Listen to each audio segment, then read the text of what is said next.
all alone in a 1 versus 5. Do it. We'll see if he can hold on with the shotgun in hand. He's good for a first here. Hold on to this. LCK have to win this a little bit. Hang on here, install the push, but FaZe is still going to be on the back of sight, and it's not going to be for much longer unless FaZe can find something. Gets spotted down there as well. Good for one before the trade comes to the capitalize on it. Now has the off angle onto him. Creed's good for a first. The rotation can happen. Yes, they catch it off guard. Now they're 7 eager to try and find an answer back. Good for one. Nice flash comes in, double door. Raffin just getting taken out. Foxy though, gets a little bit of giving. We could be seeing another round where this should be a free game. Now we'll step up to the plate. Creed's able to find 2. Immediately though, and now it's going to be up to Snox and Creed's on the rotation in this side, or just devastating the scoreline here. Snox though, trying to make it happen for GB. Finds 2, finds the truth. It's such a great job to burn the block here. Pistol CZ able to find more, but it's not going to matter because Creed gets it done there with a nice headshot. Magno goes down. Awesome, one of these shots here. And being that tested, even awesome. Okay, there we go. He waits it. Does he have enough for him to get this kill? All down to Creed's. Low, down to 5. They're going to jump out the window. The pistols are coming out. Creed's has to sneak his way in here. Snox, though, he's already good for 1. Good one. Oh, an over aggression comes in from the middle. They have to go for this fight. Snox just comes in and Awesome played that need to do. Why would Alucard turn around? See it?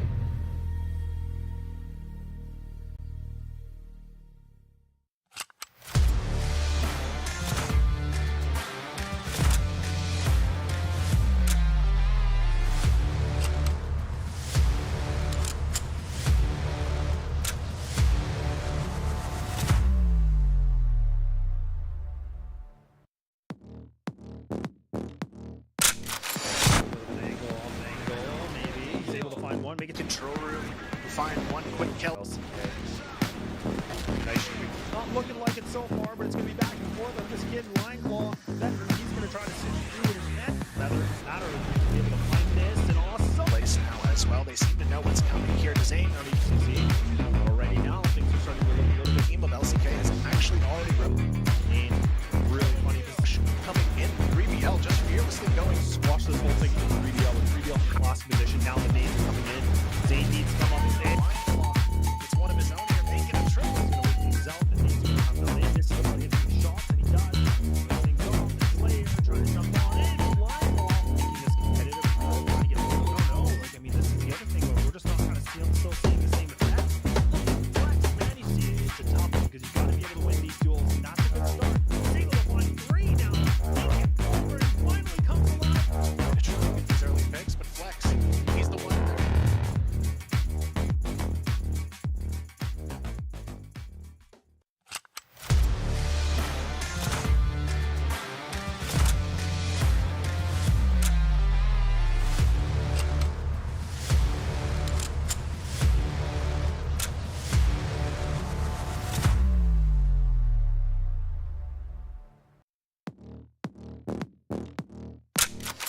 This is the round they decide to go and swinging towards the B-bomb side, but JWoww gets a huge as well.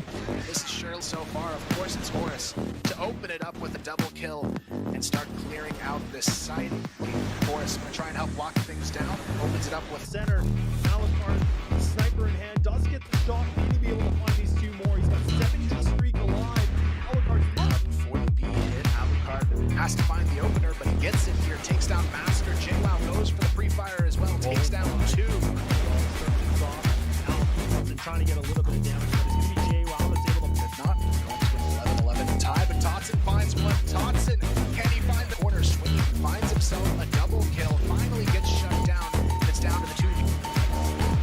Coming on in, it's going to be an absolute firefight. All 4 players coming up the catwalk. Alucard, though, already good for a first. But now time is the essence here. 20 seconds remaining in real life. He has to come alive quick. It's a difficult push to get through. She fight their way back. Now these players are kind of stuck on the A ramp. It's good right now. LCK, they're running into a trap, and it's going to be Penguin that's able to find that multi. This is a little bit worrisome for sure. I mean, awesome to that has to try and find the answer. They may just have it here, just as I say that though. Oh no, Alucard, he has no opening at all, but Penguin is able to find 3, and it's just he does make his presence known. He gets spotted a little bit, but they actually overpeaked that. They tried to do a bit of a combination, but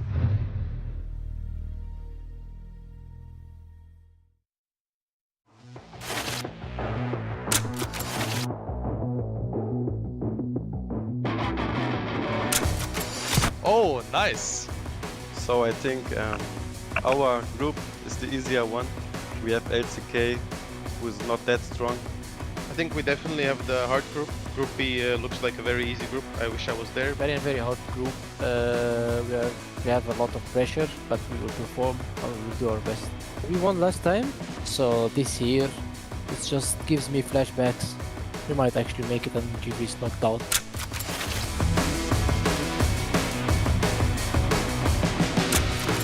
In my opinion, the worst player can be Line Claw from LCK. He's just a very bad player. You don't understand anything at the game.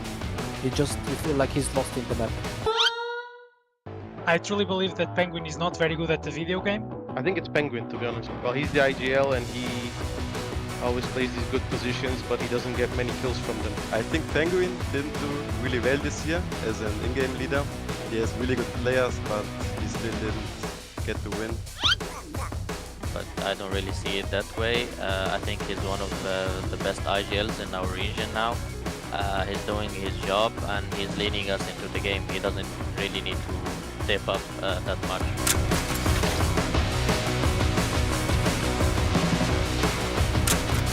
That player with deflex can easily destroy him in 1v1. If I can choose one player, it might be Flex. If you play 1-on-1, you don't have any chances, right? GV7. I think when I see 7, I just want to peek him. Like it's just a temptation I can't resist. I guess I'm gonna pick 7. He's just not moving. Just gonna stay in base. So I'm gonna beat him. I think it's cute to think that way, bro, but I mean, playing against the most successful team captain in CrossFire's history, it ain't that easy, bro, okay?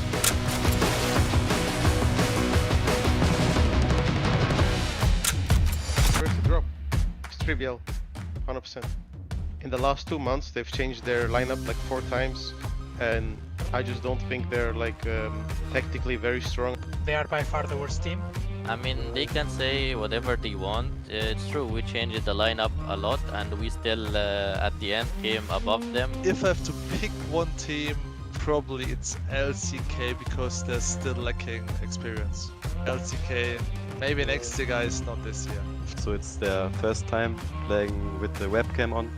So I think they will get really nervous. Don't even care about how you look like on webcam, if you're pretty or not, because I'm gonna be the one who will show up.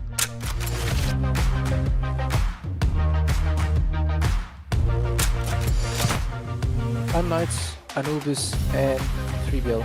I guess the last slot is gonna be for our European team, but the first and second, Anubis and 3BL Esports. Unfortunately, you guys are not going this year again.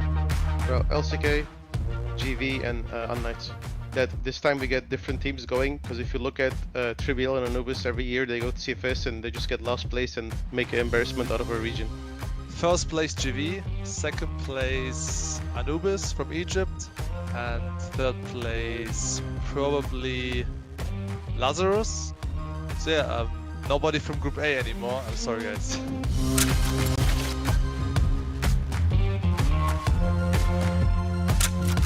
It was a very disappointing year, but I hope that we can end this year with a very big achievement, which is going to China and representing Egypt for the 3rd time in a row at the CFS Grand Finals. It's our dream to play CFS. Obviously, I've played the Grand Finals twice. One time I reached the final, and you know, it's been always been a great time, and I just want to relive that experience. So even though we won the CFWL and the CFS Invitational Season 2, getting to the CFS Grand Finals is our main goal. So in my opinion, GV is the only team who can compete with the international teams. We saw in the last year that the other teams didn't even win a single map. So if Europe wants to shine on the Grand Finals, GV has to go there. We will never take your support for granted. Goodbye, guys. Peace out. See you.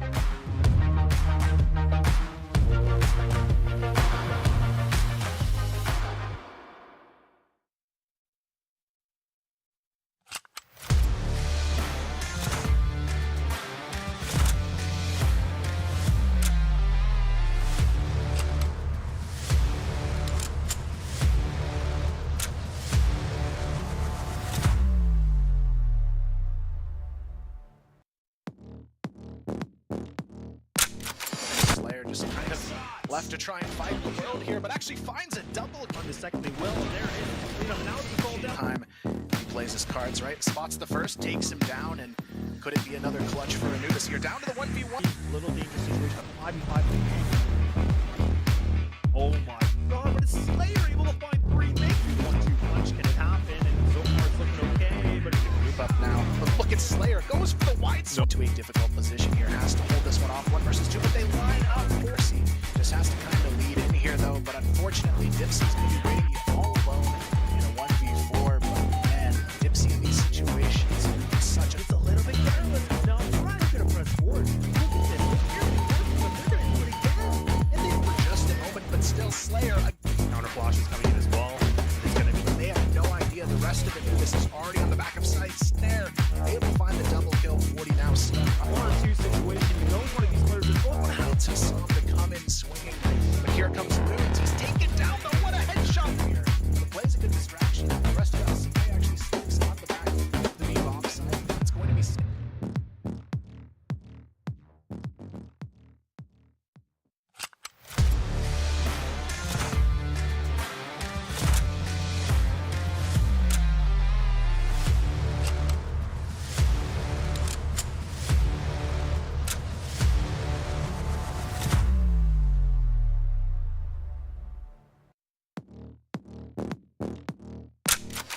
bomb site. Loons gonna run into trouble as the rest of his team takes down Pietro.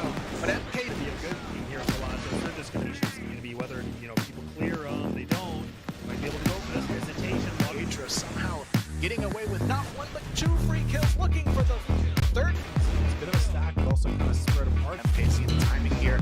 Perfect flank onto Daisy though, getting a little dance over towards Spawn. And what is this? They see that one solo hold on site, but this time around it's not going to be so easy. HTC finds the open, just hard site to push into without that flank. Maybe, but he's able to find the one. Looking for Okay, here on the back of this A bomb site, HTC is able to find one. his monsters yesterday, doing some good damage and a little bit of overextension here from Linefall. And now taking some little here. They're putting up big numbers right now. And again, Nice off angle, spots with that shot on his way out here, leaving it on phase, but he's out a little bit longer. Easy, I mean, that anchor. Man, he still gets that shot. I don't even know how he sees it. He's able to find 2 more. Knights. They don't see that.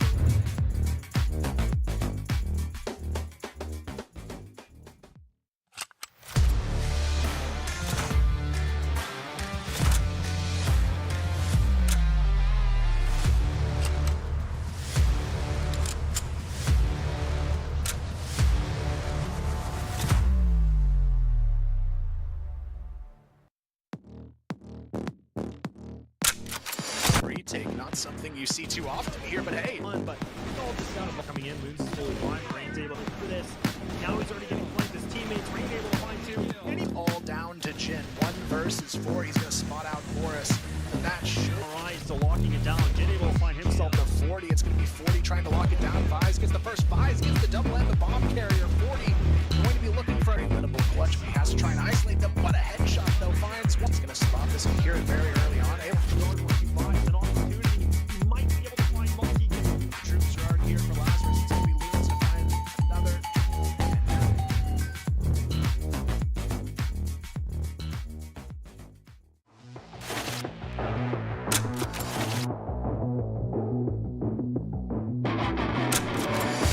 Actually, we feel pretty good that we made it to the RF Yeah, I feel very excited and I hope we gonna win. and win the playoff and qualify for CFS. That's our main goal, of course.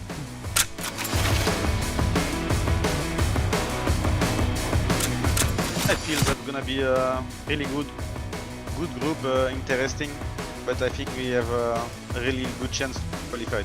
Yeah, it's not very easy, but it's not very hard at the same time. So I think it's good for us. I think we will be on top 2 for sure. For us, I think Group B is much better because we don't have GV and we don't have TM. I think we are pretty confident in that group because we beat unKnights like often, and we are always like very good against Anubis, so we really feel confident.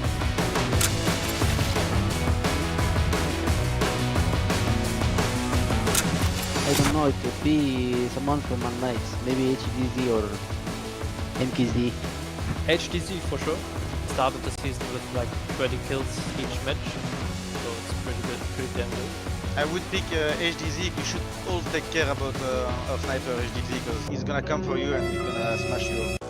I think in Group B the outstanding player right now for me is Snare, because he's such an aggressive AWPer, like sniper, and he's like making my life very hard. Please Snare, take it easy this time, please.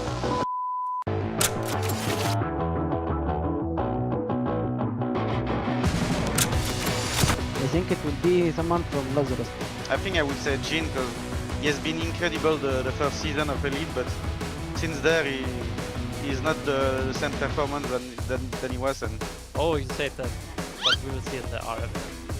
If I need to point out like one player that didn't like show up really much, I think it's Pietro from unKnights. He was in-game leader at the same time not a good player. that's kind of funny that you are saying this because the two last time we played each other, I think my team smashed you. So I think my team don't even need me to shoot, like, so whatever.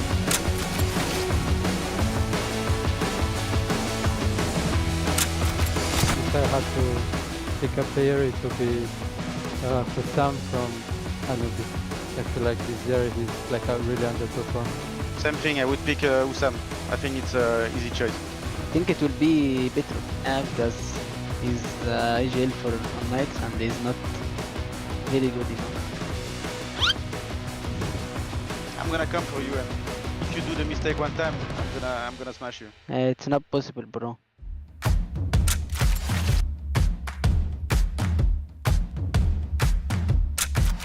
I think it would be Lazarus. I think it's gonna be Lazarus, definitively because of the result of this season. That should be Lazarus because they are not playing so good last couple of months. Are you serious, Snare?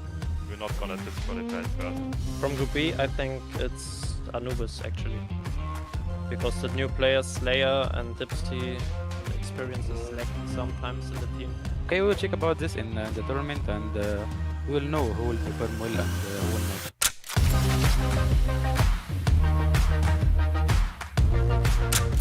I think we're gonna beat you one more time, boys. I'm sorry, but it's our time now. It's over, Anubis time. I don't care what you're thinking, but I promise you we are making it too. I know you guys wanna win, but unlucky you will play against us, so good luck.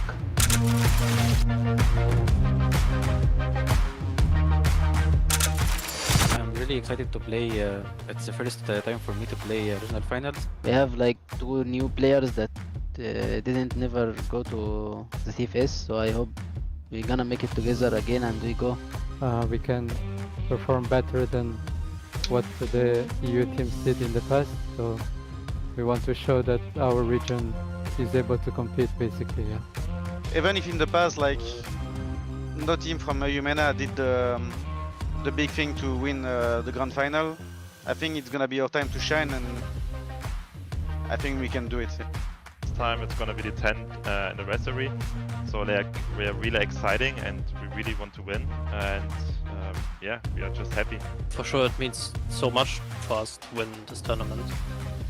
I mean, not a single EU team made it so far, it's only Brazil and China. Yeah, that's the biggest dream, I think.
Snox all alone in a 1 versus 5. Do it. We'll see if he can hold on with the shotgun in hand. He's good for a first here.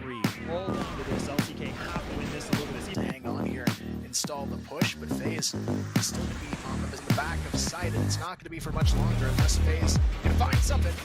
Gets spotted down there as well. Good for one before the trade comes to the capitalize on it. Now has the off angle onto him.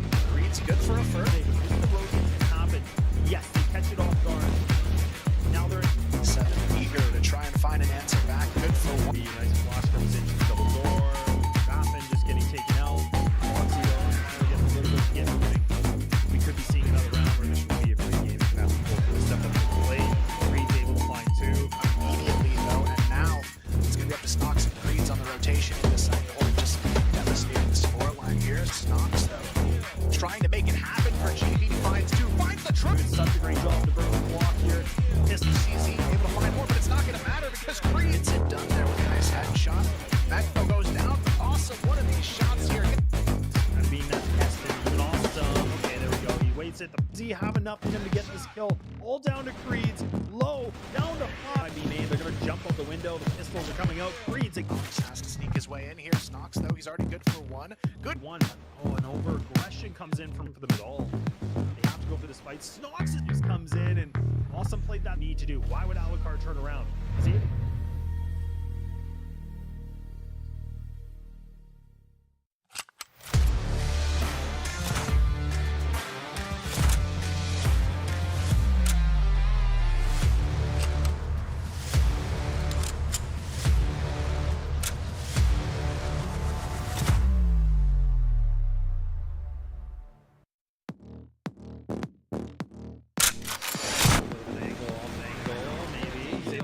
Make a control room. We'll find one quick kill. Nice. Not looking like it so far, but it's going to be back and forth on this kid, Line Claw. He's going to try to sit through his net. Matter to be able to find this and awesome. Place now as well. They seem to know what's coming here. Design already now. Things are starting to look a little bit. Team of LCK has actually already and really funny position coming in. 3BL just fearlessly going. Squash this whole thing into 3BL with 3BL last position. Now the nades are coming in. Zane needs to come up with it. It's one of his own here, making a triple. He's going to wait for himself and he's going to have to land this. He's going to hit some shots, and he does. Things off. Slayer trying to jump on in. Line off. Making this competitive. Trying to get a little bit. No. Like, I mean, this is the other thing where we're just not kind of still seeing the same effect. Flex, man, you see it's a tough one because you've got to be able to win these duels, and that's a good start. He's able to find 3 now. Take it forward. He finally comes alive. Trying to get these early picks, but Flex, he's the one there.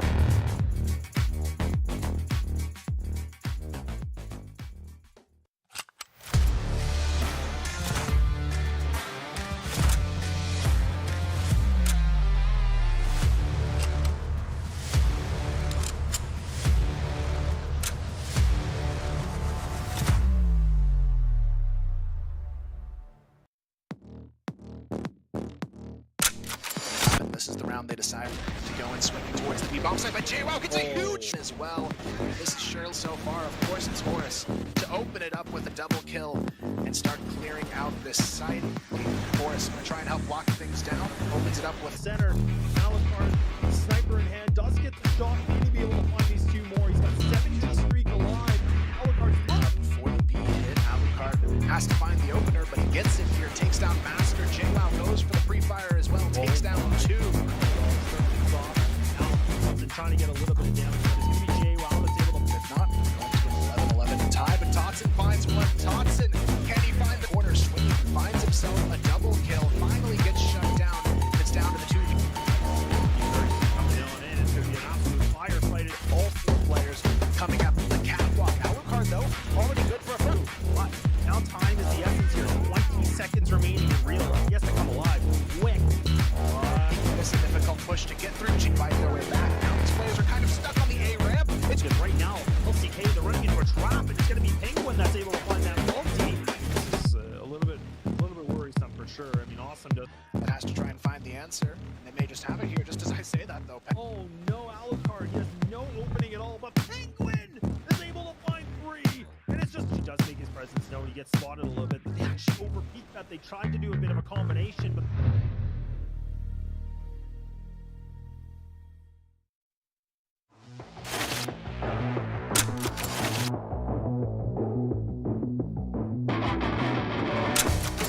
Oh, nice. So I think our group is the easier one. We have LCK, who is not that strong. I think we definitely have the hard group. Group B looks like a very easy group. I wish I was there. Very hard group. We have a lot of pressure, but we will perform and we will do our best. We won last time, so this year it just gives me flashbacks. We might actually make it and GV is knocked out.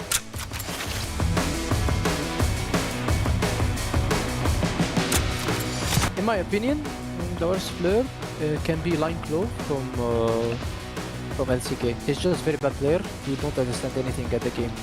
You feel like he's lost in the map. I truly believe that Penguin is not very good at the video game. I think it's Penguin, to be honest. Well, he's the IGL and he always plays these good positions, but he doesn't get many kills from them. I think Penguin didn't do really well this year as an in-game leader. He has really good players, but he still didn't get the win. But I don't really see it that way. I think he's one of the best IGLs in our region now. He's doing his job and he's leading us into the game. He doesn't really need to step up that much.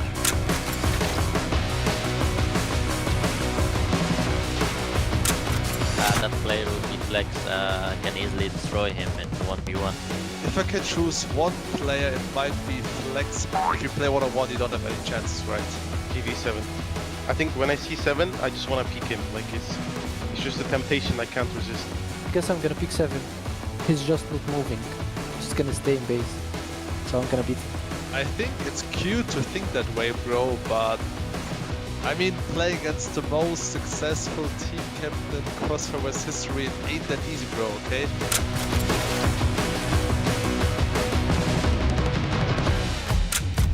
First to drop. It's trivial. 100%. In the last 2 months, they've changed their lineup like 4 times, and I just don't think they're like tactically very strong. They are by far the worst team. I mean, they can say whatever they want. It's true, we changed the lineup a lot and we still at the end came above them. If I have to pick one team, probably it's LCK because they're still lacking experience. LCK, maybe next year guys, not this year.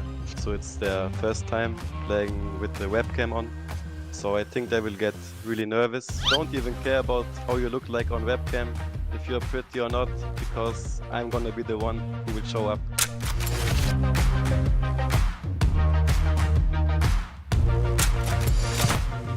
unKnights, Anubis and 3Bill. I guess the last slot is gonna be for our European team, but the first and second, Anubis and 3Bill Esports. Unfortunately, you guys are not going this year again. Well, LCK, GV and unKnights. That this time we get different teams going, because if you look at Trivial and Anubis, every year they go to CFS and they just get last place and make an embarrassment out of our region. First place GV, second place Anubis from Egypt, and third place probably Lazarus. So yeah, nobody from Group A anymore. I'm sorry guys.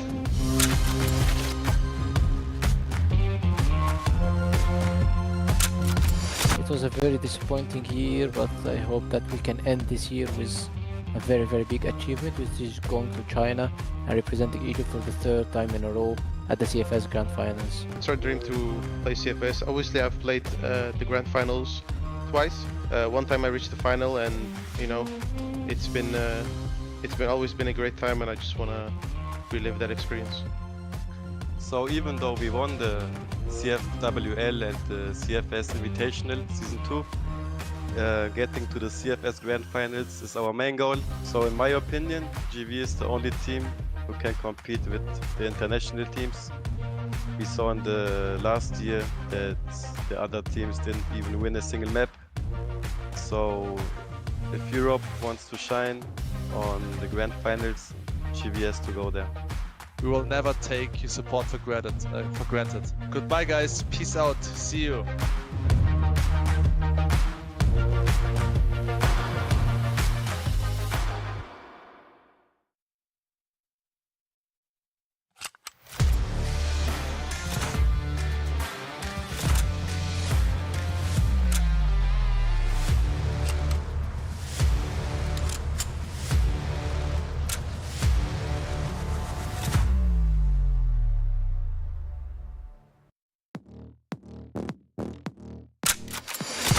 Anubis kind of left to try and fight the world here, but actually finds a double. On the second, they will. And there it is. Clean up. Now it's called down. Time he plays his cards right, spots the first, takes him down, and could it be another clutch for Anubis here? Down to the 1v1. Little dangerous situation. 5v5. Oh my god, but is Slayer able to find 3? Maybe 1-2 punch. Can it happen? And so far it's looking okay, but it's Move up now. But look at Slayer, goes for the wide zone to a difficult position here. Has to hold this one off 1 versus 2, but they line up. Dorsey just has to kind of lead in here though, but unfortunately Dipsy's going to be waiting all alone in a 1v4. But man, Dipsy in these situations is such a... It's a little bit careless. Now Brian's going to press forward. Look at this. Look here. They're going to do what he can. And they for just a moment, but still Slayer... counter flash is coming in as well. It's going to be... They have no idea. The rest of Anubis is already on the back of side snare. Able to find the double kill. 40 now stuck. 1-2 situation. You know one of these players is going to Out to some to come in swinging. But here comes Loons. He's taken down though. What a headshot here. The play's a good distraction. The rest of LCK actually slips on the back of the B-bomb side. It's going to be...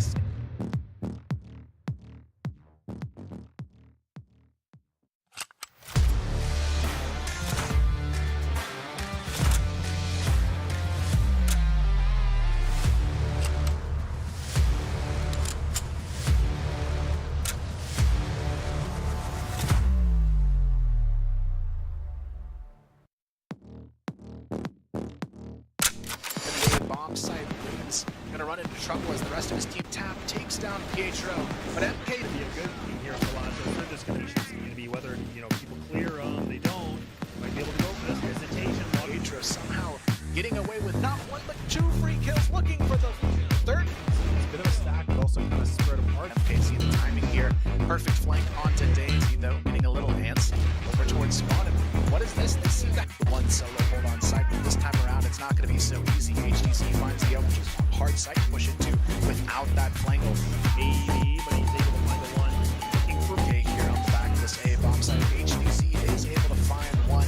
His monsters yesterday doing some good damage and a little bit of overextension here from Linefall. And now He's the only player that's putting up big numbers right now. And again, and I see off angle spots with that shot on his way out here, leaving it on phase, but it's out a little bit longer. Easy gonna be that anchor. Man, he still gets that shot. I don't even know how he sees it. He's able to find 2 more. Knights. They don't see that.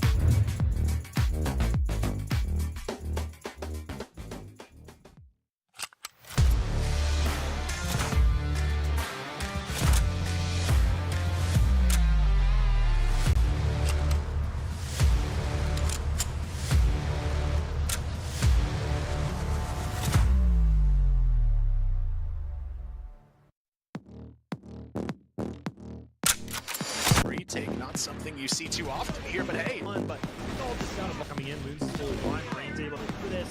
Now he's already getting flanked, his teammates, Rain able to find 2. And he's all down to Jin. 1 versus 4, he's gonna spot out Boris. And that should... Alright, so locking it down, Jin able to find himself the 40, it's gonna be 40 trying to lock it down. Vise gets the first, Vise gets the double and the bomb carrier. 40 going to be looking for a winnable clutch, but he has to try and isolate them. What a headshot though, finds one. He's gonna spot this and hear it very early on. Able to go to 1v5, an opportunity. He might be able to find multi. Troops are already here for Lazarus. It's gonna be Loons to find another.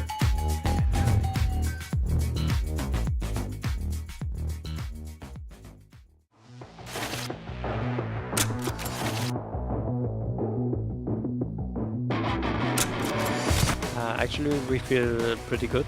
So that we made it to the RF. Yeah, I feel very excited, and I hope we gonna win. And win the playoff and qualify for CFS. That's our main goal, of course.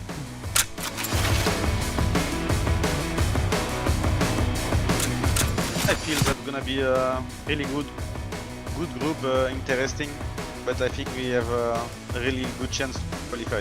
Yeah, it's not very easy, but it's not very hard at the same time. So I think it's good for us. I think we will be on top 2 for sure. For us, I think Group B is much better because we don't have GV and we don't have TM. I think we are pretty confident in that group because we beat unKnights like often, and we are always like very good against Anubis, so we really feel confident.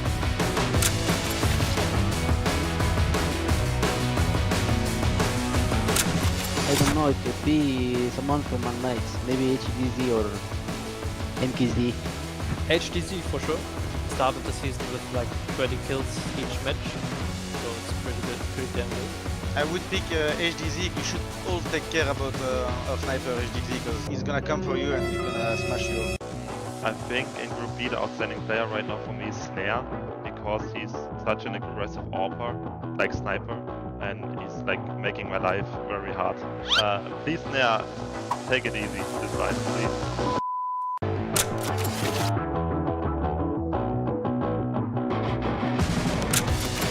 I think it will be someone from Lazarus.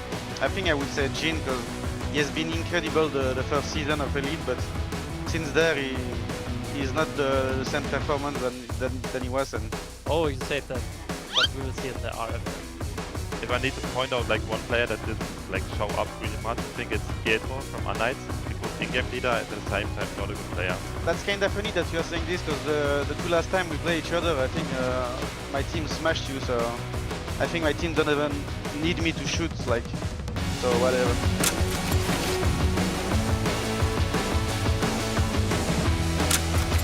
If I had to pick a player, it would be Sam from Anubis. I feel like this year he's like a really underperformed. Same thing, I would pick Usam. I think it's an easy choice. I think it will be Petro, because he's IGL for unKnights and he's not very good enough.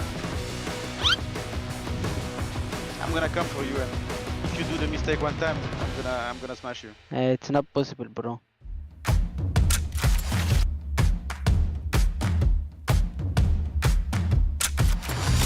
I think it would be Lazarus. I think it's gonna be Lazarus, definitively because of the result of this season. That should be Lazarus because they are not playing so good last couple of months. Are you serious, Snare? We're not gonna disqualify it first. From Group B, I think it's Anubis actually, because the new players Slayer and Dipsty, the experience is lacking sometimes in the team. Okay, we will check about this in the tournament, and we will know who will perform well and who will not.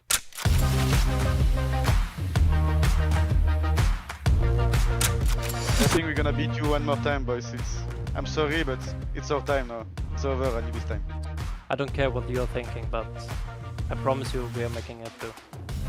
I know you guys wanna win, but unlucky you will play against us, so good luck.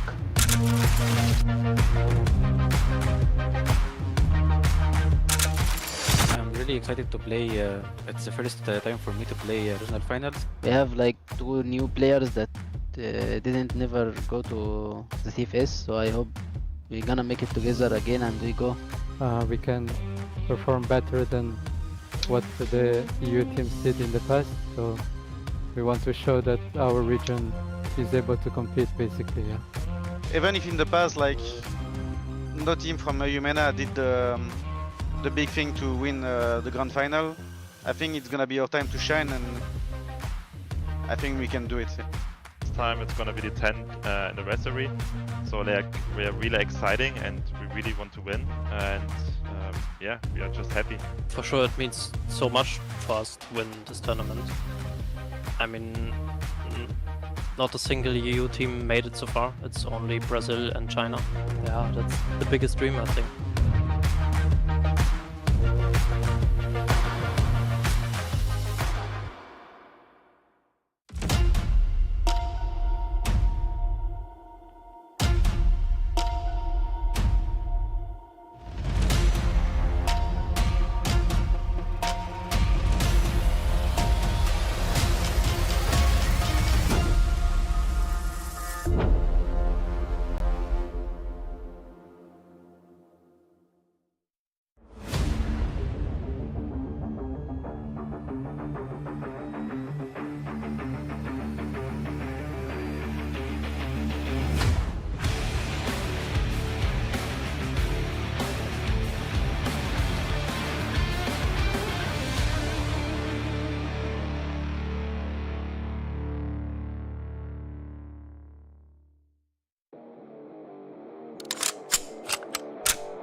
all alone in a 1 versus 5. Do it. We'll see if he can hold on with the shotgun in hand. He's good for a first here. Hold on to this. LCK have to win this a little bit. Hang on here, install the push, but FaZe is still going to be on the back of sight, and it's not going to be for much longer unless FaZe can find something. Gets spotted down there as well. Good for one before the trade comes through. Now Has the off angle onto him. Creed's good for a first. the rotation can happen. Yes, they catch it off guard. Now they're 7 eager to try and find an answer back. Good for one. the nice flash comes in, double door. Raffin just getting taken out. Foxy though, trying to get a little bit of get moving. We could be seeing another round where this should be a free game. It's gonna have to go step up to the plate. Creed's able to find 2. Immediately though, and now it's going to be up to Snox and Creeds on the rotation. He decided to just devastate the scoreline here. Snox though, trying to make it happen for GB. Finds 2, finds the trip. Doing such a great job to burn the block here. Pistol CZ able to find more, but it's not going to matter because Creed gets it done there with a nice headshot. Mekko goes down. Awesome. One of these shots here. And being that tested, but awesome. Okay, there we go. He waits it. Does he have enough in him to get this kill? All down to Creed's. Low. Down to 5. They're going to jump out the window. The pistols are coming out. Creed's Has to sneak his way in here. Snox, though, he's already good for 1. Good one. Oh, and over aggression comes in for them at all. They have to go for this fight. Snox just comes in and Awesome played that need to do. Why would Alucard turn around? See it?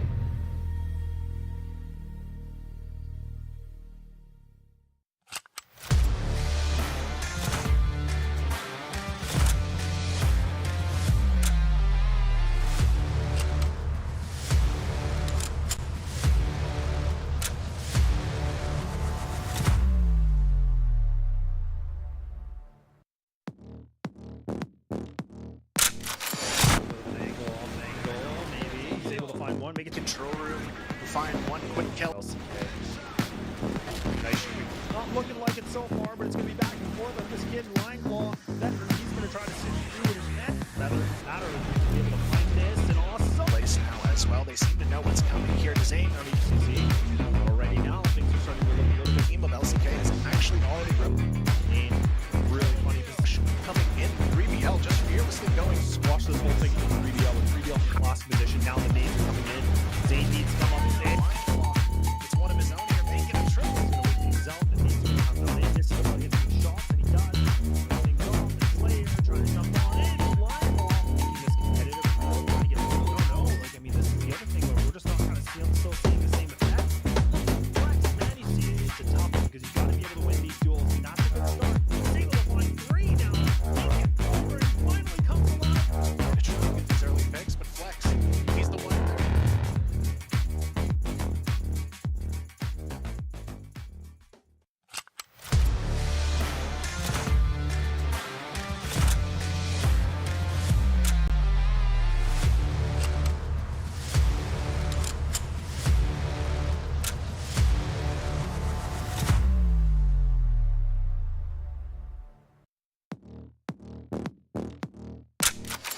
This is the round they decide to go and swinging towards the B-bomb side, but JWoww gets a huge as well.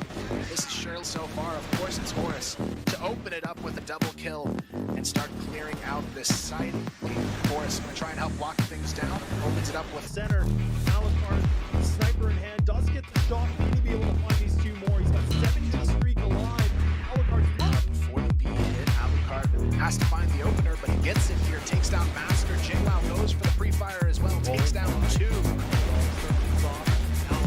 Trying to get a little bit of damage, but it's going to be JWoww that's able to, if not, 11-11 tie, but Totson finds one. Totson, can he find the corner? Swinging, finds himself a double kill, finally gets shut down.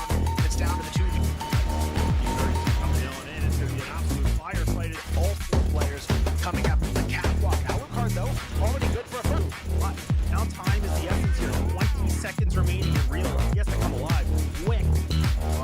It's a difficult push to get through. She fight their way back. Now these players are kind of stuck on the A ramp. It's good right now. LCK, they're running into a trap, and it's going to be Penguin that's able to find that multi. This is a little bit worrisome for sure. I mean, Awesome does. That has to try and find the answer.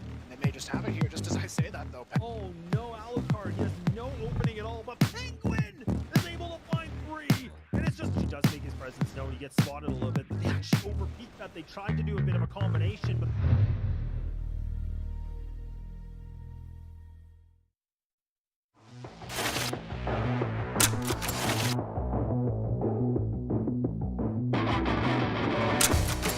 Oh, nice. So I think our group is the easier one. We have LCK, who is not that strong.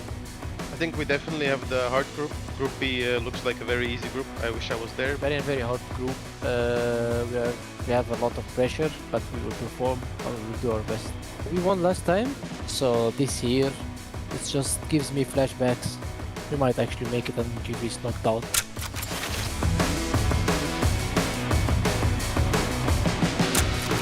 In my opinion, the worst player can be Line Claw from LCK. He's just a very bad player. He don't understand anything at the game. You feel like he's lost in the map. I truly believe that Penguin is not very good at the video game. I think it's Penguin, to be honest. Well, he's the IGL and he always plays these good positions, but he doesn't get many kills from them. I think Penguin didn't do really well this year as an in-game leader. He has really good players, but he still didn't get the win. But I don't really see it that way. I think he's one of the best IGLs in our region now.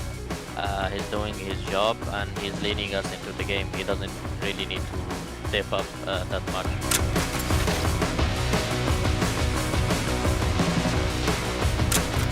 That player will be Flex, can easily destroy him in 1v1. If I can choose one player, it might be Flex. If you play 1-on-1, you don't have any chances, right? TV7. I think when I see 7, I just want to peek him. Like it's just a temptation I can't resist. I guess I'm gonna pick 7. He's just not moving. Just gonna stay in base. So I'm gonna beat him. I think it's cute to think that way, bro, but I mean, playing against the most successful team captain in CrossFire's history, it ain't that easy, bro, okay?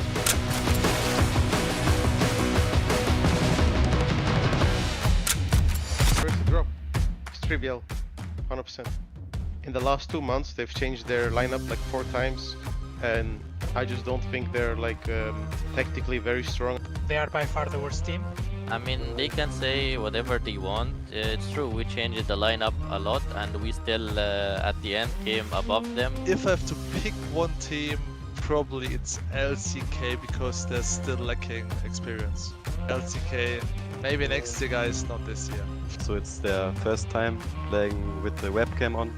So I think they will get really nervous. Don't even care about how you look like on webcam. If you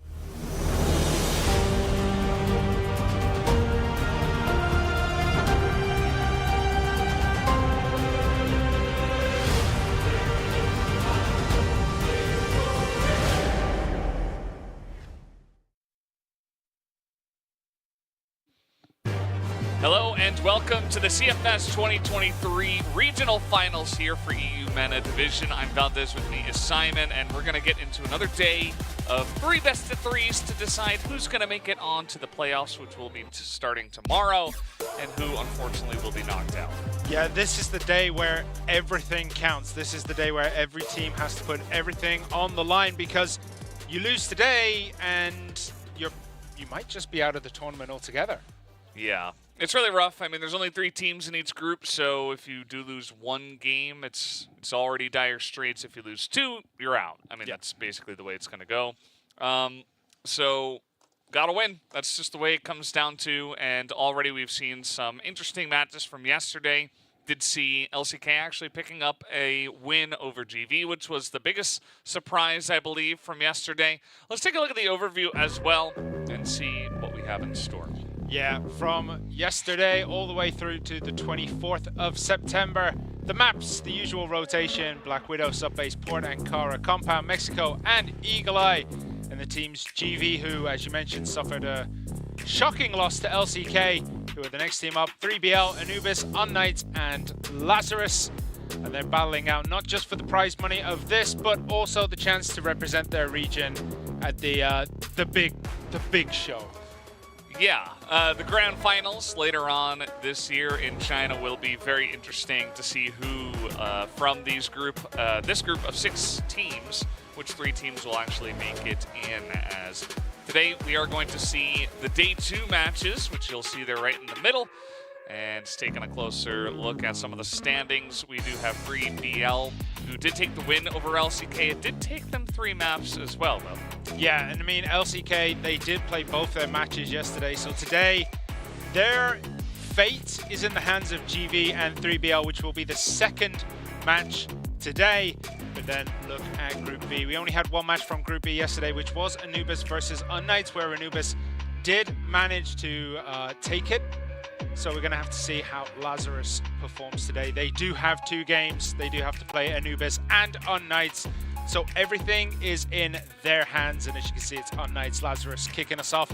Then it's going to be GV versus 3BL. Then it's Anubis Gaming versus Lazarus to close us off for today. Yeah, this is going to be an interesting day. I think that Lazarus have a lot on their shoulders. They're playing 2 matches and against 2 incredibly strong teams in unKnights and Anubis. So, you know, Lazarus didn't have the best results in the Season 2 of CF West, and hopefully they can, you know, pull it together for this incredibly important tournament there. Yeah. And also, as you mentioned before, Simon, GV, they got to win or they're out. Yeah, it's do or die for GV. Like, they have no other option. But before we get to that match, it is gonna be unKnights versus Lazarus. It's Pietro, MKZ, Beck, HDZ. Oh, sorry, it's HDZ first, and then HDZ. This team kind of burst onto the scene this year, and their results have been pretty stellar. But yesterday they just could not get it done.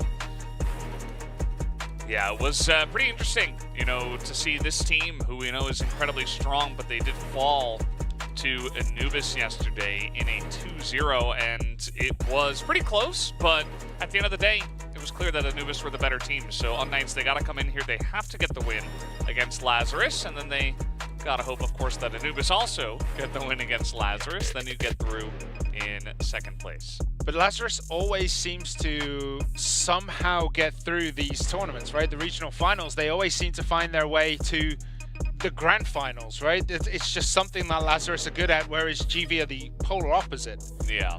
So we're going to have to see what happens there. But as you can see, Pietro, MKZ, HDZ, ACZ, and Beck, they all played yesterday. And yeah, they're currently sitting in 3rd place of Group B.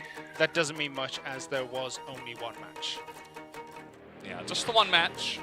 Pretty unfortunate for unKnights. They couldn't take the one map, but they're going to be hoping to do that today against Lazarus, their opponents, who we will be seeing for the first time in this tournament. Loons, Vise, 40, and of course Jin and Manison coming through here. And these guys have been around forever, basically. Yeah. Since the dawn of CROSSFIRE, I think. Since the dawn of time, actually. Yeah. Yeah, they've been around for what feels like forever. But no, this is a team that, you know, they have the experience. You can see in the background there, like, there's a ton of pictures of basically this team making it all the way. They get to these finals. They get to, you know, they get the opportunity time and time again to prove just how good they are at this game. And they do tend to step up to that plate. Yeah, they definitely do when the pressure is on.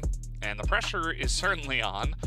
You do have to win probably, I mean, this is the most important one, this first match against unKnights for them, because if unKnights go down 0-2, even with Lazarus having the one win, that will get them in at least second place. So this one is, you know, not for all the marbles, but definitely for a lot of them. For Lazarus, you got to start off strong and hope to take out unKnights. Yeah, you can see there in the CFWL, they did just about scrape into this one. They did come in on 6th. But that tends to be where Lazarus tend to shine, right? Like, they always seem to somehow scrape into the regional finals and then kind of just turn it on and end up traveling around the world playing in the grand finals. So we'll see what happens here. You can see on the TV, on the screens, HDZ and 40 are your key players for this match. What are you expecting? I'm expecting unKnights to be the favorites coming into this one. That doesn't necessarily mean that they will definitely win, as we did already see the upset from yesterday. But, you know, we'll just have to wait and see what Lazarus have in the tank, as we are going to be starting off on Compound and then Mexico here, the choice for Lazarus, a map they do enjoy, and then Port coming through. Was it Port that you told me about, Lazarus, earlier? Do you want to explain to those out there the nice little thing about Port? Yeah, they're 0-6 on Port from West, Lazarus, right? So they did lose to a lot of strong teams. You know, it's not like they dropped maps to, you know, some of the weaker teams in the league, but certainly something to look towards as Map 3 comes along. unKnights, the team is in danger of being eliminated versus the runner-up of CFS 2022 regional finals. So you were talking about Lazarus in regionals. Yeah, They're they just kind of turn it on the when they need to make it to those grand finals. But yeah, the statements from the teams, we have nothing to lose, so we're coming for you, Lazarus, and we'll see who deserves the chance for CFS 2023 grand finals. You say unKnights is the favorite. I mean, this was probably the more difficult group, I would say. If you look on paper, this would be the one where you really cannot put too much between the teams, right? unKnights, Lazarus, they're pretty equal. Then you've got like Anubis, who are fantastic. I mean, they might be the best team. Yeah. They might actually just be the best team in the whole thing. Especially the way they played yesterday was pretty incredible. Especially because we know how strong unKnights is. But yeah, it is very competitive here in the regional finals. You know, you do have to qualify to get here, and you know, now it's for all the marbles. Everybody's playing at their top potential, the best CROSSFIRE that they can actually play, and we are going to see some more of it today. So unKnights versus Lazarus going to be jumping onto compounds here for this first map, and then we do get Mexico for the first time. Definitely a Lazarus-style map, I'll say. But let's see what happens when we do get to that map, too. Pretty sure I've heard people from, like, Lazarus mention that Mexico is just a map that they kind of enjoy. But, I mean, letting it through is very interesting, because a lot of the teams really do despise playing on Mexico, because it is one of those maps that is very hard to eke out an advantage to, you know, give yourself that win. Anyway, here we are. It is unKnights versus Lazarus, and first up, we are on compound. Yeah, this was the choice of unKnights, of course. They did ban out Ankara, so while Lazarus were 0-6 on port, they were 6-0 on Ankara, so definitely the favorite of Lazarus, and that immediately is going to get banned away by pretty much every team in this tournament that Lazarus has to play, I would imagine. Yeah, Pietro having a bit of a dive into double pillars. There's no one really from Lazarus looking in there. We do have Jin just trying to gain some information to see if there is a push towards B. But unKnights are just going to rotate back into that central plaza and just hold things down and give themselves the options. They do have the options now to go A or B, and Grenades coming into A. Just smoking and flashing that out. And still deciding where to go. We do have Madison sitting nice and tight in that corner. He might just get the drop on Pietro, who might be the first to peek through here. HDZ is looking in the direction. HDZ might be ready to drop. And there's MKC. There's one. And almost two, but VZ from the back gets up a double kill here. He gets Pietro and Beck. And this is all going Lazarus's way. Yeah, great start for them, as unKnights not able to break through that formation effectively. They still do have HDZ and HZZ looking to try to make a move, but Lazarus in currently a very nice defensive kind of arc that they got going on here, as into the spawn they go, and Vice is going to trade 1-for-1. That's all he essentially had to do, and HDZ not going to be able to get it done all by himself. So Lazarus off to a good start. Yeah, that's the kind of start you need when you get your first game in this tournament. They do have a lot to do today, Lazarus. So this is a good start. Can they continue to build this through and maybe completely take the tournament, as Beck eats a face full of grenades and is about 50% HP? Like, that's a big hit early on. Yeah, pretty rough to take that much from just the grenade early. And let's see what the strategy here will be from unKnights. Once again, they got stopped towards the front part of Central Plaza. Will they go for it again? The smokes are coming out here. It does look like they do want to commit to this, as Madison once again in position. Who could have seen this coming? So that's just going to be a 2K for him. And Beck will at least trade it back. Yeah, nice. Oh, nicely done around the corner. Just almost knew intuitively exactly where he would be. That's another big kill. Pietro and HDZ have it all to do. It's 2 against 4, but we've seen time and time again, being 2 men down isn't always a disadvantage. Some teams do thrive in these situations. Oh, he almost got him there. HCZ almost took the head off of Loons, I think it was. So, yeah, unKnights have to play very, very slow, very tactically if they're going to be able to do this, but they're just kind of pinned down. Yeah, similar situation to the first round. HDZ, maybe if he gets a couple of picks and some kind of miracle can get started. And Pietro, low on health, probably just going to lead the charge, try to draw some fire. There you go, but 40 just going to win the sniper duel, and Loons takes out the very low health of Pietro. And that is 2 rounds early already here for Lazarus. Yeah, that's a dream start for Lazarus. Remember, if they win this, they're guaranteed to go to the semifinals, as unKnights would be 0-2 in the tournament. And when there's only 2 matches to play, you cannot go through to a semifinal with a 0-2. Yeah, that's that doesn't work. Mathematically impossible. As we do see a bit of a double pillars push here, as Pietro is going very deep, and Jin is patiently waiting. He's going to bump into AZZ, who is going to take a cap off of him there. And that's a good early pickup by unKnights. Yeah, trying to mix up the strategy. Not going to push through Central Plaza 3 times in a row. As we do have Madison trying to push up, trying to get some information about if they will rotate out of these double pillars. And he might get more than the information he was looking for here in just a bit. Maybe not, because HCZ is wrapping around. I think they know he's there, so you can see HCZ having a little dig. He might just be able to catch Madison completely unaware, but Beck, oh, there we go, turns the corner just at the right time before he does pick up a kill for himself. And that is now a 4v3 situation. Yeah, best situation that unKnights have been in so far. And very spread right now are the side of Lazarus. 40 pretty far up here in the room, just looking for another snipe before this one gets going. So he does spot Beck, and just a little pre-fire and a runaway. Gets some information for the team. They have the other 2 guys just plopped on to B, hoping that they push into that. Yeah, and that might be the plan. There's about 45 seconds remaining, so they're going to have to make a move at some point in the very near future, and it does look as though B is going to be the location. We have unKnights pushing through double pillars now, and now they have to break the server room, and it is Loons and Vise in the pit.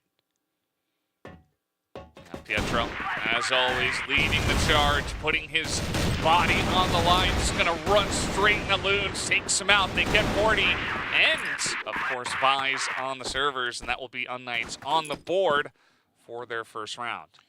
Very good response here from unKnights. They know it's all or nothing in this match. So they're going to have to put down a lot more if they're going to continue to survive in this tournament. They are 2-1 down. It's still early doors. Come back as we have MKZ just shooting through the box. Not going to tag anyone, but still, it's always worth it. Can't win if you don't try, and bit of a jump up onto the containers here. Just taking a look, seeing if Madison is in that spot again. Madison has backed way up into B. Nice little focus on the B stack for now, but it does mean that there is a little bit less coverage in the center of the map.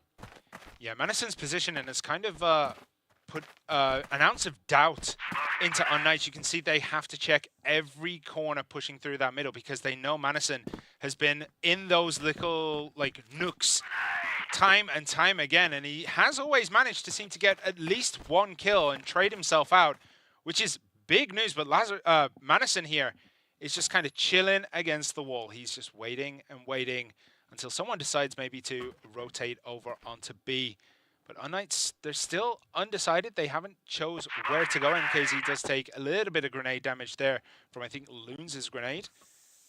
Yeah, it looks as though they are going to go through double pillars. They're going to push up, and another grenade coming from the side of Lazarus. I think did get a connection there against unKnights, and that's just going to chip away at their resources. Pietro goes very low, but HCZ, they do what they do, and they pick up 2 very early kills. Madison is the only man in the service. He's going to try and get done what he can. He gets 1, he gets Beck. Can he continue it on? No.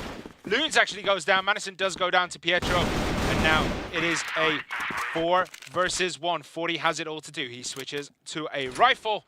And is going to have to try and retake B, but doesn't even get the chance as HTZ shuts him down. Yeah, a bit of a slow start for unKnights, getting caught in mid a couple of times, but after that, their pushes have been a lot more effective. Just getting those initial picks, the snipes from HTZ on the attack have been very nice. As, you know, Vine's just trying to check to see if somebody's in there, and then he just gets his head taken off. It's like, well, now that's so much defensive capability just immediately taken off the table. Jin is left alone, and unfortunately lost the duel himself against HZZ as well. And then from there, it's a relatively easy push from unKnights, so has been a pretty good showing here in the last couple of rounds from them. Yeah, definitely. And what we see now is a very defensive positioning here this time from Lazarus. They're sitting very, very deep and just allowing unKnights free roam of about 70% of the map, right? Like, they can move around through Central Plaza. There's no one with eyes down there. No one's really looking. No one's really checking.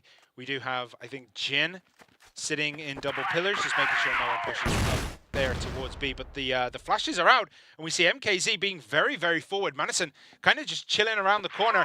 Might be able to pop out and get a very important kill, but is going to sit very pretty. Madison does peek out, but doesn't see anything, and is going to start rotating over towards that A site. Yeah. unKnights have been taking the early parts of these rounds much slower after the first couple of rounds that we did see where they got caught out. So using that extra utility, making sure they can at least take over part of the map when they do go for their initial push. As 40 is going to stop that initial push, but MKZ, nice trade back. Madison, perfect position, going to take out the rush through that doorway. HDZ at least does trade it back on the sniper. Madison very much is a phantom on this map, but it doesn't matter if you're a phantom. HCZ has all the ghost busting tools he needs to take him off the map. Jin is the last man standing, and it's HDZ and HCZ. This pairing of unKnights just so good together. Jin has all the work to do and just cannot get it done as HDZ does finish him off, and unKnights get their toes in front in this one. Yeah, the H brothers are having a field, the HZ brothers maybe? Having a field day so far. The pickoffs from HDZ are fantastic. HDZ getting that double kill on the late entry from long was really fantastic. And Lazarus just a little bit behind the pace, it does feel like. They're getting some leads in these rounds, but now it does feel like unKnights are just winning in some of these critical firefights that we are having later on in the rounds. And, you know, imagine if unKnights start to really put on the pressure. They don't get caught out by Madison. I do worry for Lazarus. Yeah, they kind of just have to pick themselves up a little bit here and maybe go for a super aggressive push down center that we saw yesterday to some effect. Can't remember which team it was. Was it Anubis? 3BL? A few of the teams just decided to push very deep into that Central Plaza. Yes. And yeah, it worked out a couple of times. So it could be something up the sleeves of Lazarus, as we do have both teams just kind of figuring out where everyone is, trying to find as much information as possible. unKnights, are they gonna go for an A push this time? They are closing off that double pillars area. They make sure that they have full control of the center just to give them rotation options. unKnights have just been very meticulous about these early rounds, using 4 grenades to just try to clear out the Central Plaza. 40 again, gonna get this bonus kill in mid before the fight even begins. Yeah, and MKZ is going to reach around the corner. Vice is there. He gets 1, cannot get 2, but did lay down a world of hurt onto the rest of unKnights. Beck and HCZ very low. It is a 4v3 situation, and Beck does make his way into servers, and the rest of unKnights is following. The C4 is down. We do have a wraparound from HDZ, but it looks as though Jin is preparing for this. He's preparing for a rotation through that double pillar area as the rest of Lazarus look to breach, and Loons gets an important entry frag right there. And Madison also takes down HDZ. Jin gets HDZ, and just like that, Lazarus tie things up. It is 3-3. Yeah, it did look like unKnights were in position to stop the retake, but just a couple of critical entry kills were really what got the job done. You know, just a couple of heads poking out there from unKnights that just got taken off. Not quite able to hit their own shots, so shout out to Lazarus, able to tie things up once again, and now they're getting aggressive as well. Trying to say, hey, we can run with you guys, and in fact they are. They're gonna win this fight in mid handily. 3-0, and now they can just back off and do whatever they want. Yeah, caught them completely unaware. unKnights kind of got into the lull of, you know, Lazarus playing very, very deep and defensive. And again, switching things up sometimes on that global risk side is enough to give you an advantage. And it definitely worked out for Lazarus there. They're in full control. This round is theirs to lose. Yeah. Absolutely. Oh, HCZ might run into trouble. Oh, nice. Turns around just in time to get 40. That's the first thing he needs to do. He needs to do it 3 or 4 more times to win this match out, as HDC does take a pretty nice sniping position there. Yeah. Not sure exactly why 40 was kind of running in there by himself with a pistol, but trying to get the jump onto HCZ. Maybe he got some information from his teammates that he was in there. As now HDZ getting some information, trying to hop down and get this first snipe. Oh, he's going to run into trouble. Vice just up to the challenge. They popped out at exactly the right time as HCZ is trying to breach this B side all on his own. And the rest of Lazarus is just going to all come in from the same direction, which would have made it slightly easier, you know, slightly easier for him to perform, to do some kind of miracle. But yeah, it just wasn't good enough. Lazarus take another win. Yeah, all started with that aggression in mid in the central plaza, and now unKnights, they come in here, they throw a bunch of grenades, trying to put a stop to that aggression, and they will, but you'll note the crossfire once again from Madison and Buys in mid, just trying to make sure that nobody's actually going to come in through there. As unKnights have been a bit stubborn about, you know, just making sure they do take control of this area of the map, which is very important on compounds, but, you know, maybe just some of that aggression they showed through double pillars that seemed pretty easy for them earlier on could be another answer. And as we know, it is only Jin who has been the player that hasn't been pitting up the biggest numbers so far that they could run straight into. And it does look like they do want to push this a little bit. We're going to have to see how much they want to commit to this, because MKZ is all alone, and he is the one who's probably going to run around and pick up the C4 from behind the team if this is successful. If they can get Jin off the board early, it might just be a full rush into B. But they are playing very slowly, and Jin has just retreated back to the safety of that B side. He's down in the pit, so it is going to be a relatively easy push forward here for unKnights, and we do have to see if MKZ is going to run around and pick up the C4, or it looks like HDZ is going to run back to grab it and then join the rest of his team. So it is going to be no, they've decided to change tax here. Yeah, it does kind of look like unKnights are unsure about exactly what they want to do as well, which is not a good sign, as Vice is going to just pop out and nearly take out MKZ just like that. 30 seconds only. And they could just try to run straight into B, which does look like their only option at this point. But Vise and crew are getting a lot of value there in Central Plaza as the push in here is being stopped for now. Jin going to get that first kill. Moves with a nice spray as well. Got to take out Pietro. There's only 14 seconds left. Yeah, Madison holding down and just isolating HDZ out of this one. And then the C4 isn't going to get planted, and Lazarus take another win here and put themselves at least a victory into the first half. Yeah. Not exactly sure what the game plan was there from unKnights. I mean, I understand trying to be a bit tricky, going for later pushes, maybe trying to get those picks and waiting until the last second, but just felt like they didn't give themselves enough time to do anything outside of kind of a desperate rush into B after you had already lost a couple of members in Central Plaza, which has been very consistently Lazarus's territory. Yeah, the kill zone here between Madison and Vise has just been working perfectly each time. It denies so much space from the side of unKnights, because you do sometimes want to push up into that central, like the upper part of the central plaza, right, where you get the fork in the road between A and B. It's a very nice position to take because you have so many options available, but Lazarus is just denying that opportunity and forcing unKnights into these uncomfortable side positions through double pillars, through the pipe. You know, they're kind of pushed out to the edges, and once you go at one edge, you're kind of committed. So all it takes is a little bit of information for Lazarus.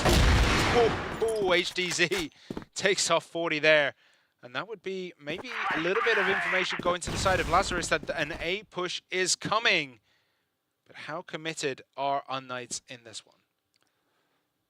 Yeah, I mean, the C4 is still way back with Beck, who is just stopping a rotation from double pillars at this point in time. So maybe just going to look for the pick.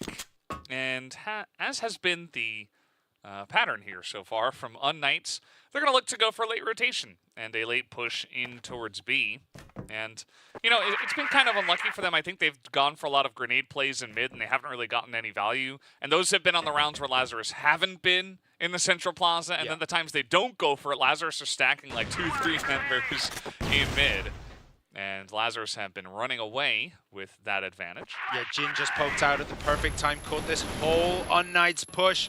And the rest of the team for Lazarus have just rotated over, and they're going to try and hold the pit as long as they can. Vice got one big frag at the beginning as HCZ does pick off Loons as Vice gets Beck. MKZ picks up Madison. Vice gets another, but HCZ got another. Jin cleans up, and there's only one against one here. Jin going to try to do what he can, and what he can is take HDZ off the board, and 6-3 going into the half. Yeah, Lazarus just getting a very comfortable lead from here, and it really just comes down to, once again, just good reads of the pushes that are coming in from unKnights. And, you know, again, they get that initial pick, but unKnights aren't doing a lot with it. And Lazarus are saying, thank you very much. We will take this round and that round, and they're playing some great CROSSFIRE. Can't fault them for it. Let's see how it goes here on the Blacklist side, as Lazarus, over the years, have... I feel like gotten better and better at this Blacklist side on many different maps. So let's see what they have in store here for Compound. Well, right now they are just holding that upper central passage area, holding the watchtower, just making sure they have all the angles covered. Grenades coming in to, you know, disguise any possible movement.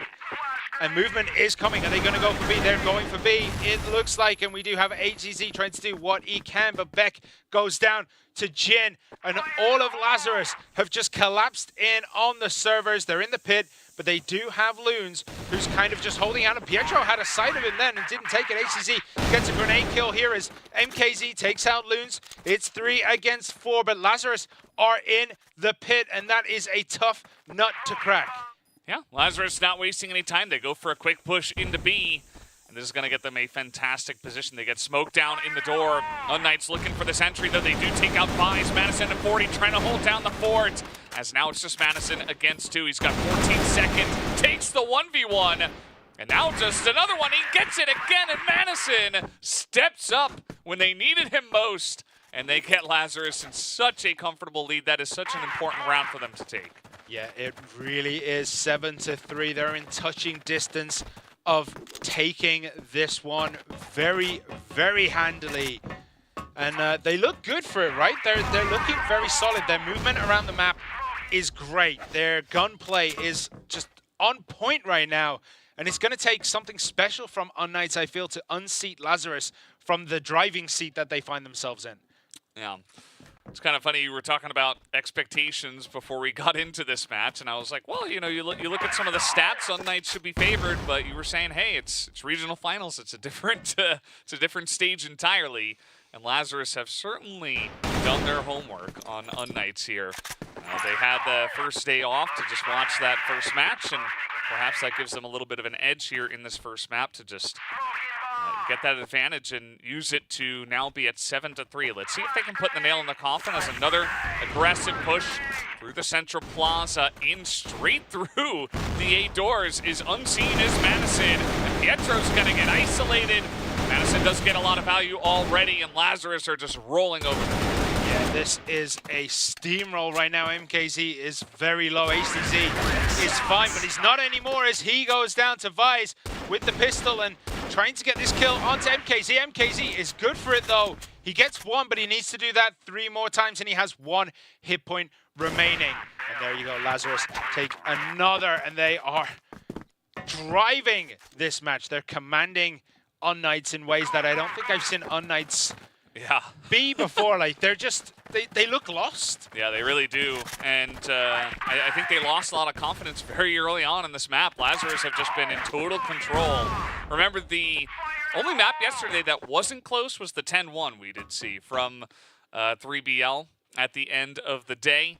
Every other match we have seen, every other map has been very close. But Lazarus come in here with a bang and are already very far ahead in this map. So definitely bringing kind of new pace to the tournament. And remember, this is unKnights' map pick. So we're going into Mexico that not a lot of teams are very comfortable on. And I'll be curious to see if unKnights can even match Lazarus there, especially after kind of getting bopped here on their map. Well, unKnights have set a trap in double pillars, and it looks like Manison and 40 are going to walk right into it. Balloons has got a nice angle here as well.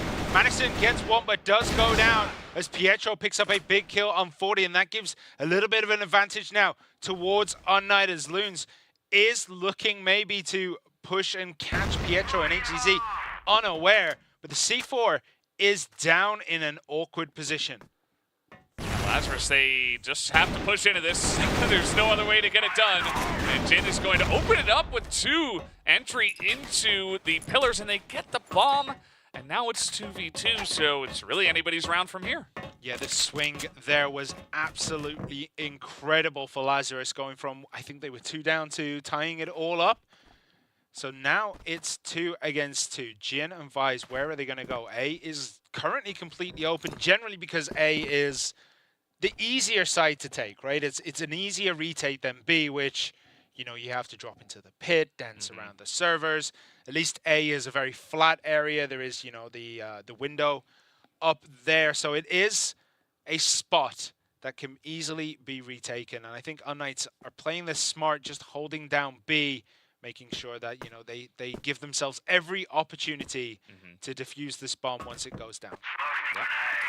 And Lazarus looks like they have identified that exact situation that you mentioned, Simon. They say, okay, well, we're just going to push into A, try to get this down. Let's try to defend this 2v2. And I think they've got a pretty good opportunity to do so. As unKnights, they got to push in through some of the utility that's even left here on the side of Lazarus. They have multiple grenades here, even Jin with a flash and the frag just to buy time. That's going to make this a bit easier. And the headshot comes in from Jin. HTZ, though, looking to make this interesting. He's going to tap that bomb, force Jin to pop out. And he's going to hold it. He's going to look to hold it, but the pistol is not enough, and there is enough time for HTZ, who will defuse this bomb. Yeah, they did everything right. unKnights that time round held the harder retake, which was B, making sure that no one pushed in there. Once it was down, they were just clinical on that entry frag. They were clinical on just tapping the bomb, moving around. All Lazarus needed to do was buy another second, and they would have won that one, as Ben goes down here to Manison. And that's, he was in a, was he all alone there? Yeah. Trying to go very deep. It does sometimes work, right? That position is one of those positions that we do sometimes see a lot of success. But if Lazarus, yeah, basically what happened was Lazarus just decided to push up more quickly than he was anticipating and clear him out very early. So it is 5 against 4, early days on this map. Yeah, Lazarus, though, back in the driver's seat. Let's see where they do want to push this time. Their pushes have been relatively fast. We saw the Central Plaza pushes. We saw pushes into the double pillars just a moment ago. And what is going to be the choice this time around? As A room is very heavily covered here by unKnights. Even after losing one of their guys, putting 2 people in there is a big commitment to that area of the map. Yeah, but one of the advantages of that is HTZ can pretty much just look down double pillars, see if anyone's coming, and then when they do, they just quickly rotate over. And you would have, I think, whoever HDZ would be the one to wrap around the back and catch Lazarus unaware. But now, here we go. HTC goes down. Madison gets that big early entry frag here. They're going to check every corner possible. Lazarus looking to get in and about, but no, they're just going to take it slow, take it easy, creep up, and they might actually catch MKZ completely unawares here. Yeah, let's see how much value they can get out of this push, as we do see MKZ, as you mentioned, he is looking at this A-long entry. At this moment in time, he's actually got Pietro coming over as well. But 40 and Jin, they pick up a couple of key kills. And now it's only HCZ who is over on B and has to rotate over here into 3 people. Yeah, he's got to try and perform a miracle. He might actually catch Madison there. He knows it. He knows he's there. Just ducked in there in time, I feel. And now the grenades are coming in. And he's got to try and maybe get up those stairs very, very quickly. There you go. Madison going to take him down. Pretty elementary. 3v1, that's no Alucard there. So, yeah, 9-4. I mean, Lazarus coming out with a bang to start off this first match for them. And it has been a treat to watch, as they have been in total control of this one for pretty much the entirety of this map. Which is supposed to be one that unKnights are very confident on, but they have not shown that much at all. Yeah, and the next map is not a particular favorite of, I think, many of the pros here, which is going to be Mexico. But we still have time. unKnights can turn this around. There are 5 match points, 5 map points or set points to go through first. So maybe they can perform a miracle. We see Madison checking every corner as he's poking out and pushing up into that double pillars. No one is in there, but they don't know that. We have the benefit of having the minimap with everyone's location shown. Yeah, pretty beneficial for us to know that information. And it does look like a push into double pillars is on the cards here for Lazarus. At this point in time, it's just Beck, who has been not having his best map of CROSSFIRE that we have seen. He has performed many, many times better than this in the past. Let's see, as Lazarus are looking to push in, but a smoke just to delay and buy some time. Lazarus might not go through that. Yeah, they're just going to poke, make it look as though they're pushing, and then rotate back towards Central Plaza. But we do have HDZ. I think having a nice little angle down there on Central Plaza does, I think, just about capture Lazarus rotating back across. So they are going to just reset their positions. Are unKnights. You can see 2 in A, 1 on B. Sorry, no one really on B right now. They are just holding that double pillars area. But Lazarus, again, push back into double pillars, and they're going to find success this time round. But they do eat a ton of grenade damage as HCZ gets a big connection. Tries to get Madison. Madison first through the door, first with a frag again.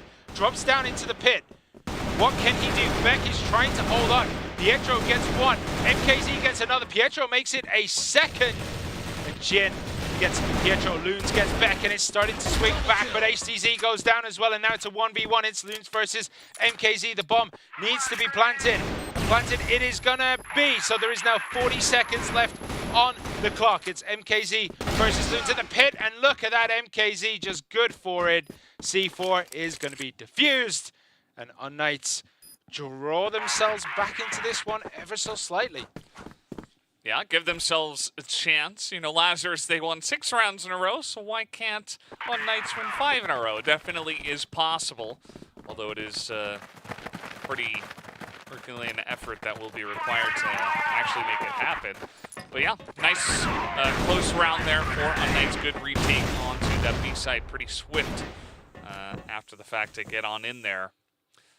And now Lazarus going to take over this double pillar area, feeling pretty good about the way their initial push went. I don't blame them for that. Yeah, I just want to point out Madison is on absolute fire right now, 18 and 9, and he's generally been the entry man, right? He's been the first through the door. He's just picking up kills left, right, and center on this map. And when you have a player who's playing as well as that, you can just leave him like they're doing now. He is on a solo adventure on the opposite side of the map, and you know he's good for it. He's not going to, you know, go down too easily. He's going to try to, you know, tag back, and if not pick up a kill, injure someone so much that they'll just drop to a grenade or drop to full damage or something like that, you know? So he is just going to hold this pipe right now, just giving Lazarus the options to push A, push B, firing through the box, making sure no one is there. They were right about that. No one is there. unKnights are playing pretty far back on the A site, with two guys actually looking towards Central Plaza, just making sure. And we'll have to wait and see how this push does go in. Yeah, they are. They're pushing up through double pillars and are going to be making their way ever so slowly. Our Lazarus, they're going to push through the doors, and who are they going to find? 8CZ on the other side. Is he going to tag this early enough? He does see it coming, but Jin is just that much quicker on the trigger, and that is the go sign as Madison does jump down, but Beck finds himself in this pit and makes it his. He gets two early on. Can he make it a third? Can he make it a fourth? Vice is running around, gets Beck down, but MKZ cleans him up. It is a 3v2. Loons and 40 against MKZ, Pietro, and HTZ as they now hold the pit. Pietro gets Loons off the board, and 40 going to try to do what he can, but what he can is switch to his axe and then drop down. And unKnights, they get another win, and is this the comeback? Yeah, I mean, it certainly could be 2 in a row, and unKnights just, you know, once again, just like unKnights were doing on the Blacklist side, going for very late push into B. Lazarus kind of taking a page out of their playbook. Unfortunately, that has not worked for any team so far. So I would not like to see it anymore. And maybe Lazarus will just go for some kind of Central Plaza push, as they're not generally known as a team to just run back the same strategy over and over again. But yeah, nice little try. Good defense from the side of unKnights, although it was quite predictable. The push that was coming through, as now Lazarus, once again, they take over double pillars, but that doesn't mean you have to commit late into B. That's exactly what they're doing. They're just kind of holding that central area, and again, they keep, like, I don't know if they're going to commit to double pillars, but it does look as though that is where they want to go, because they do commit and then pull back, commit and pull back. Maybe they're trying to just get unKnights to rotate over and let Madison do what Madison does best, and catch people rotating around as grenades are in. And Madison is very, very aggressive right here. He is far forward and does get taken out by Beck, who spots him from the pit. HCZ gets a big kill, make it. Oh, sorry, that was HCZ gets Vice as Loons gets HCZ. Beck gets another. And unKnights now are just turning this around. They're just holding their own when it comes to holding this B push. And Lazarus do see they need to try something else, right? Because every time they push into B, it's just not working. Yeah, this is a little bit of a mix-up, you know, throwing in one guy through mid, and he got so much value getting in there so quickly, but unfortunately not able to do too much with it, as, you know, still enough time to go for a little rotation, even though it is on compound, and 40 is probably just gonna have to go through mid here, but should be able to get this bomb planted, because as we know, all 3 members of unKnights just stacking on the B site, which is just fine. Definitely a good strategy to go for when you do have the man advantage, as this will be planted here, and let's see if 40 can make the miracle happen. Well, he's going to have to duck and dodge and cannot touch that one. ACZ picks him up, and unKnights take another. And they're in touching distance of bringing this all the way back. They were down so hard, and now they are just clawing themselves back into this one. It is 9-7. Lazarus still have 2 points, 2 maps to go, 2 rounds to try and close this one out. unKnights, they have to not drop anything here. They're going to have a chance of winning on compound. Absolutely. unKnights have took them a little bit to wake up, but moving over to the GR side, they have been having a bit more success so far. Only getting 3 rounds in the first half, but now 4 rounds already. And it just feels like they've been one step ahead of Lazarus, just reading the plays. Some of the pushes have been a bit predictable, but especially that last one, just good coverage on B. Good shots that were fired initially to get them the man advantage, and then The overcommittal from Lazarus into B was just immediately shut down. So Lazarus kind of lost for exactly what to go for here. As I said before, they don't generally run back the same strats, but I've been seeing the same formation like 4 or 5 times in a row. Yeah, and once again, it does look as though they're considering this double pillars pushes. Actually, we do have Jin pushing into this central area. Grenades are just going to completely close this out. They're not going to get much done as Madison actually finds himself in front of Pietro, and that's a big early kill. Beck is in trouble here as Madison gets that one as well. That's a big double kill early on, and unKnights, they're just falling like cards. There's 2 against 4. Lazarus in full control. They get the bomb down, but MKZ might have something to say about this. He gets Loons off the board. It's a 2v3. What can HCZ and MKZ do? We've seen them time and time again perform miracles. They're going to have to perform one more if they're going to stand a chance of taking compound. They're switching guns. They're finding the right timing to push in. There's 20 seconds left on this bomb, and MKZ looks as though he's going to start to breach. 40 does have the angles here as Vice gets MKZ. HDZ did get Vice, but 40 gets down HDZ. And Lazarus, they didn't make it easy, but they closed off compound. Yeah, very nicely done, and you know, all it required was for Madison to take a slightly different route, just go in, run and gun, do what he does best, and enter in once again. Definitely the MVP of that first map here for Lazarus, who come in with a bang, a very nice performance. Starting off early with just Madison in good spots. unKnights not able to win these initial firefights, and I think that took a lot of wind out of the sails of the Blacklist side here for unKnights. Yeah, it definitely did. I mean, it was tough for unKnights, right? They were so far down, they started to pull it back. Would you have expected unKnights to have maybe pulled it back and go to extra rounds, or did you think Lazarus were always in control? I think after the first half, I was like, okay, this is definitely not, you know, we're not seeing what maybe the numbers and the results from earlier on this year were supposed to dictate, perhaps, potentially. And you know, Lazarus came in here, they looked like the better team in the first half, and from there, I did not expect unKnights to really come back in this one. Nice little try, you know, 3 rounds in a row. Pretty good showing, good read on what Lazarus were going for. And then Lazarus, you know, they kept calm, even though 40, fortunately, in a couple of those 1v1s, not exactly able to get the drop onto HDZ. Didn't matter because as a team, Lazarus were just playing better CROSSFIRE. Yeah, absolutely. And we're going to be moving on to Mexico relatively soon, and that's going to be very interesting to see. Do you think unKnights have something in store for Mexico, or do you think they avoided practicing too hard on it because it very rarely comes up? I would say that when you're going against Lazarus, you have to ban on Kara, but you may expect Mexico to come in for the next one, so if they could have looked that far into the future, perhaps they've got something prepared, but I would doubt that it'll be as much as what Lazarus will have. So I would expect them to have the advantage, Lazarus that is, as they did get the advantage here in the series so far. 1-0, 10-7 here with Madison, the obvious MVP, I would say, from that first map. Oh yeah, Madison was absolutely cracked. He was moving around the map in ways that we don't really see people move around the map in CROSSFIRE, right? Like, yeah.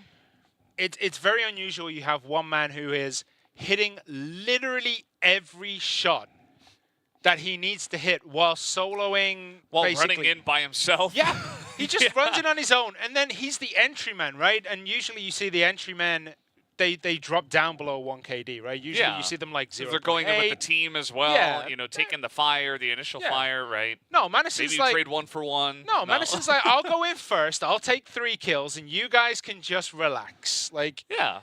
He's on fire right now, and it's going to be very hard to quench that. With unKnights playing the way they are, they did start to get a foothold back in that, but just at the last hurdle, they kind of slipped once again. And, I mean, what are we going to see on Mexico? Mexico is just really hard to read. I mean, this is a map that, you know, it's kind of linear in terms of the ways that you have to attack it unless you're going to go for some very risky strategies like going underneath and trying to go for some like water plays and stuff like that, and or maybe some like stairs rushes into A with some utility. You know, this is a map where either you're going to hunker down, you're going to play the long game, or you're just going to send it. You're going to be like, okay, we're running in, we're taking big firefights, we're going to take you down in the middle of the map. And sometimes it can come down to this kind of game of chicken where it's like, who's going to go more aggressive into mid? And Lazarus aren't necessarily that team. I know they're going to be the ones that maybe are going to hunker down and just wait and just try to control areas of the map.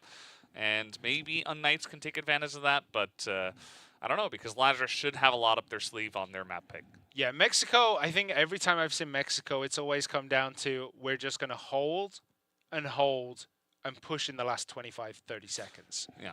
It's That's basically like the base strategy. Yeah. It's like the script has been written, right? Like the script of Mexico is you wait until there's 30 seconds left and then go send it. That's pretty much basically what happens time and time again. That's the way the teams do play it. They don't want to take too big of a risk. Although, as I say that, I mean, Lazarus are already on A. Yeah. So, in they go. And this is exactly working out already as Pietro trading it back. Nicely done. Picks up 2 kills, 40 with his M4. Now with a pistol. Also very strong with a weapon himself as a sniper. But yeah, it's only Loons left up here on the stairs. A very fast rush from Lazarus is immediately shut down. Yeah, I mean, you did mention the 2 strategies. One is wait and the other is just send it. And Lazarus definitely sent it there. And I think they're going to continue to try and send it because they do have that little bit of an advantage where, you know, the Global Risk side, they do start all the way over on B. So they do have an opportunity to do what they're going to do now, which is absolute murder as Jin gets MKZ. Madison finally picks up one, but Beck gets a big double. Pietro gets Jin. Loons takes out Pietro, and it's a 2v2. Switch is gone. Nicely held there. Beck gets another. Is flashed out. They're trying to hit each other through the smoke, through the flashes. Couldn't do it, but unKnights, they do close that one out as well. That's a very quick 2-0. I mean, if you want to catch your opponent off guard, this is the way it is going to go, right? You're either going to rush into mid here, you're going to try to throw some flashes over the top, and a couple of the entrymen from Lazarus have been performing very well. Like we mentioned, Madison has been great. Jin has also been great. So they're just trying to utilize those 2 guys and say, okay, we are just playing better than you. We can entry onto you. And especially Blacklist side on this map, sometimes you do just have to send it. That they do, and underneath they go, all 5 members pretty much. Although Madison is hanging back. HTZ and ATZ able to trade a couple, and now it's a one-on-one between the snipers who are not sniping on this map, and it's HTZ who will actually take down the kill. Yeah, I don't think we're going to see many snipers on Mexico. This is a rifle-only map 99.99% of the time, and the other 0.1 is when you see the shotguns. True. Yeah. So it looks as though we're going to be going under waterway one more time. As Lazarus are going to repeat this. Pietro is slightly flashed out, does back out at the right time. We do have a wraparound here as Jin and Vice pick up some big entry kills, but Pietro does pop out, get one, but 40 takes him out. It's a back and forward trade. 40 goes down. It's Vice, Loons, and Jin against HCZ and HDZ. Jin does get the bomb down, but Jin also takes an absolute ton of damage as Loons is on the hunt. He's going to run into HDZ right there and does get him down. HDZ, last man standing, 1 against 3. Where is he going to go? Is he going to get the drop on Loons? He's going to wrap around Loons, walks around the corner. HDZ gets him though. Jin is holding that crate. Going to try and get the shots through that tiny, tiny little gap and round the box as we go as Vise does manage to pull one back for Lazarus. It's 3-1.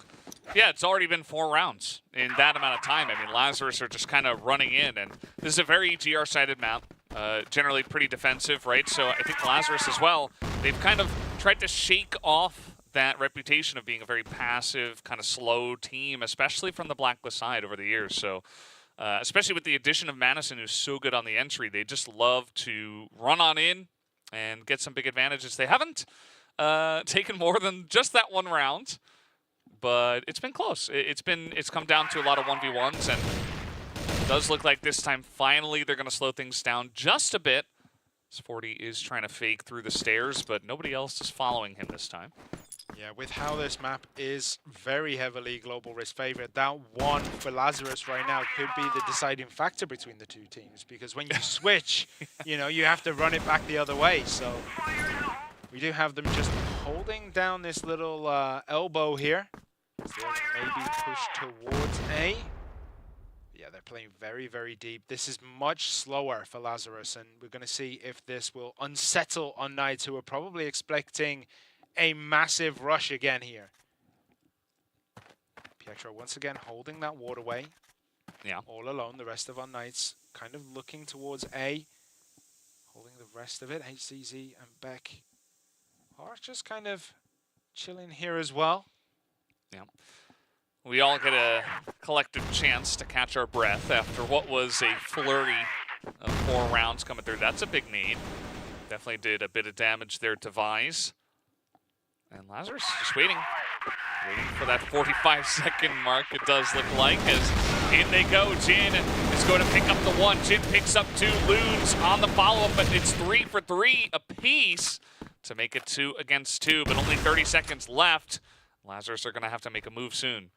Yeah, they're going to have to pick up the C4 and get it planted, and they're going to have to run into either HZZ or I think it's HDZ is the other one? Pietro. Pietro, okay. Pietro, actually, yeah. Is that how we do unKnights now? Everyone is just everybody's just letters. Oh, HCZ gets 40 down. And that's a 2 against 1, but HCZ is very low himself. The C4 is re-picked up. It is going to get planted. HCZ is going to try and get on top of it, but he doesn't manage it just in time. And HCZ cleans up Loons as Loons was trying to get into position. And unKnights take round 5. It is 4-1. Yeah, I mean, initially, Lazarus trading 3 for 3, that's actually a pretty good trade because especially on this map, A and B are pretty far apart. unKnights kind of had to split up 1 for 1. They didn't want to retake B.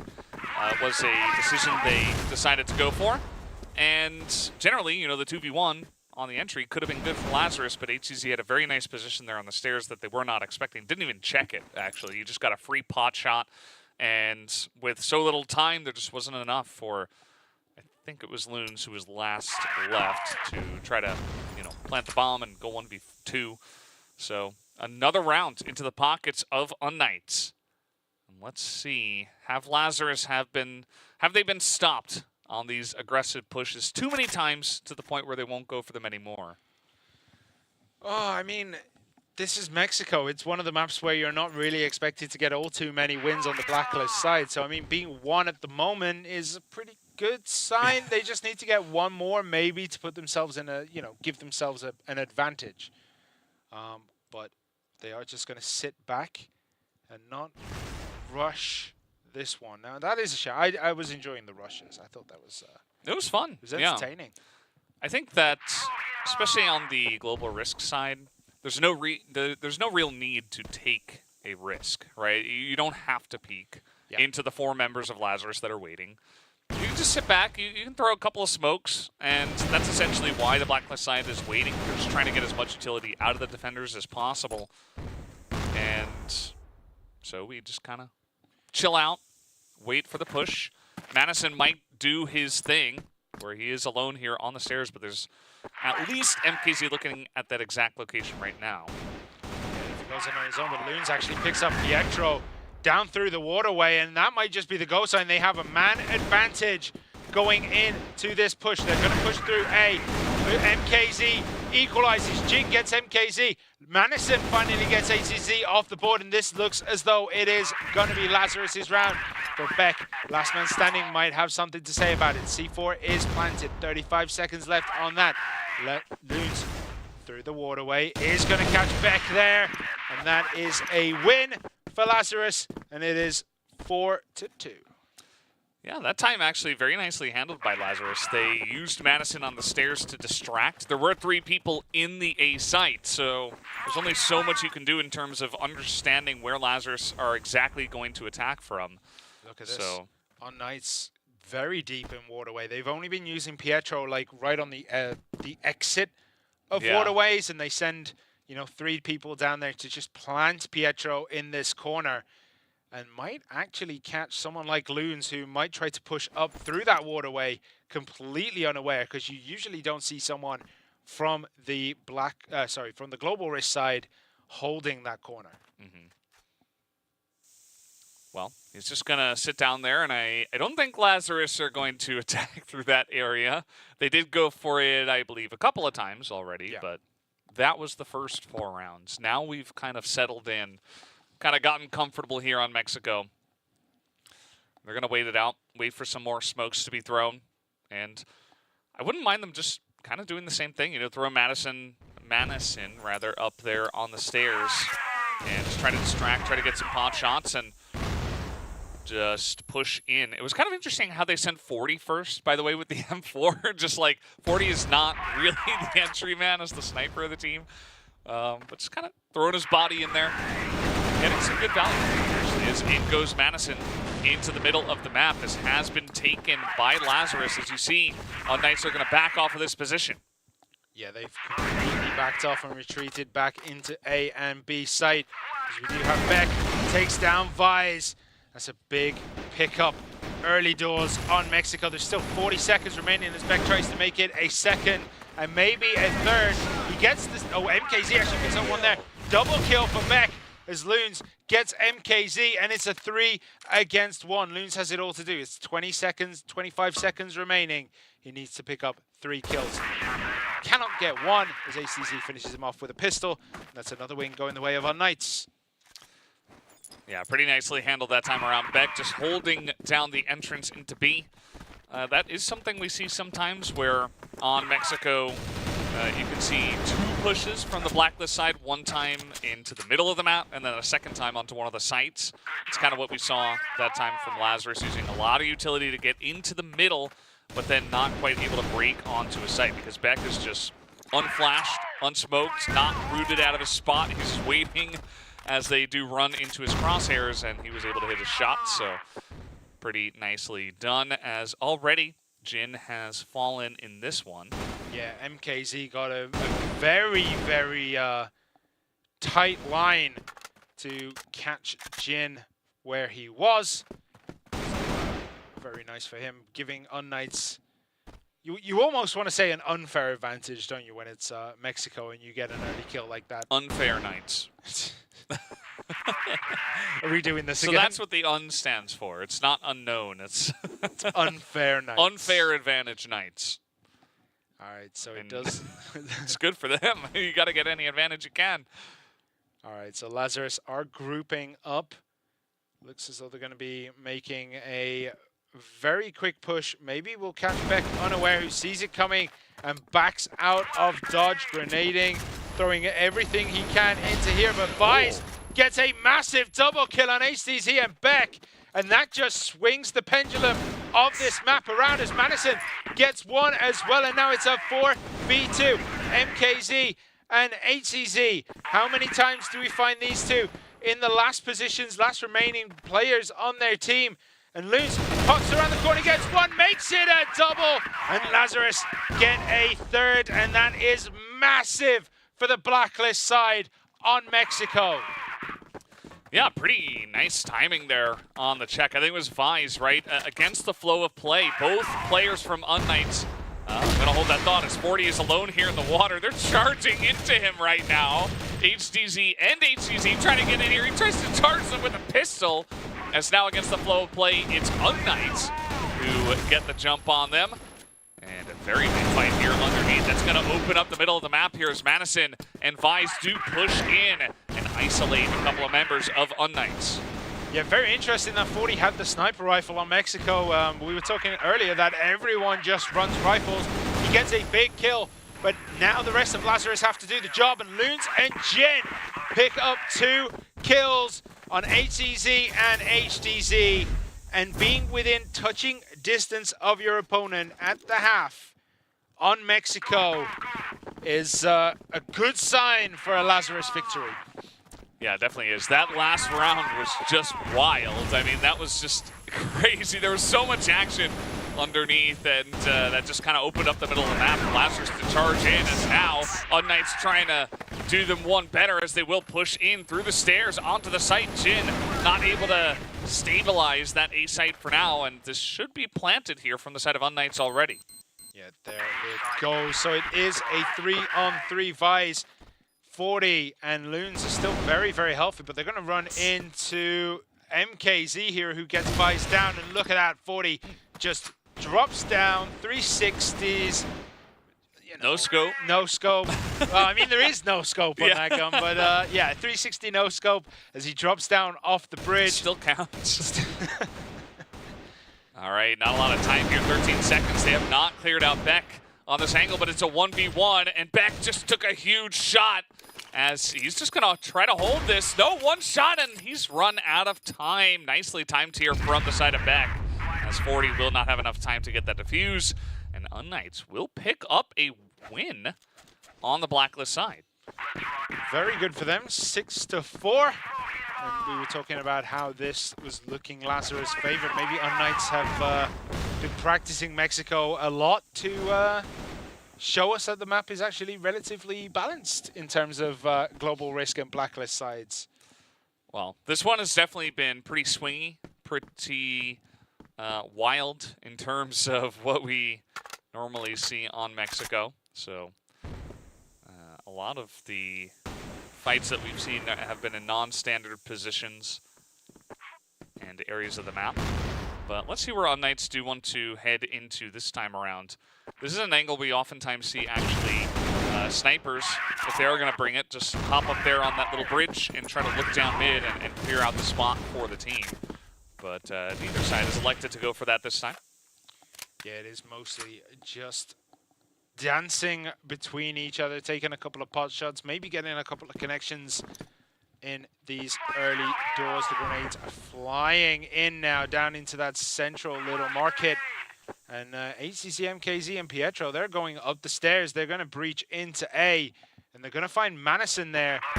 Oh, if that was a frag grenade, that would have done so much damage. That was right on their toes.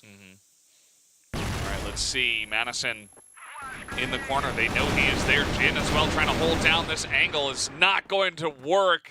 As Vise is also here, but nobody on the side of Lazarus is even able to get a single kill. As already this bomb is planted, and Loons, he's not a miracle worker as far as I can tell. He's going to try to maybe pick up one. He does get the pistol kill. Okay, that's, if you're going to get the 1v5, you got to start with one. Then you got to make it 2, 3, 4, and 5, and defuse the C4. And time is running out. Almost gets Pietro down there. Does get Pietro down, but is taken down by HCZ. And that's 2 in a row for unKnights. 7-4. Yeah, I think this is really going to make Lazarus feel a little bit uncomfortable at this point. You were down at the half, of course, from the Blacklist side. But now a couple of wins already going the way of unKnights. Their pushes onto A have been pretty standard, but also extremely effective. Just a couple of flashbangs over the top and just winning the, the 2v1s, the 3v2s that we have been seeing on that site. So Lazarus have not been able to really thwart those pushes just yet. They're going to have to definitely readjust. Yeah, and unKnights, they know that if they can hold their own on Mexico and take it to port, they have a big advantage because Lazarus have just not been performing particularly well on that map. So they could do it here. This grenade's coming, flying in, Jin backing out. unKnights maybe looking to move into the middle of the map. Yep, there they go. Some flashes and smokes over the top, but still a minute 20. They do this at a pretty good timing, but actually backing away from the re-entry of Lazarus into the middle of the map. And nobody dies, although Pietro does take a big chunk, and so does Jin. Yeah, just a brief excursion there as they decide to return home, go back to their divisions. So the lines have been drawn. Vise is pretty aggressive here, hiding around the corner, but they know that position. They know someone's nearly always in there. Turns around. Oh, didn't get the shot. Vise actually gets Pietro. Pietro didn't quite see anything coming, and we do get another. Vise picks up a second, but Vise does go down to a grenade from HCZ. It is 4 against 3. Loons looking for more, looking to try and find anyone coming up through the waterway. There are 35 seconds remaining. The C4 needs to get planted sooner rather than later, as MKZ gets the frag through the door, and he's going to instantly back out. Loon's trying to get the wraparound, trying to just find and reposition. Beck comes in, MKZ tries to tag them through the boxes, but can't. But HCZ does get the tag on Loons through the box, and just like that, the pendulum has swung once more. unKnights now find themselves with the C4 planted. HCZ playing out of his mind. Madison trying to do what he can to bring his team back into this. MKZ is there. If he had just a little bit more time, he might be able to do this, but Madison has to get it done. He has to get this kill. He gets one, but cannot get the second. And unKnights make it 3 in a row on the Blacklist side. Yeah, speaking of Miracle working, they lost the initial fight in mid, but then they were still able to push on to B, and it just looked like Lazarus was not expecting them to get in there that quickly. And one by one, they fell like dominoes. And now that's 3 rounds in a row from the Blacklist side here for unKnights, who look extremely comfortable even from behind. And now they're just gonna, you know, with this lead, try to throw in a bit of a cheeky strat, as we do see Lazarus do have the crossfire here, and this one is handled pretty nicely. Yeah, it is. Lazarus completely in control of that HDZ with the sniper, has to make it all work. Might need to try and find a rifle. He doesn't have time to, as Vice finishes him off, and that's finally a win for Lazarus on the Global Risk side on Mexico. Something you don't find yourself saying very often is Global Risk struggling to find a win on Mexico. I think Lazarus, maybe they can use that to try to build something up from here after taking a bunch of hits in a row. In terms of the rounds they have lost on this map, and you'll note that unKnights immediately going to take this one much slower. They tried to send it in underneath. That did not work. Generally, it does not. If the enemy team is in any kind of a standard setup on the Global Risk side, which Lazarus were, they were just ready to rotate over and get that crossfire going to stop the push through underneath. So now unKnights going to have to elect to go for a different strategy. It's coming in. Doesn't quite catch anyone, I think, as Vice is up on the box. Pietro takes the rifle. He's going to maybe be the entry man. ACZ having a peek. Did almost tag Jin there, I think. And the shots keep coming in, but nothing is connecting really from either side. So they're going to play it slow, and they are going to send Beck up around the stairs. HZZ in tow. Actually, no, HZZ decides to pull it back. All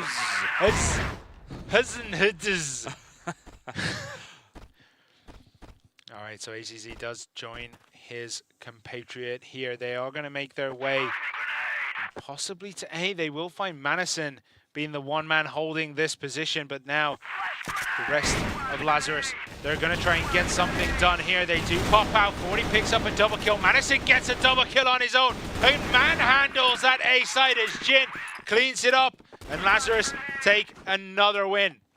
2 in a row for them. Yeah, sometimes if the Blacklist side is going to be way too slow on the aggression, sometimes you can catch them off guard. Lazarus just get in their face, and a couple of guys that have been stepping up today were able to get the job done here once again in that last round. So now that's 2 rounds built up here from the side of Lazarus. And I don't know. For some reason, unKnights, you know, even though they looked fantastic 3 in a row, okay, they're going to come in here a bit quicker, but Jin on the flick is so fantastic, and the sprays through the smoke. Nobody on the side of unKnights is able to get through, and it's only HCZ left. Oh, man, against the wall. Does get the first kill he needs, though. Through the wall, gets the kill. Now HCZ is kind of trapped against the wall. A little bit. There's nowhere for him to go. Yeah. So the rest of Lazarus is just going to sit on A and make sure that they have to come to him. And no one on B, but it is a very difficult run. But there is 90 seconds remaining. He might just have the time to pick up the C4, run underwater, and get onto B. Not the most efficient of routes, but it is possible. But no, he's going to come down, try to get the team kill, but 40 is good. And another win going the way of Lazarus. It is 8-7. I love that little showing of the bomb. He's like, by the way, they also don't have the bomb. So he's just dead. I think he was trying to catch them off guard with a little little courage there. 1v3 onto the A site where they all were looking for a pickoff. Did not get it. And now, I mean, Lazarus 3 in a row themselves, and they've kept unKnights at only 3 wins on the Blacklist side so far, so this is definitely a position where you're pretty happy as Lazarus, as long as things don't get too out of hand once again. They have definitely taken back momentum of the series, and the last couple of rounds especially were very one-sided. Yeah, very, very one-sided, and if this continues, Lazarus will find themselves victorious in this. Remember, unKnights are fighting for their tournament lives. They need to win this one to even stand a chance of being counted among those who progress to the semi-finals. Lazarus, remember, it is their first game of the day. They will have one more after this. They will have to go play Anubis in the last match of this evening. So we can see what happens here. Jin just ducking and diving around, trying to get an angle, trying to see if he can find anything. KZ does fire, giveaways his position, but doesn't get punished for it at all. HTZ with the sniper going underneath. Again, just backing up, trying to find some way of eking out an advantage. unKnights really taking their time with this one, and they have not made a lot of progress on the map right now. They have not gotten into the middle of the map, and you know, a lot of utility already used here, so if they are going to make a push here a bit late into mid, they got to go right now, and they're not going to have that much. They throw one smoke into the choke. Couple flashes over the top as well. Mize comes out, challenges, and Jin is here as well, just to spray through. And again, they make this play very late. HTZ not even with them, as 2 guys got to push in with 20 seconds left onto the B side of Mexico. Yeah, they're going to have to try and get through Jin first, and HTZ does do that. He gets Jin down.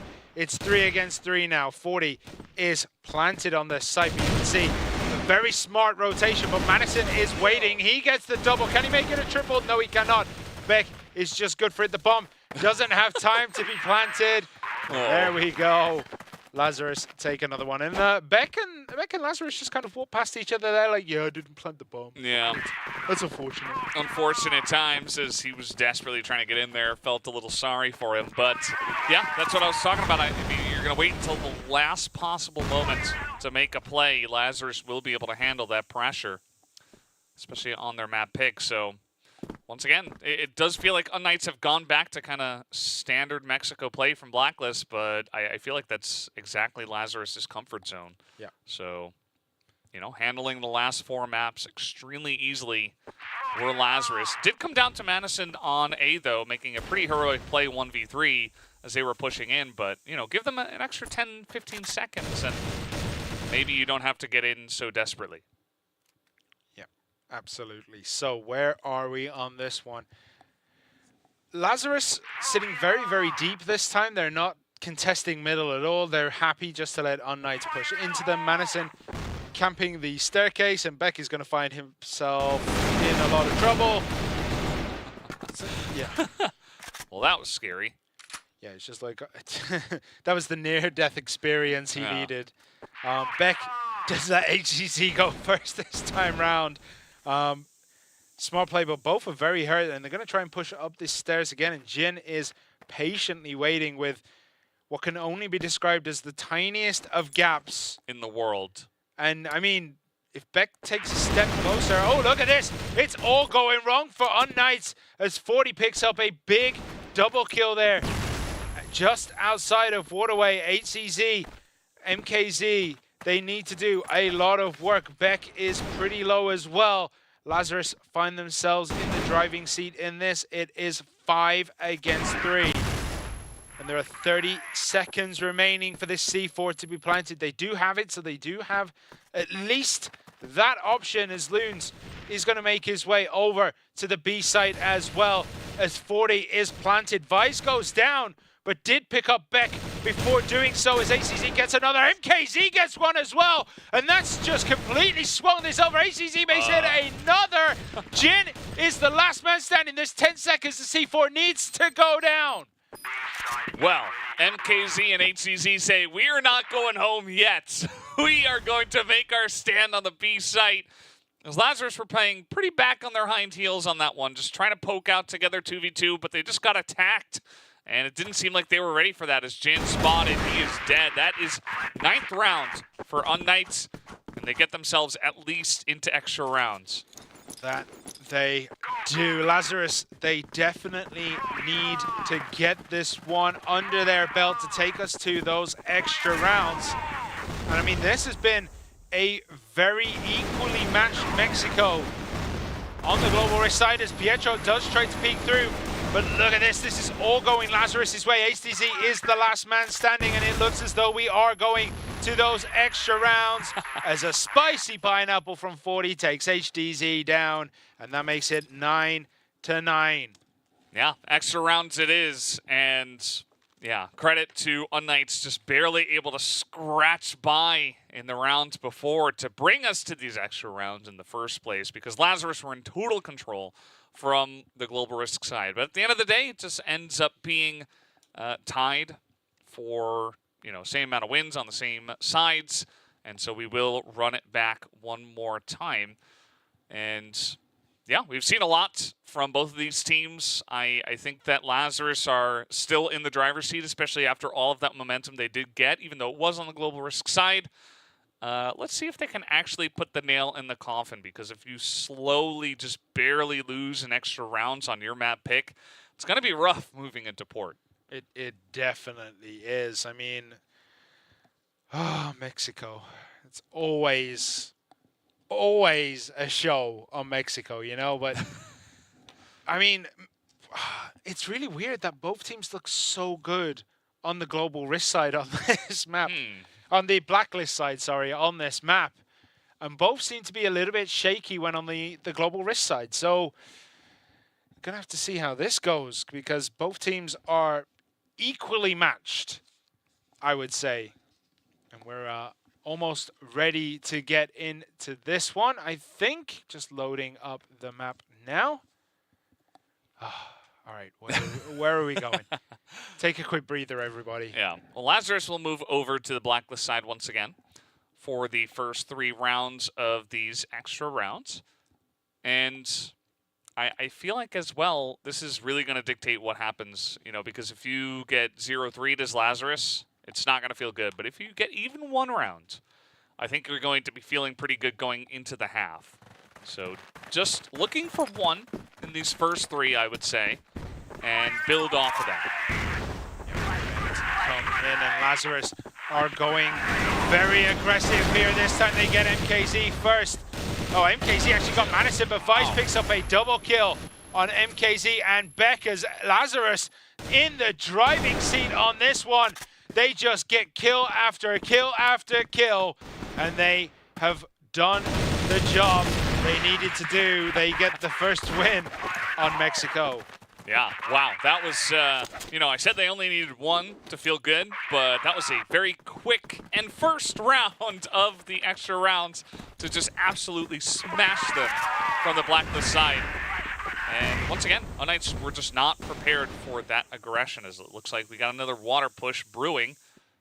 Let's see if unKnights are ready for this. Madison poked out just a little bit too eagerly around that corner. He was all on his own. MKZ did pick him up. As everyone comes in through Waterway, Pietro is there. He gets a big double kill, but Loons makes it a double kill of his own.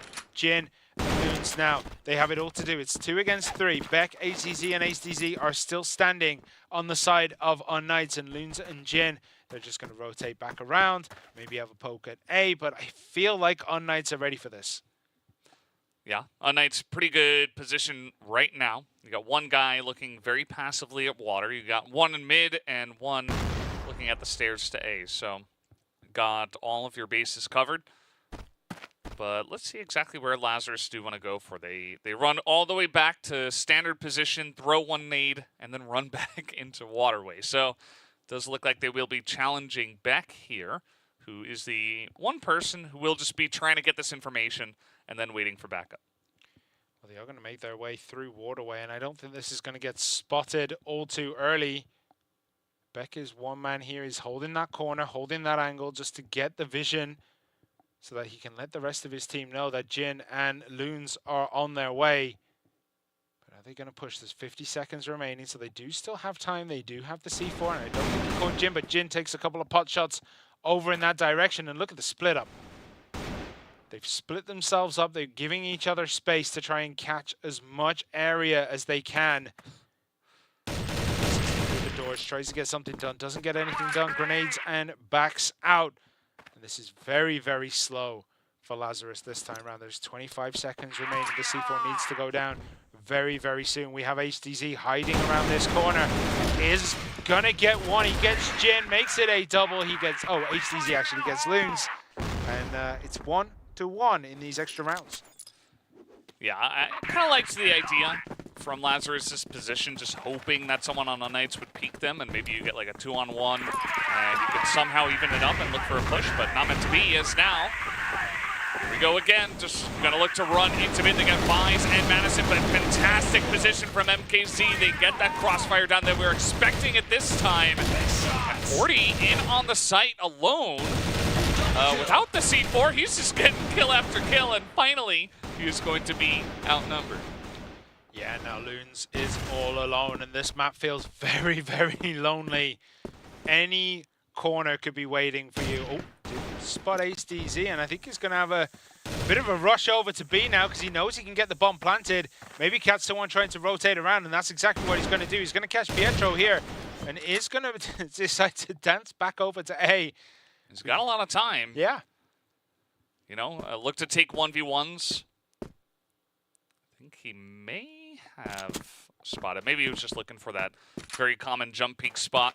Pietro once again gonna hit him actually through the box, and it looks like Loons knows as well. He gets onto the B site, and now he's got a nice little position for himself here, 1v3.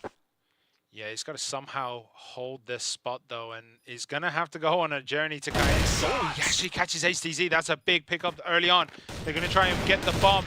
They're going to rush Pietro down around the corner. Loons is very, very low and is taken out, and there is plenty of time to defuse that C4. unKnights take a second, and they are one away from winning Mexico. Right? Yeah, well... No, two away. A couple, two yeah. away, yeah. And, I mean, it was a pretty good try. From Loons, got to hand it to him. And I like the way that Lazarus handled that Blacklist side once again, kind of bringing that fire, that same aggression that they had from the beginning of the entire map. And they were able to eke out at least the one-round win, which I said before is kind of what you need.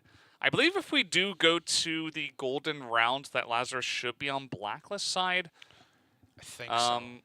Which is not great at this point in time because... You know, now maybe you're saying, okay, we want to avoid the golden round, so we need to win 3 in a row, which is a lot of pressure.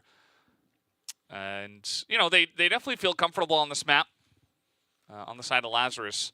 Let's see if they can get it done, as a 2-0 would be huge. Any kind of win over unKnights would be big, but to not go to port, I think, is very important for them. Yeah, I mean, what was the stat? 0 and 6? 0-6, yeah. Yeah, 0 and 6 on port. And you don't want to even run the risk of going 0 and 7 when you could have closed out your ticket to the semifinals in 2 sets. Well, here we go. We have swapped sides. We do have unKnights on Blacklist. We have Lazarus on Global Risk, and this is a much slower game from both these teams. Yeah, Lazarus taking control of the middle of the map, which has been their kind of pattern here. Just making sure that unKnights, if they are going to try to move into the middle, they have to use a lot of utility, and every single piece of, you know, flashes and smokes and frag grenades is going to be critical on this map that has so many twists and turns. unKnights may be looking to go up the stairs, might just peek here a bit, but they got 3 guys already in. Let's see how far they go. Ooh. Madison's like, yeah, no, I don't think I'll peek that. Yeah, he felt it in the water, didn't he? He was like, they're going to come up. There's 3 of them. I need to back out. And everyone survived, and everyone is still pretty much fully kitted for this. And no one on the side of unKnights is really pushing up grenade. Did it get a connection? I think it did, just slightly. As Vise and 40 are a little bit hurt. Minute left. unKnights, what will be the answer here for you guys? Because, again, not a lot of movement into mid just yet. And Vise, N40, and Jin are all waiting for you with guns cocked and ready. Yeah, rotation up waterway could be pretty tasty here, but they're not going to do it. They're going to try and push into this fortified position. MKZ slowly coming around, up the ladder, up the boxes. He gets another, Beck gets another. And this is going all unKnights' way, but it's still 4 against 2. Madison and Loons are very, very healthy. They just have to hold on. There's 15 seconds remaining. C4 is yet to go down as Loons does go down. And the bomb is planted, so now it's all on Madison. He gets 1. Well, this guy has had some pretty clutch plays today. A couple of low health bars here in HTZ and back, but you have to push into B through smoke. This, I think this is miracle level qualification. Let's see if he's got it going on, as already taken a lot of damage from Beck, and a nice peek out from HTZ. And that will be a huge round for the side of unKnights, now just 1 away from forcing a 3rd map. Yeah, and if Lazarus are going to win this out in 2 sets, they're going to have to do it through that golden round. But they've got to get their first round 23 between these 2 teams. It is 12-10 to unKnights. Yeah, I thought that unKnights were taking a little bit too much time in that last round, but Vines just poking out, gets picked off, and from there, the entirety of your CROSSFIRE setup that you have in the middle of the map is losing a lot of potential defensive power.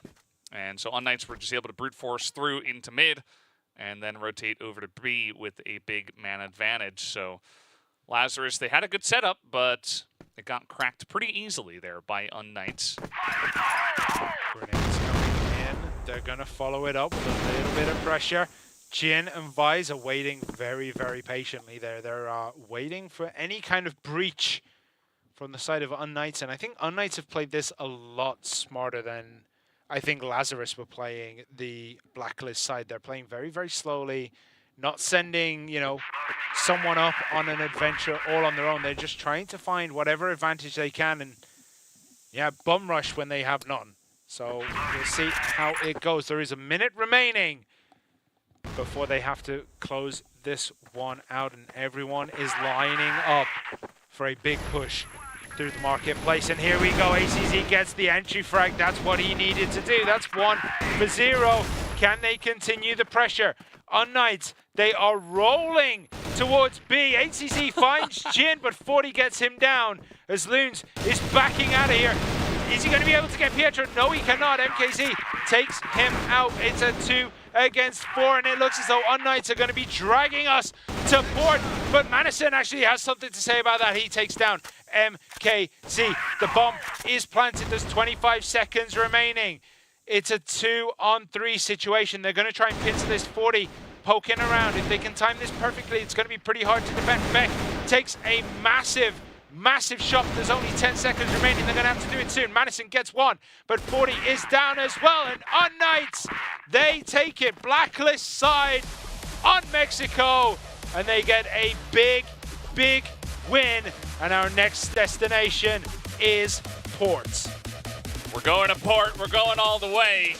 And unKnights absolutely manhandling them at the end of that one in the extra rounds. They take 4 in a row, 2 on the Global Risk side, 2 on Blacklist, and those 2 on Blacklist are really going to be painful for Lazarus. You can see they are not happy with the way that one did go. As we'll take a look at some of the highlights.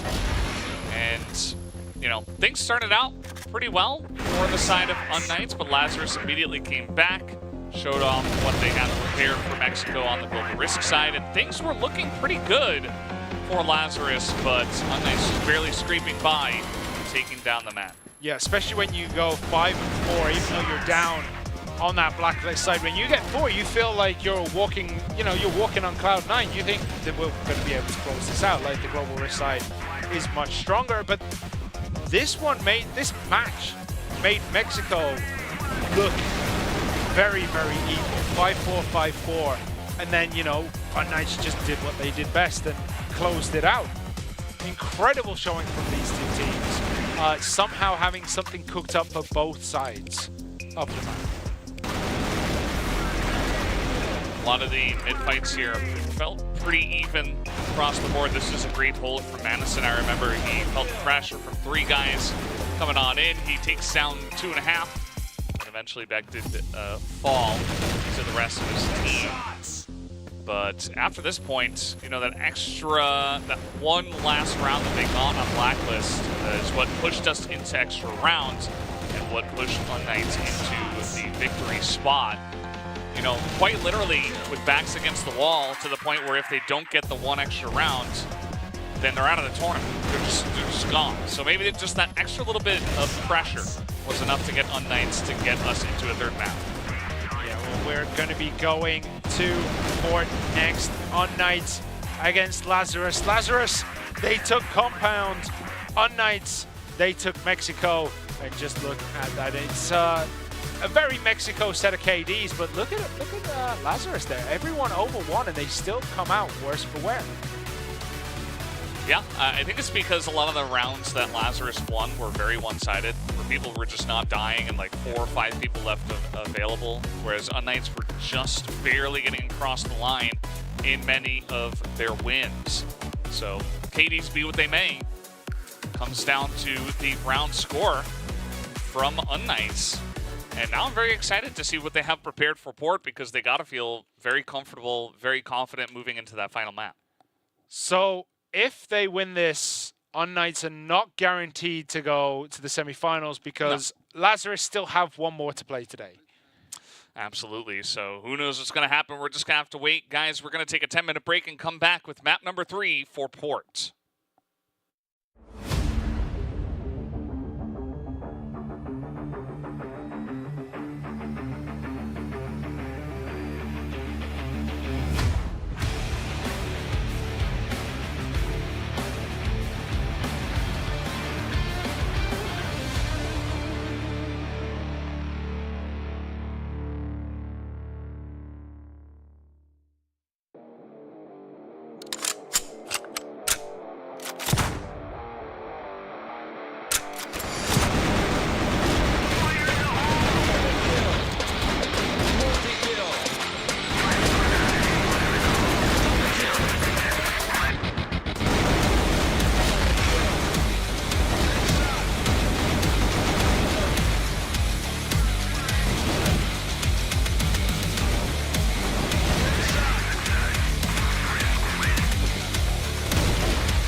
versus 5. Do it. We'll see if he can hold on with the shotgun in hand. He's good for a first here.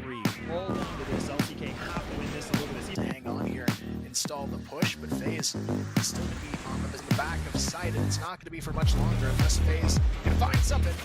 Gets spotted down there as well. Good for one before the trade comes. Capitalize on this now. Has the off angle onto him. Reed's good for a first. If the rotation can happen, yes, they catch it off guard. Now they're 7 eager to try and find an answer back. Good for one. nice flash comes in, double door.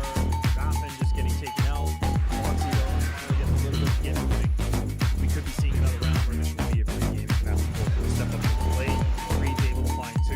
Immediately though, and now it's going to be up to Snox and Reeds on the rotation in this side. Or just devastating the scoreline here. Snox though, trying to make it happen for GB. Finds 2. Finds the trip. Doing such a great job to burn the block here. Pistol CZ able to find more, but it's not going to matter because Creed's it done there with a nice headshot. Magno goes down. Awesome. One of these shots here. And being that tested, even awesome. Okay, there we go. He waits it. Does he have enough in him to get this kill? All down to Creed's. Low. Down to 5. They're going to jump out the window. The pistols are coming out. Creed's has to sneak his way in here. Snox, though, he's already good for 1. Good one. Oh, an over aggression comes in from them at all. They have to go for this fight. Snox just comes in and Awesome played that need to do. Why would Alucard turn around? See it?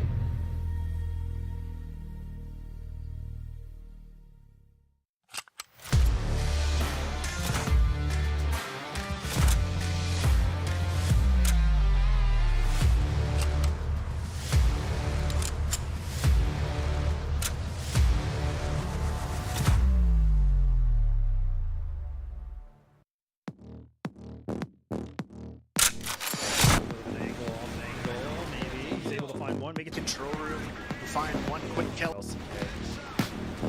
Nice shooting. Not looking like it so far, but it's going to be back and forth with this kid, Line Claw. He's going to try to sit through his net. Matter to be able to find this and awesome. Place now as well. They seem to know what's coming here. Zane already now. Things are starting to look a little bit. Team of LCK has actually already in really funny position. Coming in 3BL, just fearlessly going. Squash this whole thing with 3BL. With 3BL lost position. Now the names are coming in. Zane needs to come up with it. It's one of his own here, making a triple. He's going to wait things out, and he's going to come down in. This is about hitting shots, and he does.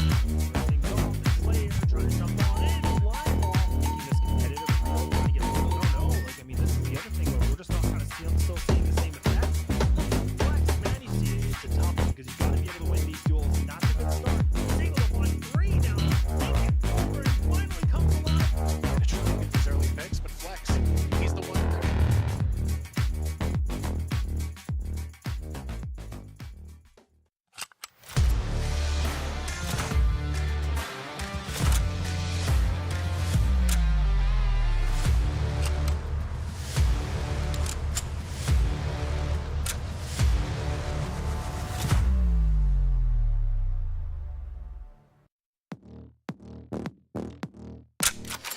This is the round they decide to go and swing towards the B-bomb side, but JWoww gets a huge as well. This is Cheryl so far. Of course, it's Horus to open it up with a double kill and start clearing out this site. Horus going to try and help lock things down. Opens it up with center. Alucard, sniper in hand, does get the shot. Maybe be able to find these 2 more. He's got 70 streak alive. Alucard's up before the B hit. Alucard has to find the opener, but he gets it here. Takes down Master. JWoww goes for the pre-fire as well. Takes down 2. Trying to get a little bit of damage, but it's going to be JWoww that's able to, if not, 11-11 tie, but Totson finds one. Totson, can he find the corner? Swinging, finds himself a double kill, finally gets shut down. It's down to the 2. Coming on in, it's going to be an absolute firefight. It's all 4 players coming up the catwalk. Alucard, though, already good for a first. But now time is the essence here. 20 seconds remaining in real. He has to come alive quick. It's a difficult push to get through. She fight their way back. Now these players are kind of stuck on the A ramp. It's good right now. LCK, they're running into a trap, and it's going to be Penguin that's able to find that multi. This is a little bit worrisome for sure. I mean, Awesome does. It has to try and find the answer. And they may just have it here, just as I say that, though. Oh no, Alucard. He has no opening at all, but Penguin is able to find 3. And it's just, he does make his presence known. He gets spotted a little bit, but they actually overpeaked that. They tried to do a bit of a combination, but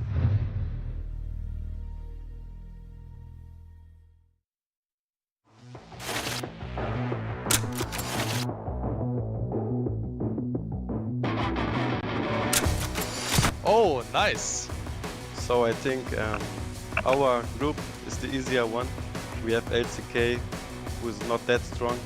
I think we definitely have the hard group. Group B looks like a very easy group. I wish I was there. Very hard group. We have a lot of pressure, but we will perform and we will do our best. We won last time, so this year it just gives me flashbacks. We might actually make it and GV is knocked out.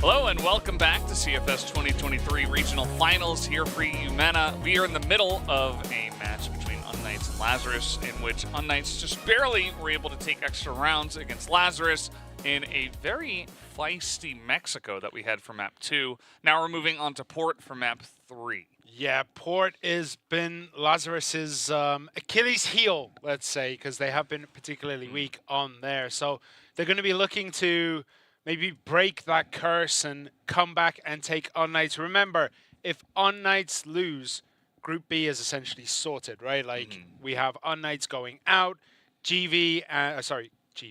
Lazarus and Anubis will be making their way through, and then they just have to fight later today for seeding position to see who they go against in Group A. Yeah, that is the case, and definitely a lot on the line for pretty much every match that we have today.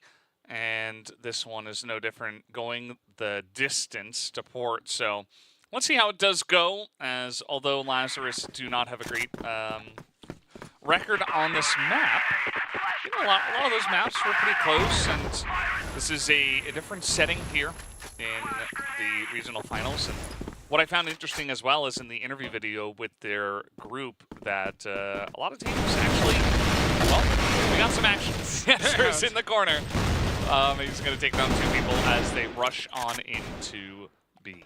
Yeah, Lazarus just not checking the corners there. Pietro gets a lot of work done all on his own, as Madison actually takes a massive hit there. He is very low. He's looking to maybe just hold out a little longer, but they've lost control of the C4. It is completely stuck as Loons goes down, and Port continues to be an issue for Lazarus as unKnights are in full control.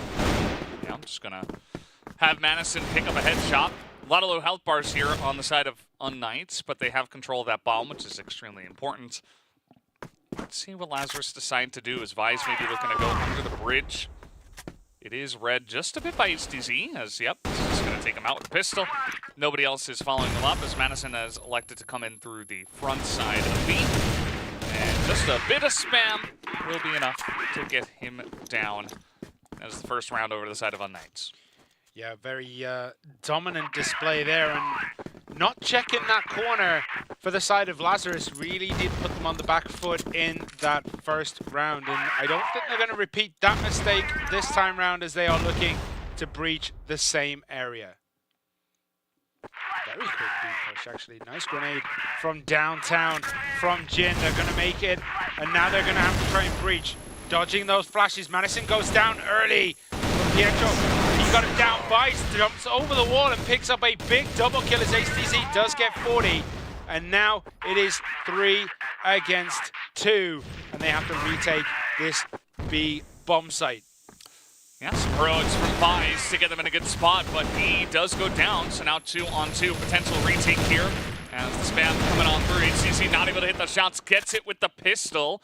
Still has 22 seconds, able to pick up a new gun, but he is incredibly low here. And just one taps him, and a headshot to boot, why not? So Lazarus able to get back on the board here, 1-1.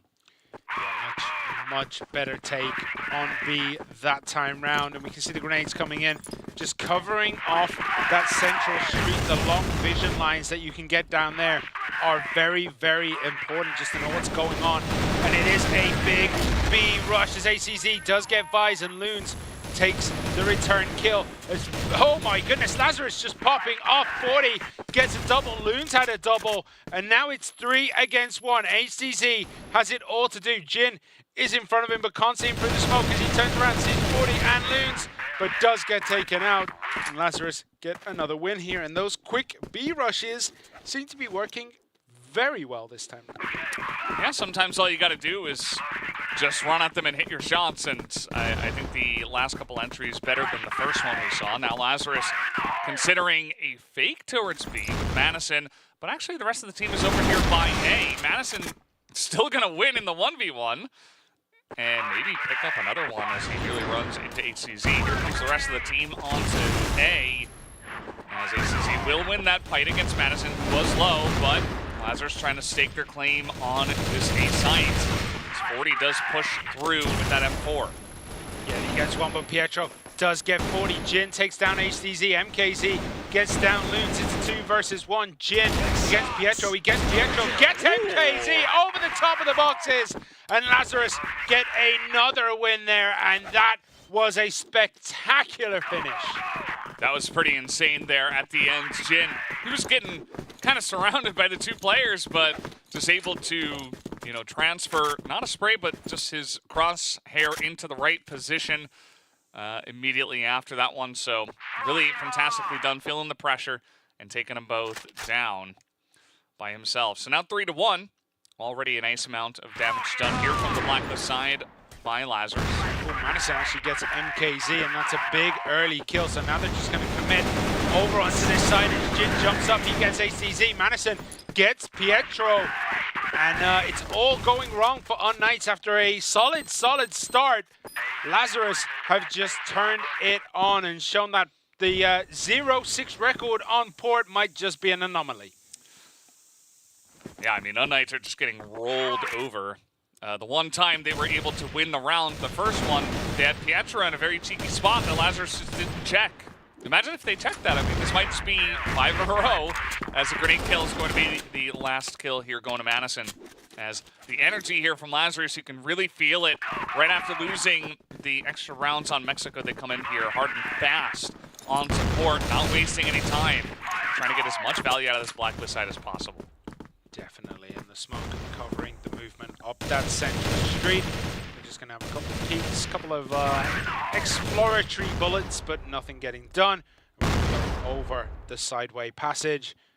And no one is in there, but it's always worth checking because, you know, often quite a few teams do get caught unaware as they walk over that sideways and run into someone. But who is that? HTZ does have this covered from that Eagle's nest on top of A. But they are coming in and coming in thick and fast. Madison gets MKZ down as Beck gets one. But Vice, he gets one. HTZ gets one. It's back and forth trading right now between these two teams. But Lazarus finally get a toe in front in this round. And they take another as 40 picks up a very important double kill. And that is 5 in a row. Yeah, pretty massive push there on the A side, and even though unKnights were in position and ready for the push, they had so many guys over there, and it just did not matter. A couple of flashes over the top, you can get onto that A site pretty quickly if you make quick work of it and just kind of run on in. And HTZ nearly able to hold down the site by himself with a pistol, but he can't get all the work done by himself. And that's not to say that unKnights individually aren't playing well. I think just Lazarus as a team are just kind of rolling over them. So will they find an answer here from the Global Risk side? So far, no.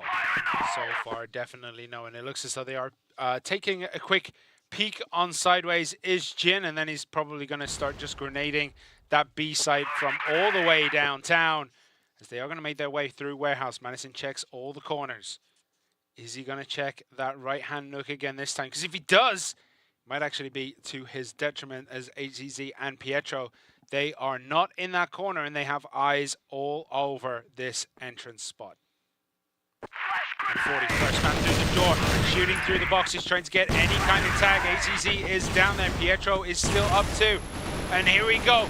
MKZ and Pietro holding on. They get Jin and Madison. Big kills now, but Vice and 40 They get two of their own. Vice gets it a double kill, but does get taken down by MKZ, and it's 40 against MKZ and HDZ. HDZ does have that sniper rifle, so might just hold back, try to find an angle where he can get that shot and catch 40 unaware. The C4 is not down, but he does have it, so he is going to start planting in now as 40 walks around this corner, just checking the sixes, making sure no one is coming in. And the C4 comes in, the beeps give away his position, and MKZ cleans it up, and unKnights finally get another win here on the Global Risk side. It is 5-2. Yeah, I like how you say finally, because even though it didn't take all that long, 5 rounds in a row was, you know, it felt really heavy on them, so they finally get that off of their back.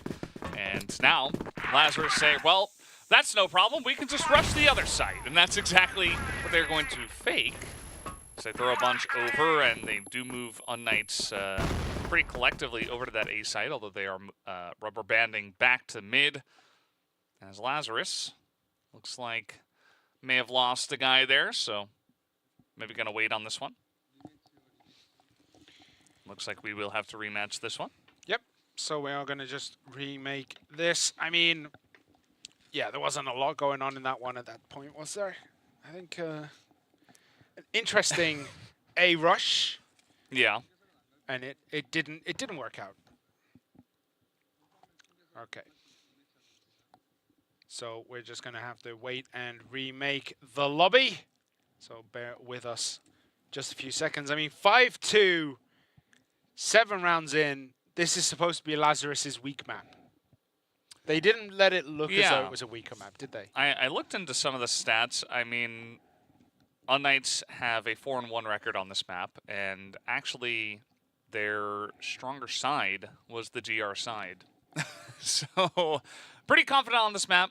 Also, they have won more often on the Global Risk side, and, you know, it's only over the course of the one league that we do have these stats from, but I feel like they're relatively significant, and, you know, it doesn't mean that, of course, unKnights are going to win, but I expected a little bit more from them here in terms of actually fighting back. It just feels like Lazarus, they're all on the same page, you know. They're kind of running into unKnights. They're hitting those entry shots. They've been so good at that all day long. And unKnights, you know, maybe they're just not used to dealing with this much pressure. Yeah, the aggression has been coming thick and fast in there. Lazarus is just going to completely rerun this. They're going all the way up A.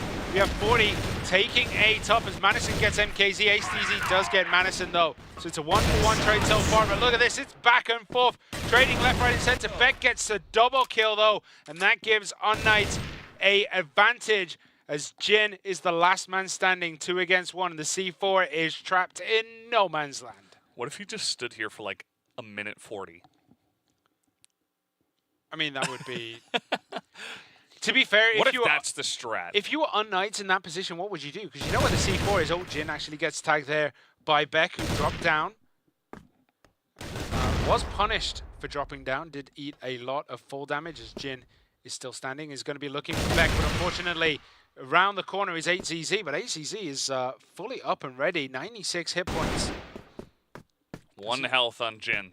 Does he know? Do they know where each other are? Comes around the corner and does get taken down with a toe shot there. And unKnights get another. And that is now 5-3, which is a lot more respectable than a 5-1. Yeah, the 5 in a row from Lazarus felt pretty huge, but slowly clawing their way back in are unKnights, and that's kind of been the theme from them. They dropped the first map, and then they slowly came back there on Mexico, and now they're slowly coming back here from the Global Risk side to try to get to at least 5-4 and move on from there. I looked at the stats as well of GR versus BL for Lazarus on this map. Even though they have lost a lot, they still have more success on Blacklist side, actually. Ooh. So perhaps just a Lazarus special here. And we'll have to wait and see what happens after the swap. Well, we do have Pietro in that spot again, so he might get quite a lot done if they don't check that corner again. He is behind the box. 40, Loons and Vise. They're looking to push through as Madison is on a bit of a hunt. Jin goes down to MKZ. And then Madison goes down ACZ, but look at this, Pietro does get the 1 kill. Loons does take 1 in return, but ACZ clears out that, and then they clear out the rest of Lazarus. And going into the half, it is 5-4. Yeah, 5-4. Lazarus, advantage to them, but may not feel exactly that way after losing the last 3 rounds in a row. So we'll see if they can keep it together and actually get some success going here on the global risk side, because that has been the big sticking point for them. They just cannot push through. I think their win rate on the side for this map was like 36%. So not very high. They got to shake that off, haven't they? Yeah. And numbers are numbers. I feel like Lazarus are performing pretty well today. And perhaps we just get some more extra rounds. Yeah, it's also worth noting that unKnights are literally fighting for their tournament survival. They need to win this one to stand a chance of making it to the semifinals. Yeah. Whereas if, Lazarus can overcome unKnights here, they're guaranteeing their spot and guaranteeing unKnights not to be making it to the semifinals. Yeah. Given how close this is and the fact that unKnights did get 2-0'd by Anubis, they would still need Anubis to beat Lazarus. Later on today, if Lazarus did win and all the teams were tied at 1-1, I would imagine that Anubis and Lazarus have better records overall.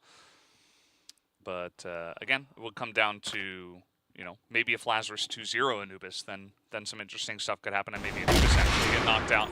As that was a very nice snipe from HDZ. Jin, I wouldn't challenge that angle again. No, he was almost out in the open, hoping the smoke was a brick wall, right? Yeah. All right, so if only. Yeah, if only smokes were just make temporary force fields walls on the wall. Yeah, on the map. You cannot pass this area. I feel like that would be a very different game if you could just start throwing grenades that make solid walls.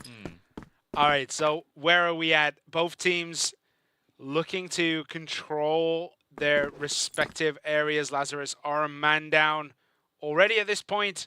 unKnights just looking for anything to give them a slight advantage, it feels like. Like, one more hit, and I feel like unKnights will just bomb rush the side. You have Madison trying to do what he can, and he's low, and that is go time on that B side for unKnights. They're going to push this advantage. They're 1 man up, but Madison is super low, so it's almost like a 2-man advantage. They're going to grenade. The C4 is down. They're going to hold this back street area. We do have, I think that is Beck, holding in the entrance to B as well, waiting for a rotation, but Vice does get MKZ down, but Loons is out. Beck does catch that rotation, so they're going to go through back street, and unKnights have made this their territory, but 40 and Vice, they have a lot to say about this. Vice picks up a double kill as Beck gets Vice, and it's 40 against Beck. Beck does get taken down, and just enough time, I think, to defuse the bomb. 2 seconds left on the clock. Lazarus get a win. Yeah, it was pretty surprising. I thought that unKnights had a big lockdown on that B site. They had the smoke in the back street. Their sights were trained, 3 of them, on exactly the area that Lazarus were coming in. And they got that initial kill onto Madison, who just hopped on through and kind of sacrificed himself as a distraction.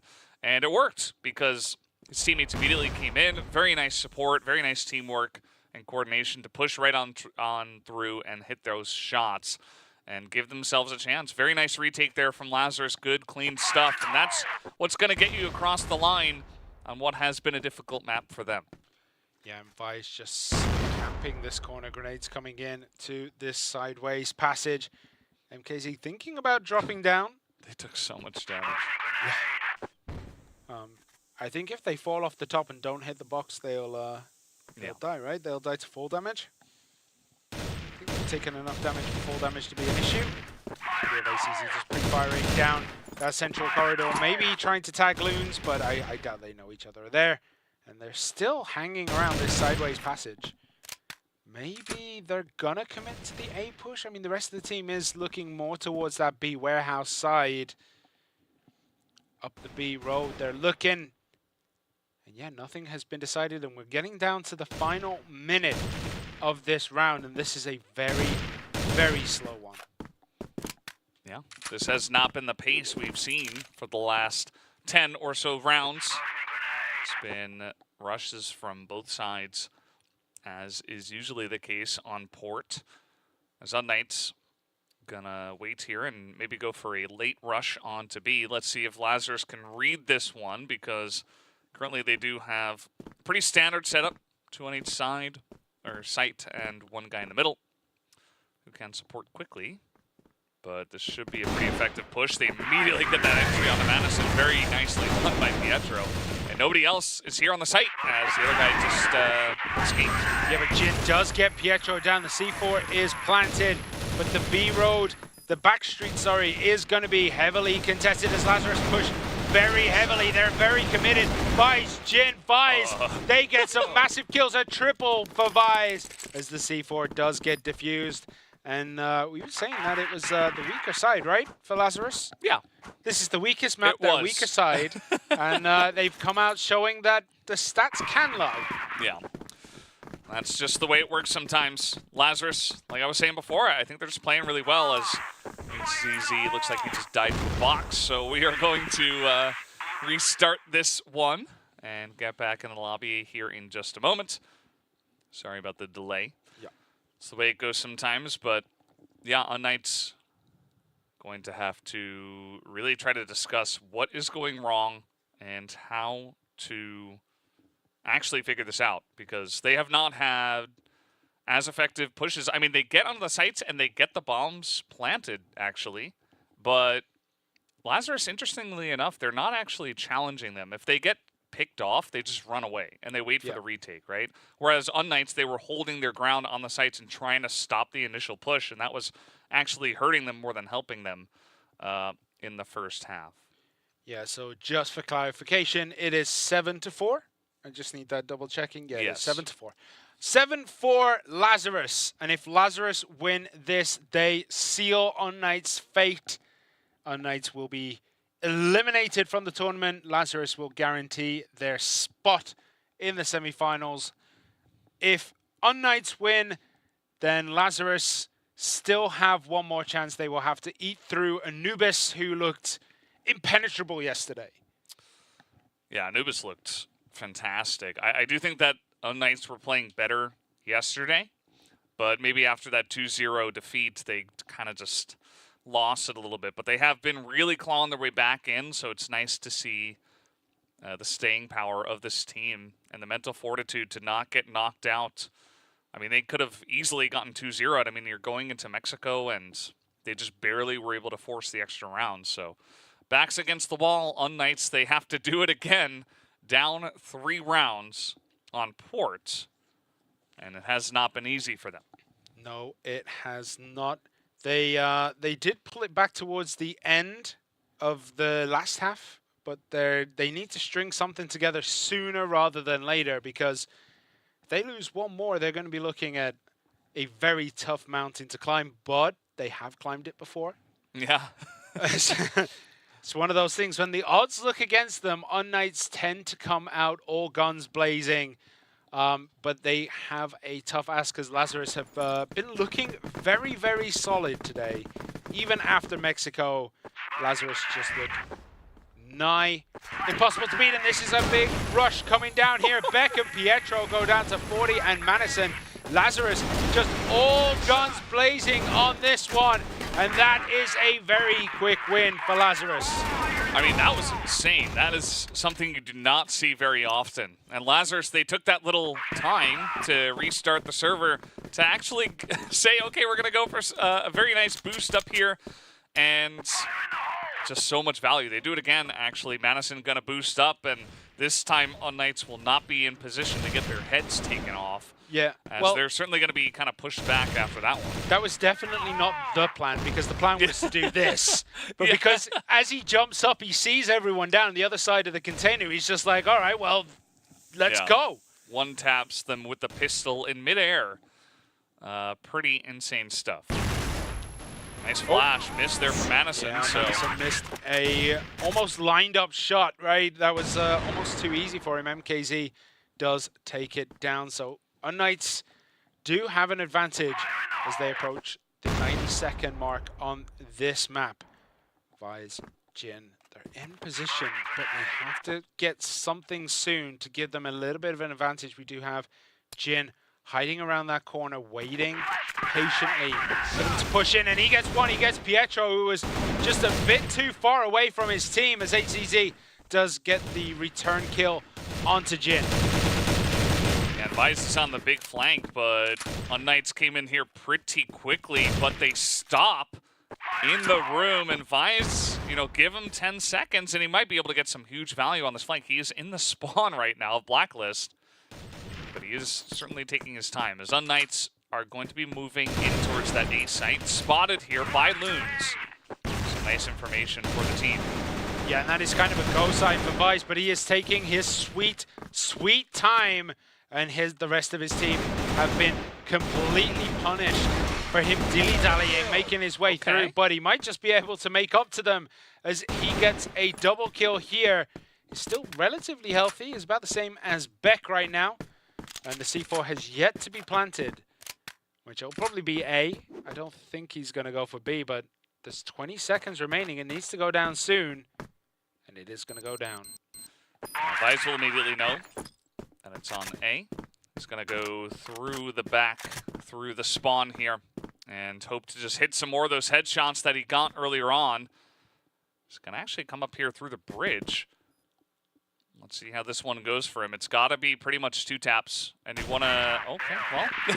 through the box. Spotted and shot through the box. Yeah, well, unKnights, they start that climb we were talking about. Is this the turning point?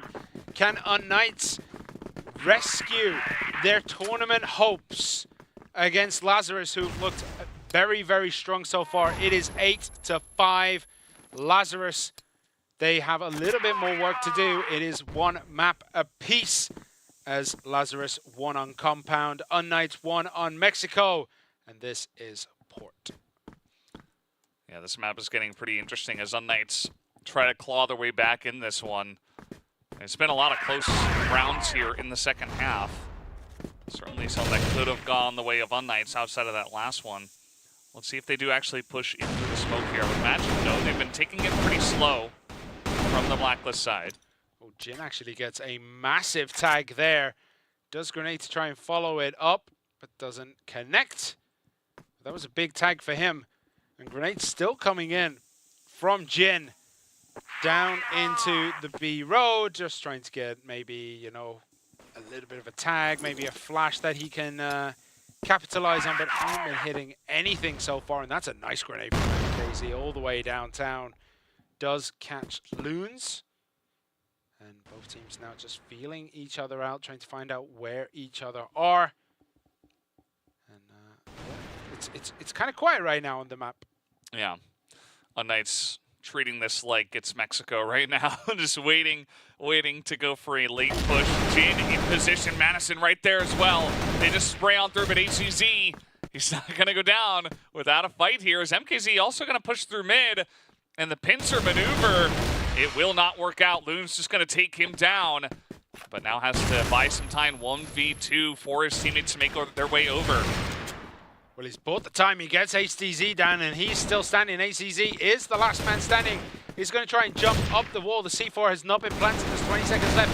HTZ really wants to get Loons off the board, and that's what he does. But Vice comes around the back, gets HTZ with the pistol, and Lazarus are match point. Match point. They just need 1 more round. And, you know, maybe this is their strategy all along. They're like, oh, yeah, guys, we're not great at port.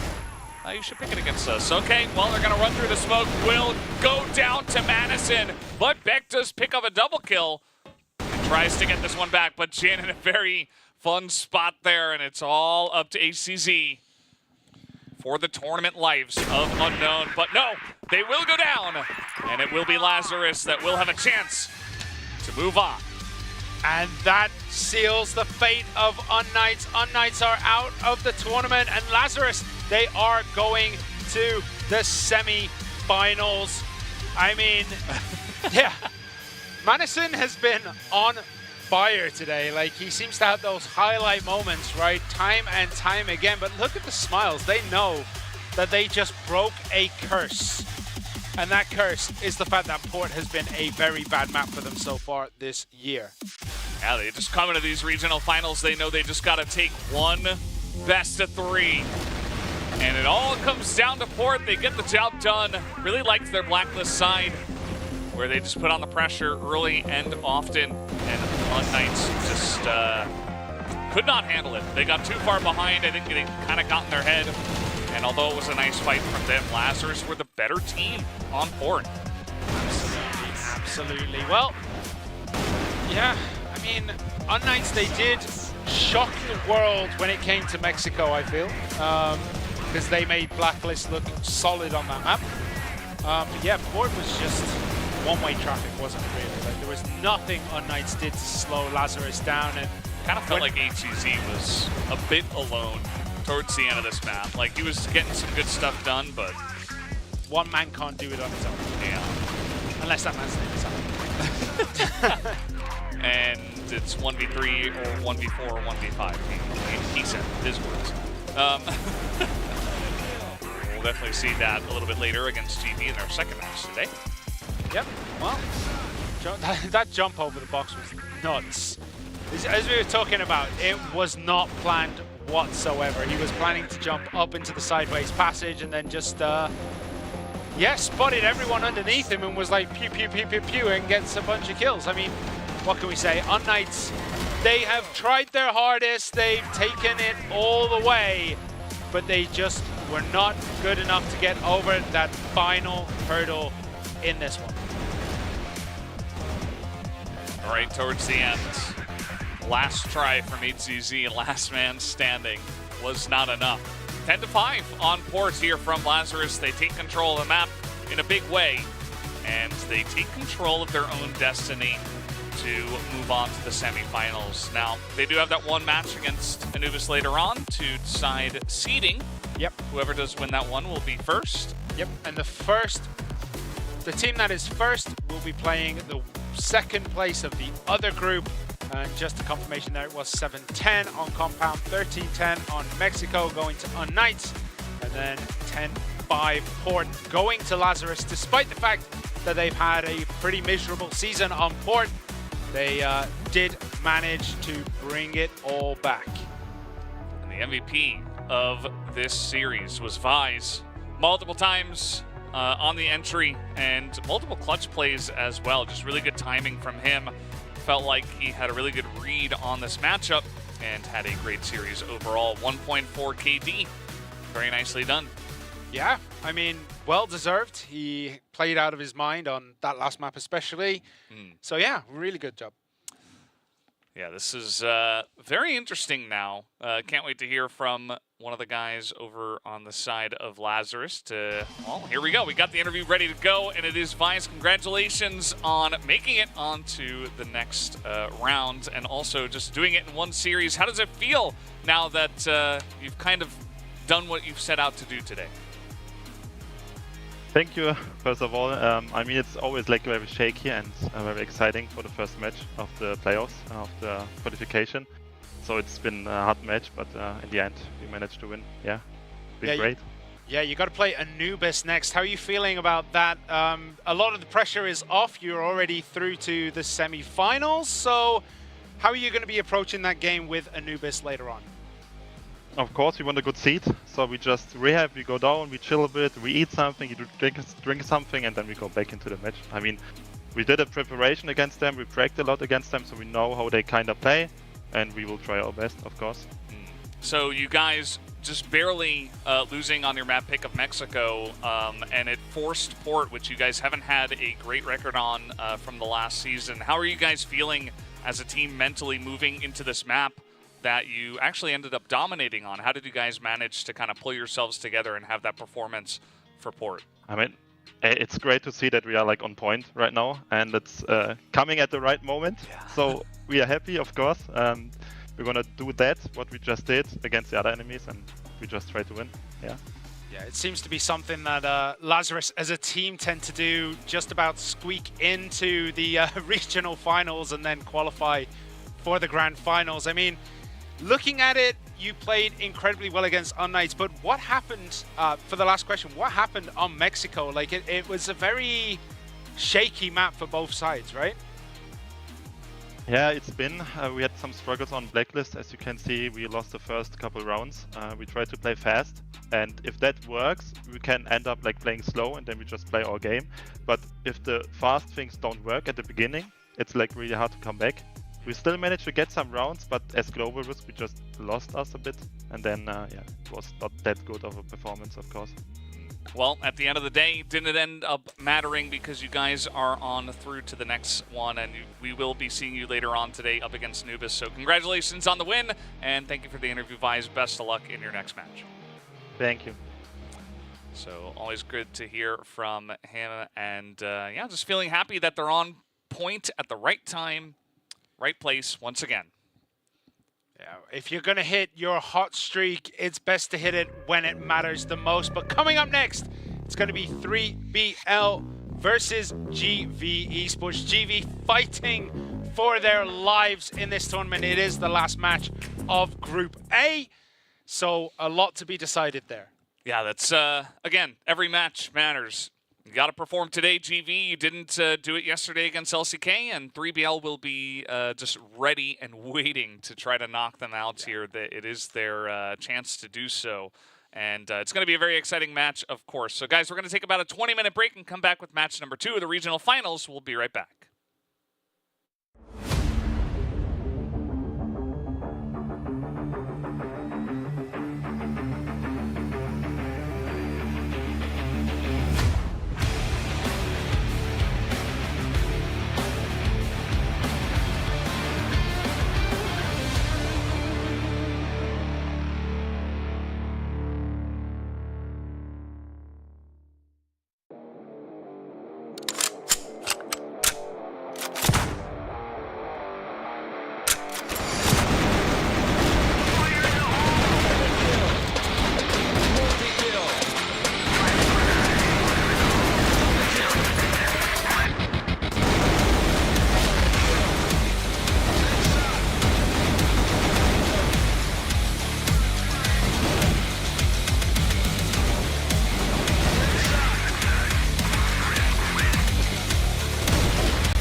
versus 5. Do it. We'll see if he can hold on with the shotgun in hand. He's good for a first here. Roll down to this. LCK have to win this a little bit. Hang on here, install the push, but FaZe is still going to be on the back of sight, and it's not going to be for much longer unless FaZe can find something. Gets spotted down there as well. Good for one before the trade comes to capitalize on it. Now has the off angle onto him. Creed's good for a first. If the rotation can happen, yes, they catch it off guard. Now they're 7 eager to try and find an answer back. Good for one. nice flash comes in, double door. Raffin just getting taken out. Foxy though, getting a little bit of get moving. We could be seeing another round where this should be a free game. Have to step up to the plate. Creed's able to find 2. Immediately though, and now it's going to be up to Snox and Creeds on the rotation in the side court. Just devastating the scoreline here. Snox though, trying to make it happen for GV. Finds 2, finds the truth. Such a great job to burn the block here. This CZ able to find more, but it's not going to matter because Creed gets it done there with a nice headshot. Magno goes down. Awesome. One of these shots here. And being that tested, even awesome. Okay, there we go. He waits it. Does he have enough in him to get this kill? All down to Creed's. Low. Down to 5. They're going to jump out the window. The pistols are coming out. Creed's has to sneak his way in here. Snox, though, he's already good for 1. Good 1. Oh, an over-aggression comes in from them at all. They have to go for this fight. Snox just comes in and awesome played that need to do. Why would Alucard turn around? See it?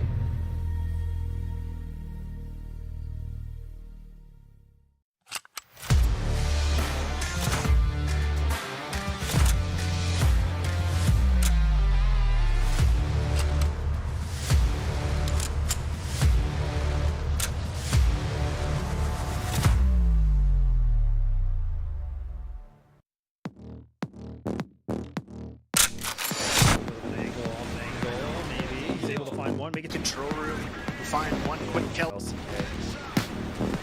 shooting. Not looking like it so far, but it's going to be back and forth on this kid. Line claw. He's going to try to sit through his net. Matter to be able to find this and awesome. Place now as well. They seem to know what's coming here. Zane already now. Things are starting to look a little bit. Team of LCK is actually already and really funny position coming in. 3BL just fearlessly going. Squash this whole thing with 3BL. With 3BL lost position. Now the nades are coming in. Zane needs to come up with it. It's one of his own here, making a triple. He's going to wait things out. And he's going to come down in. This is about hitting shots, and he does. Things off. The Slayer trying to jump on in. Line ball. Making this competitive. Trying to get a little. I don't know. Like, I mean, this is the other thing where we're just not kind of still seeing the same effect. Flex, man, you see it. It's a tough one because you've got to be able to win these duels. And that's a good start. He's able to find 3 now. Take it forward and finally comes alive. Trying to try and get these early picks, but Flex, he's the one there.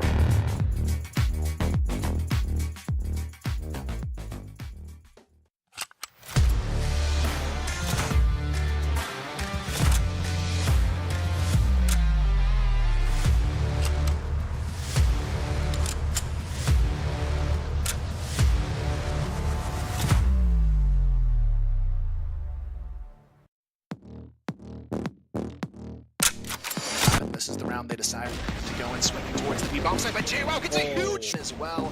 This is Cheryl so far. Of course, it's Horus to open it up with a double kill and start clearing out this site. Horus going to try and help lock things down. Opens it up with center. Alucard, sniper in hand, does get the shot. Need to be able to find these 2 more. He's got 70 streak alive. Alucard's up before the B hit. Alucard has to find the opener, but he gets it here. Takes down Master. JWoww goes for the pre-fire as well. Takes down 2. Trying to get a little bit of damage, but it's going to be JWoww that's able to, if not, going to get 11-11 tie, but Totson finds 1. Totson, can he find the corner? Swinging, finds himself a double kill, finally gets shut down. It's down to the 2. Coming down in, it's going to be an absolute firefight. All 4 players coming up the catwalk. Alucard, though, already good for a first. But now time is the essence here. 20 seconds remaining in real life. He has to come alive quick. It's a difficult push to get through. She fight their way back. Now these players are kind of stuck on the A ramp. It's good right now. LCK, they're running into a trap, and it's going to be Penguin that's able to find that multi. This is a little bit worrisome for sure. I mean, awesome to. That has to try and find the answer. And they may just have it here, just as I say that though. Oh no, Alucard. He has no opening at all, but Penguin is able to find 3. And it's just, he does make his presence known. He gets spotted a little bit. They actually overpeaked that. They tried to do a bit of a combination, but.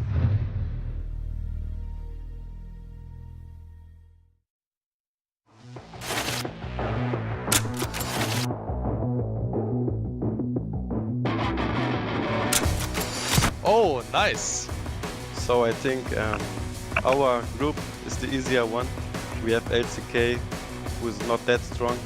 I think we definitely have the hard group. Group B looks like a very easy group. I wish I was there. Very hard group. We have a lot of pressure, but we will perform and we will do our best. We won last time, so this year it just gives me flashbacks. We might actually make it and GV is knocked out.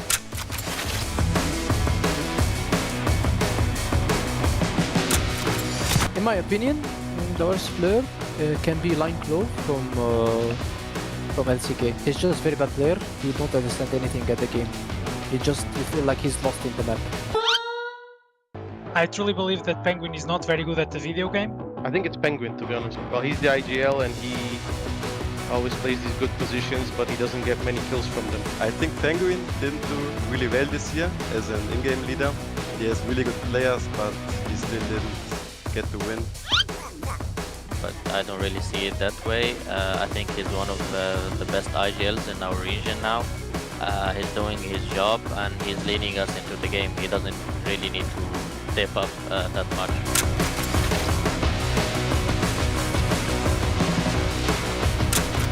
That player who beat Flex can easily destroy him in 1v1. If I can choose one player, it might be Flex. If you play 1-on-1, you don't have any chances, right? GV7. I think when I see 7, I just want to peek him. Like it's just a temptation I can't resist. I guess I'm gonna pick 7. He's just not moving. He's just gonna stay in base. So I'm gonna beat him. I think it's cute to think that way, bro, but I mean, playing against the most successful team captain in CrossFire's history, it ain't that easy, bro, okay?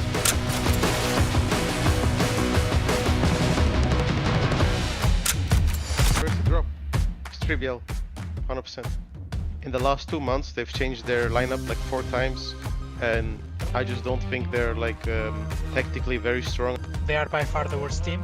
I mean, they can say whatever they want. It's true, we changed the lineup a lot and we still, at the end, came above them. If I have to pick one team, probably it's LCK because they're still lacking experience. LCK, maybe next year, guys, not this year. So it's their first time playing with the webcam on.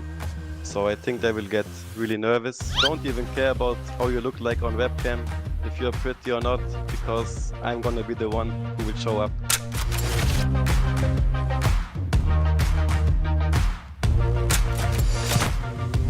unKnights, Anubis and 3BL.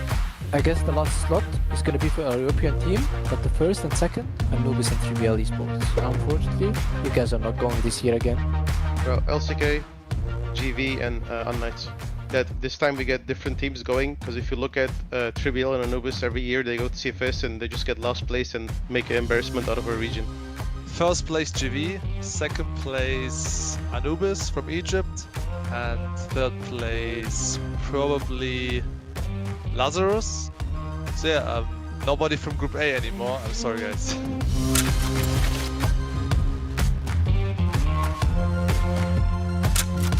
It was a very disappointing year, but I hope that we can end this year with a very big achievement, which is going to China and representing Egypt for the 3rd time in a row at the CFS Grand Finals. It's our dream to play CFS. Obviously, I've played the Grand Finals twice. One time I reached the final, and you know, it's been always been a great time, and I just want to relive that experience. So even though we won the CFWL and the CFS Invitational Season 2, getting to the CFS Grand Finals is our main goal. So in my opinion, GV is the only team who can compete with the international teams. We saw in the last year that the other teams didn't even win a single map. So if Europe wants to shine on the Grand Finals, GV has to go there. We will never take your support for granted. Goodbye, guys. Peace out. See you.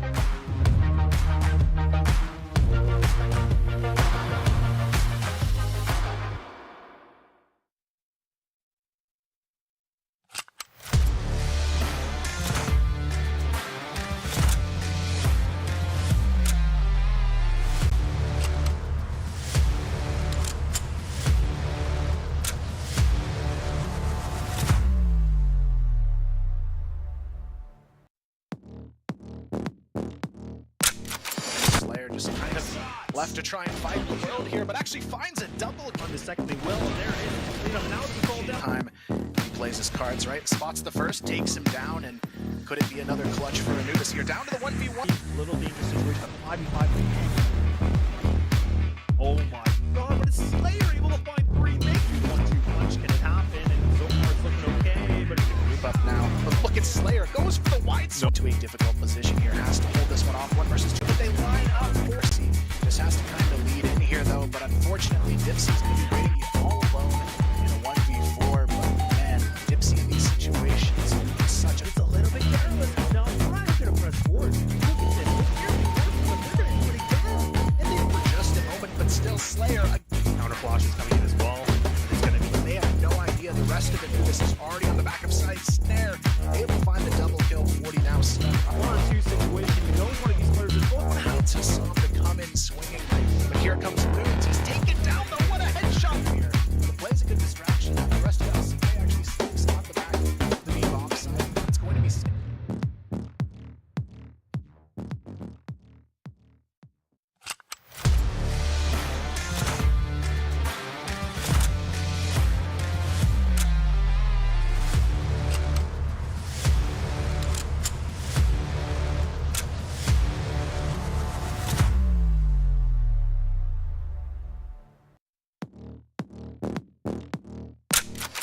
bomb site. Moon's gonna run into trouble as the rest of his team takes down Pietro. But MK to be a good team here for Lazarus. They're just going to be whether, you know, people clear them, they don't. Might be able to go for this hesitation. Pietro somehow getting away with not 1 but 2 free kills, looking for the 3rd. It's a bit of a stack, but also kind of spread apart. MK see the timing here. Perfect flank onto Daisy though, getting a little antsy over towards Spawn. What is this? They see that one solo hold on site, but this time around it's not going to be so easy. HTC finds the which is a hard site to push into without that flank. Maybe, but he's able to find the one. Looking for okay, here on the back of this A bomb site. HTC is able to find one. His monsters yesterday doing some good damage and a little bit of overextension here from Linefall. And now Jamie some really clear. They're putting up big numbers right now. And it's again, a nice off angle. Spots with that shot on his way out here, leaving it on phase, but it's out a little bit longer. HTC gonna be that anchor. Man, he still gets that shot. I don't even know how he sees it. He's able to find 2 more. Knights. They don't seem to have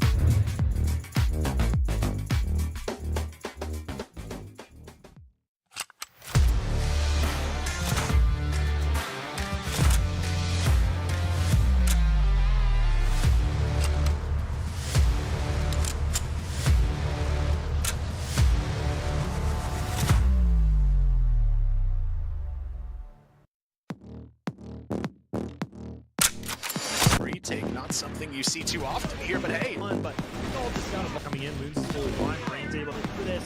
Now he's already getting flanked. His teammates. Rain able to find 2. And he's all down to Jin. 1 versus 4. He's going to spot out Boris. And that should... Alright, still locking it down. Jin able to find himself the 40. It's going to be 40 trying to lock it down. Vise gets the first. Vise gets the double and the bomb carrier. 40 going to be looking for a winnable clutch, but he has to try and isolate them. What a headshot though. Finds one. He's going to stop this and cure it very early on. Able to go on. He finds an opportunity. He might be able to find multi. Troops are already here for Lazarus. It's going to be Loons to find another.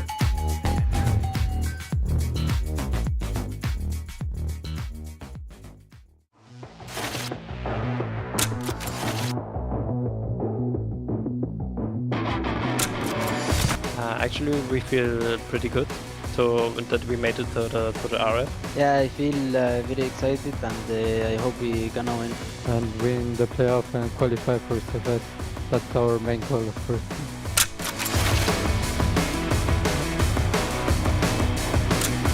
I feel that's gonna be a really good group, interesting, but I think we have a really good chance to qualify. It's not very easy, but it's not very hard at the same time. So I think it's good for us. I think we will be on top 2 for sure. For us, I think Group B is much better because we don't have GV and we don't have TM. I think we are pretty confident in that group because we beat unKnights like often, and we are always like very good against Anubis, so we really feel confident.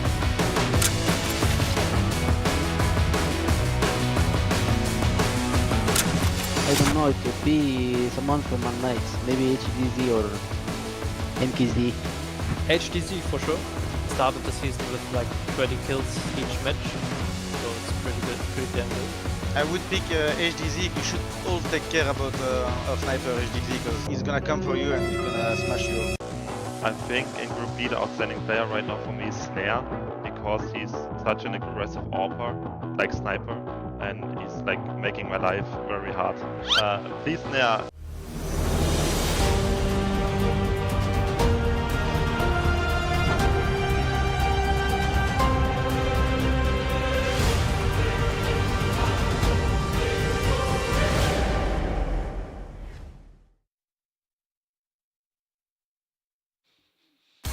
Welcome back, guys. We are here for the CFS 2023 Regional Finals for Eumena Division, and we had our first match. unKnights just got eliminated, unfortunately for them. Lazarus were able to knock them out, and will be going up against Anubis later on. But for our second match of the night, we do have GV up against 3BL, two teams that love to talk smack to each other. Yeah, the smack talk between these two teams has been stuff of legends, let's say, because they always have something in the bag to throw their opponents off. But GV this time round are not in a position really to throw much around because they are fighting for their tournament lives. They need to win this 7.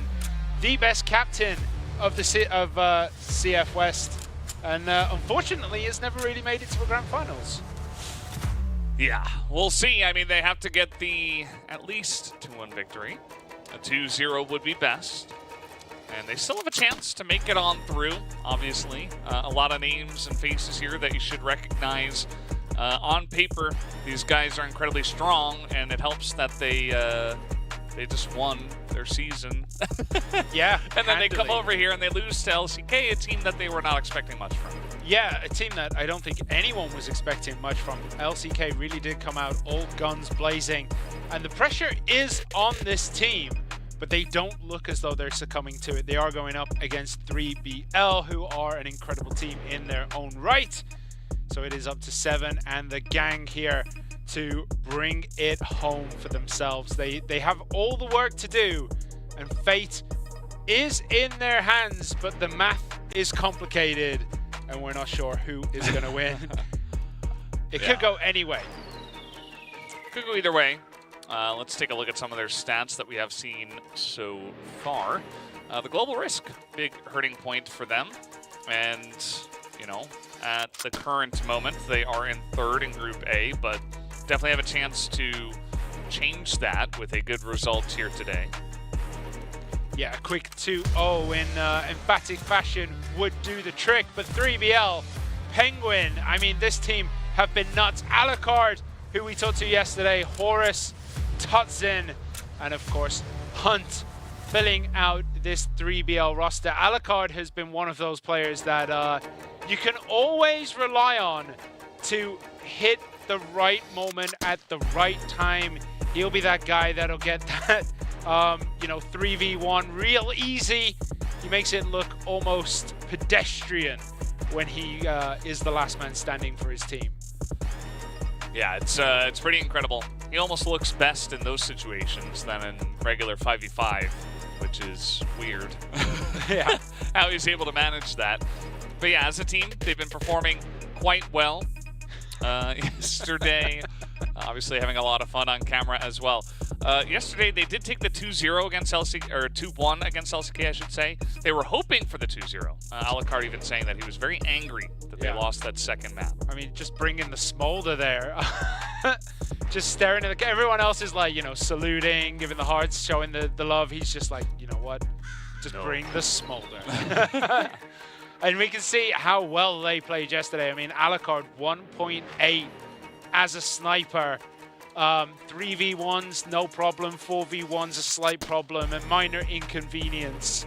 The guy has been playing out of his mind, but he's allowed to do that because Tots and Horus and the rest of the team do their fair share. And I mean, look at the stats. FaZe, key player for GV, but 1.29 KD spread against Alucard, 1.88. Of course, they did only play one game yesterday. But yeah, it's pretty nutty for 3BL. Yeah, they did have that 10-1 on Ankara. That was a sweep. Absolute blowout. Yeah. And we'll see if they can replicate some of that success here in this second series that they do play today. So Eagle Eye and Ankara. Ankara is gone for a good reason. Compound, Black Widow, which has been a great map, actually, for GV. And Port will be the third map there. So no Mexico, no Eagle Eye, and all the other bands make sense as well. I think Ankara just too good. Yeah, Ankara is for just one of 3BL. those strongholds for quite a few teams. So banning it out does make sense. But Compound being first is going to be interesting. It is the CFWL 2023 champion against the CF 2022 RF champion. RF there being what we're in today, which is the regional finals. Yes. Not the Riff Raff. Not the Riff Raff. Well, Riff Raff would be RR, wouldn't it? Yeah, the Riff. The Riff. We will win 2-0. 3BL can rest until next year, which could happen if they do get a 2-0. TV, don't get into our screen. We will destroy you. Yep. Basically, just don't play, or otherwise we're going to slap the taste out of your mouth. I mean, 3BL, as you said, the smack talk between these two teams is always fantastic. But I'm excited to see, because GV do have it all to do. There's a lot of pressure on them. There isn't as much pressure on 3BL because they did have a blowout win yesterday against LCK, 10-1. Was it LCK? It was, right? Yes. Yeah, it was. Yeah. Of course, it would be. In map 3. Yeah. So, I mean, the pressure is kind of off 3BL, but they still have to win, really, to cement their place. Yeah, I think they can get through if they win one map. But again, it's really going to come down to like a lot of these different tiebreakers that we'll have to take a look at in the future. So 3BL, they just want to win, right? Just win 2-0, you're in, right? Yeah. Win 2-1, you're in. Just win in general, and that's all you got to focus on. So let's jump onto Compound for the first map here of this best of 3. And yeah, we already saw this earlier on. The Compounds did go the way of Lazarus. Let's see who takes this one. Yeah, Alucard took a little bit of damage there through the box, but nothing to sing home about, so he's still relatively healthy. He's just going to try and hold this angle from the cubicles, and Smoke is going to, make it a little bit more difficult to get that vision he needs. Now, GV just holding that center, making sure that they have options available to them, because they might want to go for A, they might want to go for B. They're just going to feel it out. Alucard, though, looking to maybe try and ruin the day of a couple of GV players. Looking around the corner, Penguin sitting next to the Smoke, also looking to double down on that. And both teams now taking a slow. Missed the grenade there, did awesome, and that's going to make it a little bit uncomfortable for GV as Hunt through the smoke gets Snox, as Penguin picks up a big double kill against Awesome and Creeds, make it a triple against FaZe, and this is all going 3BL's way, but Seven, last man standing, is going to try to perform a miracle. He doesn't have the C4. It is currently sitting on the feet of the rest of 3BL. Yeah, Penguin's just going to swing on him too. He's not even going to wait, and that is maybe going to come back to bite him, because Seven will take him out, as those two were, of course, going back and forth in the trash talk as well. And Seven going to get the first blow onto Penguin, although Penguin did get the first blow onto his team. GV, that is. So let's see where Seven does decide to go. He's going all the way around behind them.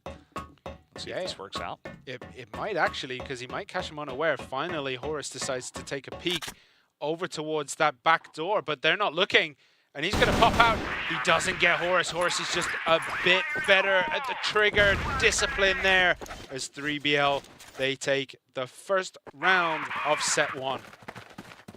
Yeah, nice first round as well. Just reading the pressure, gets in position, shuts it down entirely. Nice spray control from Penguin and the guys that were right there, as Snox going to take a big bit of damage. Big chunk, I would say. Chunk. Well, they are going to look to maybe rotate into double pillars, but again, just holding this central area, giving themselves all the options they need to try and break 3BL. Now, they did break 3BL a little bit last time round, but unfortunately, you know, the dominoes fell, and GV ended up only having 7 remaining. They don't want a repeat of that this time round. So they are going to be creeping up through the center. Grenades coming in. Just applying a little bit of utility pressure as they do make their way forward. And they are going to be looking... No, they're going to be rotating over towards B. And they're going to have a bit of an issue here as they're going to run into Todson, who gets one. Awesome. And 7, they grabbed kills for themselves. Todson is down. Horus is down. The C4 is also down as Hunt picks up Snox on the back. It's a 3v3. Hunt is on the hunt here, looking to get through these doors. They've got to break the pit, and that is going to be quite a tricky thing. FaZe is also camped up on the side of this door, so when the breach comes in, FaZe is going to be able to just spray down through the box, through the smoke, but he goes down. Penguin gets FaZe, Awesome from the pit, gets Penguin, and Awesome makes it a double on Hunt, and Alucard goes down as well. Awesome with a big triple kill, and GV pull one back as well. And this is looking like an absolute contest between two juggernauts. Yeah, Awesome coming up big there. And that's what they need from this rifler. He's been so consistent over the regular season, and they need him to show up big in the regional finals as well. You know what I think 3BL should have done is they should have just let Alucard go 1v3. So the other two guys just kind of run in. Well, you know, it could happen again as Snox and Creeds. They take out Hunt and Penguin, and Alucard is getting close to his trigger point where he's the last man against 3. But GV, they are holding this relatively well. Creeds is kind of low, so he is going to probably be the sacrificial lamb. Yeah. As we are on board with Horus, who is going deep down through double pillars. He's going to be on an adventure of his own. Is he going to be able to get a wraparound? He's thinking about it. He does peek around the corner and does turn back around to, you know, once again check out double pillars in case there was a rotation through that center passage. But yeah. He's going to be able to cover a lot of the entry points into B through that. Whereas Todson's going to be looking in through mid, but he takes a bit of damage, so he's going to have to back away for now. And Horus might be able to get the drop here on Creeds. Yeah, there you go. Free kill for him. And that's why this spot can be so nice, so cozy, because it's very difficult to push into that. And you can see both angles as now they're going to move in through mid to B, perhaps. Yeah, B is very undefended. And they are going to be able to take it relatively easily. We do have Horus making his way around, but they are now in the pit, and the C4 is going to go down. Awesome and 7 need to set up correctly. FaZe is also there. He's cooking a grenade, throws it at the door just to give a little bit of cover, a little bit of smoke as Horus looks to go through this window. He's looking to check every corner to see no one else is going to wrap around through double pillars, but he already cleared that section, so just buying time, waiting to, you know, pincer into here. But Awesome gets through the smoke. He gets Todson down. Alucard gets FaZe. Horus gets 7 round the back. Awesome takes down Alucard, and Awesome from the pit shoots up towards Horus, and GV get another win on the board. They are now 2-1 up. Yeah, it does feel like they are relying on Awesome's incredible plays so far. 3 kills in 3 rounds, or 7 kills in 3 rounds. It's been really, really nice. It's only gone down once. The rest of the team should be there to back him up as these rounds have been close. And now GV going to look to push in as Horus with the counter aggression, trying to spray more down, but nobody else was there. And immediately just gets sniped down. But advantage here to 3BL. Yeah, 3BL do get an advantage. Todson from the top of the box. He's going to lay a couple of tags on. Actually gets FaZe instead of Awesome, who he was aiming at. And 7 is down there as well. Awesome breaches through the corner. Grenade is cooked. Pistols are out. Todson does have time to reload. He's going to get a little bit of time and is supported here by Alucard as 7 gets Todson with the sniper.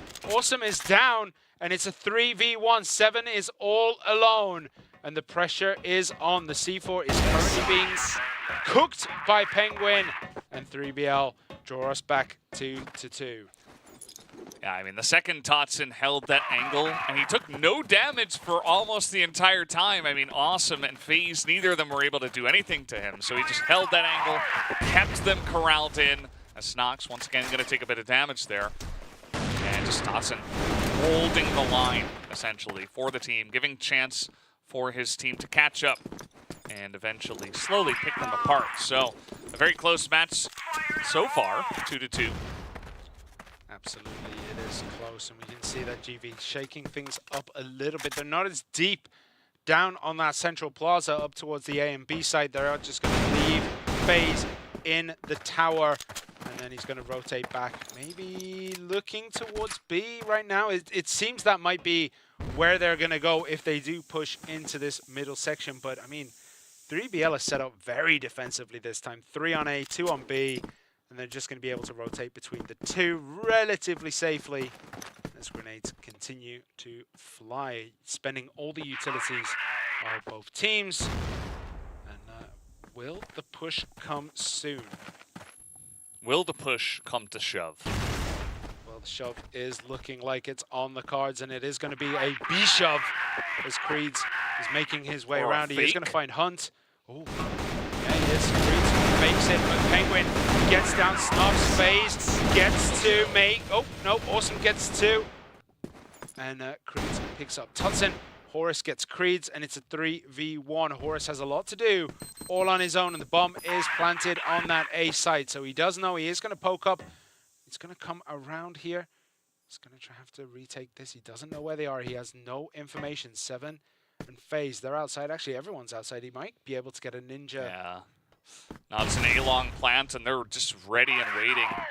If he even tries to go in and tap that, this is going to be very difficult for Horus. He just has to go out guns blazing, and Awesome just going to headshot him down. This guy is so on fire. He's got 8 headshots and 10 kills, and nobody can really stop him except for that one round where Totson had him corralled. But other than that, it has been the Awesome show so far. Yeah, 10 and 2, and we're into the 5th round here. So yeah, we are just going to have to take a quick reset on this one by the looks of things, as we are on board with your cameras. Well, is this how we thought this was going to go? Did we think that GV I wasn't would really be- sure what to expect, to be honest. It's just pretty difficult. Like, yeah, 3BL looked pretty good against LCK, but they also dropped a map to LCK. And GV, I don't think they were playing their best game yesterday, but it depended on how they were going to look against 3BL here to start. And so far, they look great. I think that this GV is much better than what we saw from yesterday. And given that, I'd give them the slight advantage so far. Not just in the rounds, obviously, but just in the way that the games have been going. The rounds have been going in their favor. So let's see if they can keep it up. I think, you know, if Awesome keeps his level of play up and the rest of the team can kind of come in to support and play at a similar level, they should be able to take it down. Definitely 3BL are looking good, but they're not. They haven't been able to eke out an advantage yet against GV. So just to confirm, it is 3-2. GV took the last round for themselves, and they are on that blacklist side. So where are we going this time? Grenades flying through double pillars, and it's pretty heavy committal on the side of GV into that double pillars area, and there isn't much in the way of resistance so far to 3BL. Horus is going to peek through this window, maybe try and get a couple of tags here and there if he finds the opportunity, but no, GV have decided to pull out of double pillars and rotate back in towards this central area. Yeah, last time around, Horus actually pushed through smoke into them as they were rotating out and caught one member. But this time, he's just sitting back on his hind legs. He's not going to get as much information. Also, Seven is going to hang back there in double pillars, fire a couple of shots. You know, maybe have them considering whether or not this push will actually come into B. But as we know, they're actually making a push into a room at this point in time. Yep. Nobody's here, though. Again, all alone, and they're a little bit confused by the look of it, like, where is everyone? Sitting back. Yeah, we were expecting people to be here, and there's no one here. Horus is still holding that B side, is still keeping his eyes on double pillars. And so Seven, so they're going to collide eventually, one would think. There's more grenades coming through the center, just blocking off the visual lines there. And A does look as though it is the target. They are very committed over on this side right now. Yeah, I mean, 4 guys. 7 generally playing the offside, kind of like the way that Niels used to play. Kind of just sit back, IGL the team. He'll cover the off angle and let the rest of the team kind of push in as they are. All 4 of them through A long. Yeah, well, Penguin's going to find a whole lot of pain coming soon as the breach is coming. And is he going to be able to be good? He is. He gets 1. He gets 2. Does go down to Snox, and Alucard is taken out from the window by FaZe. C4 is planted, and Ain is now the go sign. We see 7 rotating down through center, and is going to try to make his way back to support his team. But Hunt is good on Snox, and he's now going to hunt there. FaZe gets 1, but cannot make it 2 as Horus takes him out. 7 has quite a bit of work to do. He has to get that one. He has to get the next, and he stops the defuse, but cannot hold long enough against Tutsin. The defuse comes in. 3BL, they take it, and I think that ties us up. Yeah, 3-3 in the scoreline now as 3BL. Initially, their defense of that site was not great. Actually, FaZe winning that sniper battle against Alucard in the window was really fantastic for their chances of actually keeping that one. But with Snox on the site, he wasn't able to really get any damage done. It just went down for free, and 1 by 1, the dominoes fell. It looked like they're on the side of GV. So nice retake there from the side of 3BL. Yeah, and opening exchanges on this map, Creeds and FaZe just kind of sat on those grenades coming in, and they've taken quite a bit of damage for cheap, and nothing has been done on the side of 3BL. Everyone is still very, very healthy, so we might see GV play a little bit defensive as Hunt throws out a flash to cover his retreat from that forward position, and Snox and Creeds looking to try and land some grenades at his toes. He gets 1. Can he make it 2? That would be really nice as Alucard goes down in the back. Snox takes him out as Hunt does make it 2, but Snox makes it 2 for himself. He gets Hunt down, and then he gets a triple against Penguin. Snox is now stepping up to the plate. 4-1 since the remake. Yeah, pretty good stuff. Gotta hand it to Hunt for holding his own. They knew exactly where he was, and the rest of the team was there to support him. Alucard taking some bullets for the team, and he actually picked up 2 kills, but then Snox, as you mentioned, able to bring it back for the side of GV, as now they're rotating fully over to B. They have the man advantage, and they just know that 3BL isn't going to have much defense on this site. Yeah, but the thing about this B side is once you're in the pit, it is really hard to get someone out of there. And we can see Tutsin and Horus, they cleaning it up. And Horus from the bottom of the pit gets 2. Tutsin gets 1, and 3BL, they get another win in their pockets. Yeah, pretty good stuff. Able to get Tutsin over there in time, right as the push was coming in.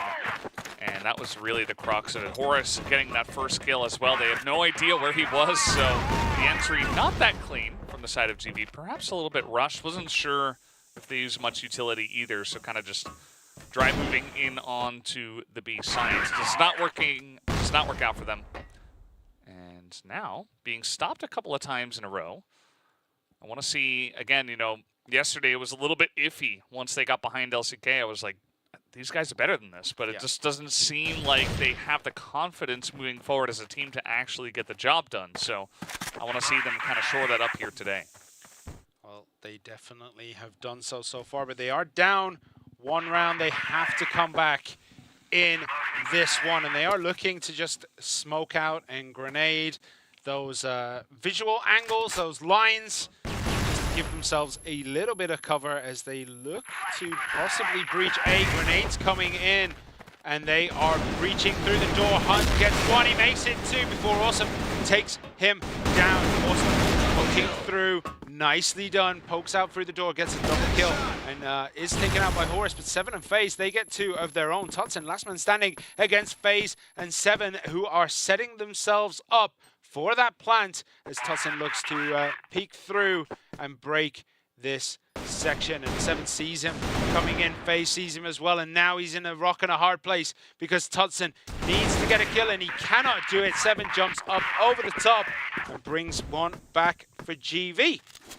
Yeah, really good timing there, the 2 of them peeking at the same time to take care of Tutsin.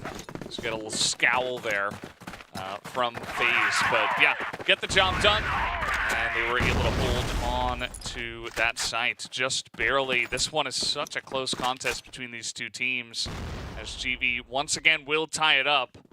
And it will be 5-4 at the half. And, I mean, let's see how this one is going to go. Interestingly enough, Alucard has been a little bit quiet in the first half of this one. Perhaps not enough outman situations for him. Yeah, it's been a bit suppressed, I would say. I think it's good by GV to constantly take him off the map and make him a little bit irrelevant in the flow of this map. So they've been doing a good job of nullifying him. They've also done a pretty good job of nullifying Penguin as well, who, you know, generally can shine, but hasn't been shining so far today. But, you know, when one doesn't shine, one doesn't. Hunt is doing fantastic right now, and so is Horus. Yeah. Holding down the fort. There's two riflers. Just getting them across the line as here comes GV pushing in through mid. Similar strategy in through mid into the spawn, but instead they get the pick and they just go straight onto the site. They know it should be open. With only Alucard up here in the window as FaZe once again gonna win the sniper battle, and that should be free sight here to GV. Yeah, so they get the C4 down, and now they have to get these angles. Hunt gets one. Can he make it two? He cannot. Horus is down as well. Tutson, last man standing. Gets one, gets two. Can he make it 3 and 4? It's awesome and 7 remaining, and he has about 20 seconds remaining. 15 if you include defusing the bomb. So he has to make it work. He doesn't get it done. 7 nails that headshot, and GV get another win to put their noses in front at the end of the first half. Yeah, really nicely done. Aggressive plays straight from Central Plaza onto A. GV once again showcasing that I think part of the reason why these guys are so good in like playoff scenarios and stuff is they have so many different strategies in their arsenal. They're not scared to do crazy things or really passive things. You never really know what to expect from them. They're a very versatile team with pretty much every player able to fulfill any role. So, you know, that time it didn't seem like they were quite ready for that. There wasn't much of a stack in the spawn or on the A site, kind of leaving Alucard alone, and then he got sniped, and he's not having a big pop-off moment either on this map. So GV definitely in control of the flow, I would say, with the last couple of rounds going their way. Yeah, so we're going to have to see what the second half will bring. We'll be in and around the map relatively soon. 3BL, though, they're looking good, right? They're looking good for their money. They're just getting pipped at the post. It's very close between these two teams. So it's one getting slightly in front of the other at the first half, but anything can happen when we swap sides, and it will be 3BL on that blacklist side, and it will be GV on the global risk side. So let's see how it plays out when they swap. Will we see GV control this one? They are on the defensive side, but we have seen them push pretty deep down into Central Plaza, and that looks as though that's what's coming this time around. All the grenades come in. They go deep just to get a bit of extra range, but the damage from those grenades was pretty useless. About 3, maybe? Onto Penguin. Maybe you're being generous Scratch. with 3. Yeah, it might be 2. No, I think it's 3 or 4. Either way, not going to matter too much, and that's 4 grenades down, but pretty common to see this on compounds. And GV immediately go for a pretty nice B-side stack, giving, you know, a bit of minimal coverage here in the middle of the map with just one guy, FaZe, taking a look at A-Long just in case. Not a very common place to push A-Long from the blacklist side, so I think this is a pretty nice way to start off. Expecting a push in here, and they will get it, it looks like, from 3BL. Yes, 7 staying perfectly still in that corner. Awesome creeping forward. And they are going to be able to collapse in as Creed seems to be the one to give away the position. As 7 shoots from the window, he gets 1. Creeds actually gets the 2, but then does go down to Hunt. 7 still standing, assisting his brother in arms there as they get 2 big pickups. Penguin and Horus are down and only lost Creeds in exchange. Yeah, Yeah, Hunt is going to slowly pretend as if he has left, but he has not. Try to go in here on a little lone wolf mission. He's going to spot 7, but goes down to him. Not a very common result, I would say, but it is the one we do get. A 7 seeming to have a pretty good day out himself as well, which is not even necessarily what you require from him. You know, he's generally the IGL. And as I say that, you know, a little caster curse. Gets some compliments. Immediately goes down. 3BL trying to make a move here onto A. But now just left with Alucard in his comfort zone, though. Yeah, maybe. But the C4 goes down. He is in the pit, which does make it a little bit difficult to utilize the sniper. As I say that, he gets phased. Is he going to get snugged? He just about misses that. He does get the reload and doesn't manage to tech yet. Alucard looking, dancing around, trying to get anything done. Can he get it done? No, he cannot. As Snux does nail it with the pistol. Alucard goes down, and GV, they pick up where they left off from that first half and get the first win. All right, so no comfort zone there for Alucard. It's just Snox, who has been having a nice day himself, able to get that clutch there right at the end after a nice flick from Alucard. But, you know, he got the revenge against a sniper opponent, but that's about it. As here's Creeds just running at them, and will get a nice pick off. Penguin and Hunt trying to just make that escape a little bit tricky. But yeah, he does get out relatively safely and makes his way back to A, where he's just going to hold an angle. And 7 looking to get something done here in Central. He's just holding this position to make it a difficult rotation, because 3BL, they have generally rotated down towards double pillars from that location, and it looks as though that's what's going to happen. But 7 poked out at the wrong time, and Alucard punishes him for it. Yeah, it didn't take much time. Just trying to get some information, trying to poke his head out, see, you know, what the weather was like, and unfortunately, it wasn't very friendly. As this bomb is way back there, so it doesn't look like 3BL are going to push very swiftly, although they do have a couple of guys moving into double pillars for now. Hunt looks like he will go back and pick that up and rotate on over. 4v4, pretty interesting on this map. You don't get to cover every single angle from the GR side, so can get a bit tricky. Well, we have FaZe pushing down now towards that double pillar. Just going to hold the corner where Horus might actually try to push through. Is he gonna push? He's dancing around the pillar. Alucard is in support, so he's gonna creep through. FaZe has to try and get it done. Does he know they're there? They're hiding behind that pillar. Alucard moves out. FaZe gives away his position, and they instantly try to capitalize, but FaZe gets 1.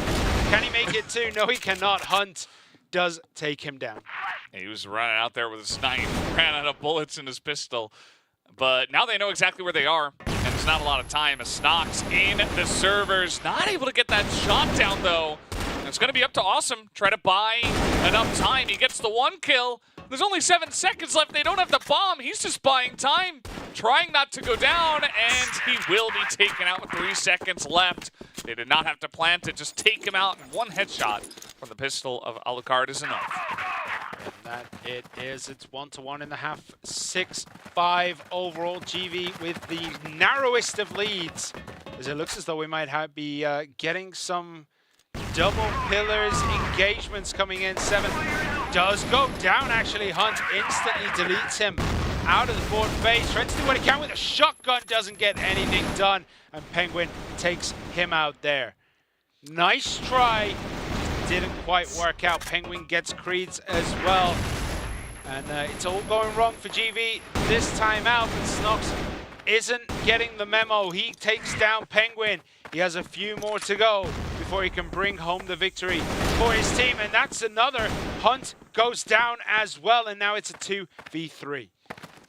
Man, it really does feel like a lot of the players right now are playing at their best, as Awesome is going to get kind of a jump scare there. It looks like he had no idea that Tatsun was in that corner, and Snox only 1 left. Alucard just up in the watchtower will take him down, and tie things up at 6 apiece. At this point, I have no idea who's going to win. I mean, both of these teams are really playing so well right now and matching each other. It's becoming a very close affair as Totson gonna poke out and a big spray right down the middle, gets 3 headshots, and GV have no chance. Yeah, they have to defend this with just 2. Snox and FaZe going to try to do what they can, but a big push through double pillars, a collapse into B is very likely, and it is very unlikely that Snox and FaZe can stop this coming in. The site has been taken. The bomb has been planted. Just like that, it's looking difficult though. Yeah, it's all over. Snox goes down to Penguin. FaZe did get Penguin, but Hunt was in support. 3BL take another win, and that's 3 in a row. Yeah, 3 swift rounds going in their favor, especially that last one, as GV looks like having a little disconnect. And yeah, I think, you know, it's fine to go in and challenge them in mid. It has worked in the past for GV. But got to be careful about the exact timing of it because, you know, you want to run through the smoke. You want to get your grenades down. Maybe you even want to attack into a upper. But if you mess up the timing, is what I was looking for. If you're running out at exactly the wrong time, you're just going to get sprayed down, and you can't really retaliate because you're running away. So. Yeah. Kind of have to be very crisp with that timing, or either commit into, you know, either behind the container or into double pillars or something. Otherwise, you're just going to get gunned down like that. Yeah, I mean, both teams playing pretty standardly on this map, I would say, and no one's really pulling out those pocket strats just yet.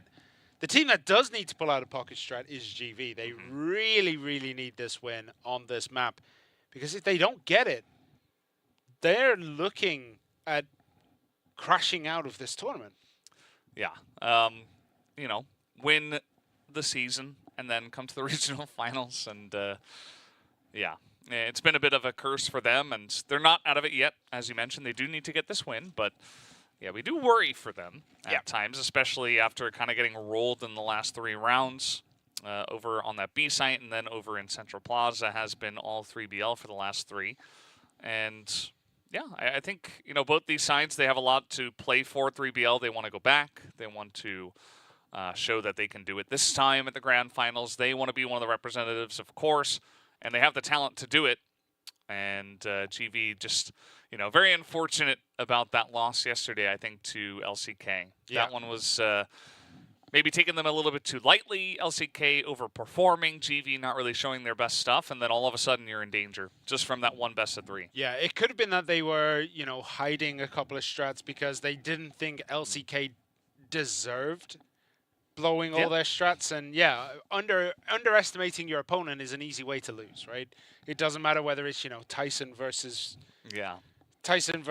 Logan Paul or something like that. You know, it doesn't. If Tyson underestimated Logan Paul could still pull it out. But you got a couple of shots in, and all of a sudden the game changes. Yeah, sometimes all it takes is a lucky jab. Yeah, I don't know if it was Tyson, was it Muhammad Ali that said, you know, you can have a plan, but then you get punched in the face, and all of a sudden everyone has a plan until they get punched in the face. I think it was Tyson actually. Yeah, it was definitely one of those two. But essentially, maybe that's what happened to GV yesterday. It's like, oh, wait, we're losing? How did that happen?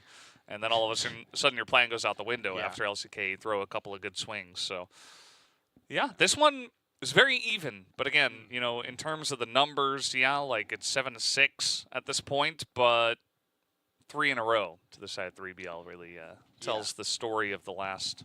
Especially when you swap sides not too long ago, then you get 3 on the bounce, and yeah, it's showing that this side is your side. And was it Blacklist that was particularly weak on GV's side, or was it Global Risk? I can't remember. One of them was like 30-something%, right? I think it was Global Risk. Was it Global Risk?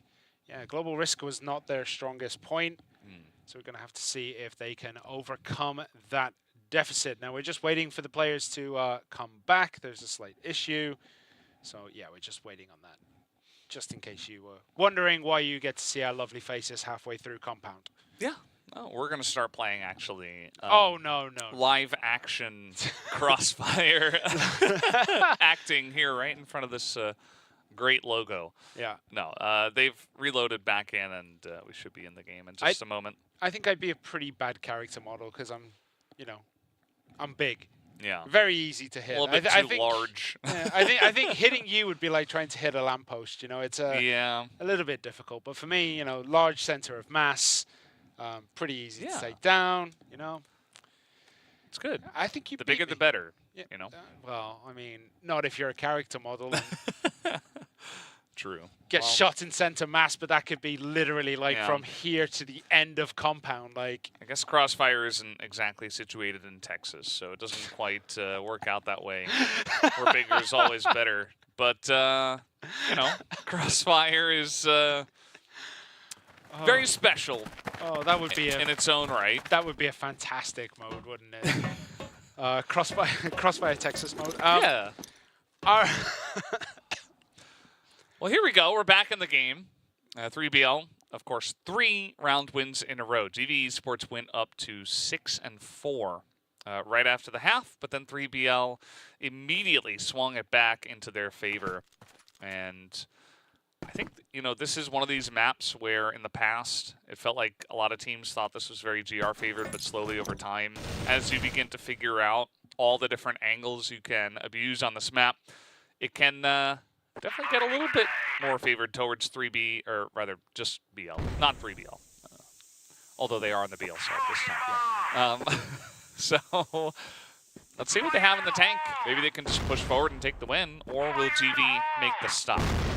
Well, they are holding a nice angle here. Snox is holding this nicely. We saw this yesterday where one would take one side, one would take another. I can't remember which team it was, but Snox trying to hold it all on his own, doesn't have that kill zone that he desperately needed to make the most of that situation as 3BL easily steamroll towards the GR base. And just the defense collapsed. But they didn't lose anyone, which is good news on the side of GV. Yeah, just kind of retreated, holding more passive angles, and kind of felt the pressure. Nobody gets picked off. Nobody takes too much damage. Snox with a 3. Okay, well, right as I say that, Penguin's going to make quick work of the GV sniper. Yeah. Get him through the box. And it's suddenly 5 versus 4. And 3BL, they now have time to reset, but there's only 20 seconds. So whatever they choose now, they have to commit to. The C4 looks as though it's going up through double pillars, which means that 7 and Creeds are going to have a lot of defensive work to do, but they're looking at the other door. They don't see Horus come in here, and he might just get it done. 7 does get Penguin. Horus is down and around the machines. Is he going to plant the C4? He does. 7 and Creeds, they get some big kills here. It's 3 versus 3, but Creeds goes down. Alucard picks up a great snipe from the back, and there's 25 seconds remaining. Yeah, this is one of those angles. You're trying to retake this through smoke with the sniper that's looking through the window and exactly where you're coming through. And they don't even need him. Thompson just going to spray them down through the smoke. And all of a sudden, it is 8-6 with 3BL in total control. GV, they need a stop now. They need this round, or else I can't see them taking this map down. No, absolutely not. Needing to win that many in a row, but 7 goes down far too easily to Horus as Snox takes him out, but Alucard takes out Awesome on the other side. So that is a 4 against 3, but Alucard is very, very low. Penguin also the sniper this time round, trying to do what he can, but Hunt gets phase, and it's 2 against 4, and it's all going wrong for GV. Snox does poke around the corner, and he goes down to Hunt as well, and Creed is the last man standing. He needs to 1v4 this. Penguin is in the window. He's going to be able to get him down. No! Penguin with the pistol gets the win, and now they are touching a set 1 victory. Pretty huge stop there from Hunt to disallow any kind of rotation to come in. And 3BL, great read as a team. All that fighting in the double pillars, they just immediately have their scouts pushing forward. They say, hey, A's open. And they just take that half of the map. And there wasn't much that GV could do in terms of rotating over to stop any kind of play over there. down members. And now, with their backs against the wall, 3BL looking to take a quick map 1 victory. Yeah, this time Penguin, again, with the sniper, is just holding that watchtower. So they are going 2 snipes on the side of 3BL, because there are a lot of long, nice angles on this map that snipers can definitely exploit. This Horus giving away maybe a little bit of his position to 7. He's looking at the window, looking through the smoke, making sure no one's coming in. 7 just chilling right now. GV, they have it all to do. The pressure is on. Remember, they need to win as much as possible. That's a grenade kill already onto 7, it looks like, but maybe a little issue. As doesn't look like Horus is too happy, but some smiles as well on those guys. They know the situation. They know they're in total control of this one. So, you know, going very even in the first half, and then they get onto BL side and win 5 in a row. So it's just all 3BL all the way here, essentially. Yeah, 3BL are definitely in the end game of this map. I think they're ready to close it out and to explore Black Widow. Oh, okay. Yeah. Little expedition. I mean, going there, I think 3BL might have the advantage on that map as well. GV are definitely on the precipice of falling out of this tournament. Yeah. Right? It's hard to say. I mean, it's some teams with their backs against the wall. We saw unKnights, you know, just barely able to claw it back on Mexico and then eventually fall. But maybe some kind of fire will get started in GV. They're like, we're better than this. I can't believe we're losing again. Like, let's get it going for map 2, and maybe they can kind of like rally back on Black Widow, which is a very strong map for them. But yeah, 3BL are playing great. Yep. They are currently definitely looking like the better team, I would say. They're certainly in total control. So, you know, maybe they can just push on through that. Looks like Alucard's kind of getting warmed up, right? Penguin's having a great series, which is not always required for 3BL as the IGL himself. So everybody's firing on all cylinders, and I'm very excited to see what happens in map 2. Also, what happens here, if it even does finish off with the win, as GV are not out of it just yet. Yeah, they do have to win 3 in a row, which they have not yet managed to do. The most they got was 2. So they won game 2 and 3, 5 and 6, and 8 and 9 in the rounds in the first half, but they haven't managed to string anything together in this second half. They got the first one. Well, they did win map 10. Yeah, they won round 10. Round 10, but then, 3BL. So they got 8, 9, and then 10. Yeah, I guess. That's 3 in a row. It kind of counts. It like has the half in the middle. It's like, yeah, there was a little bit of a break when they swapped sides, but they do need to do it again then. They need to get that 3 in a row. It's not going to be easy. If they stand a chance, and I think we're going back to the map, and here we go. This could be the final round on this map. Let's see how it goes. Horus going to push in through double pillars again. You can see that GV are not really challenging him anymore. So, you know, this is a strategy you can go for, even if you're not on the back foot. It does look like GV just wants to wait and see what 3BL are going to do. Maybe get some pickoffs. Try not to get picked off themselves being overly aggressive, as they have, I feel like, you know, 2 or 3 times already in this map. So just trying to go back to basics. Well, Alucard does have that line of vision from double pillars. Penguin is up in the tower. And again, it is that double sniper strategy on the side of 3BL's Blacklist side. It's brought them quite a few victories already. And do GV have an answer? Do they have a response? 7 is down in the pit, just throwing and cooking grenades. But he's going to run out eventually.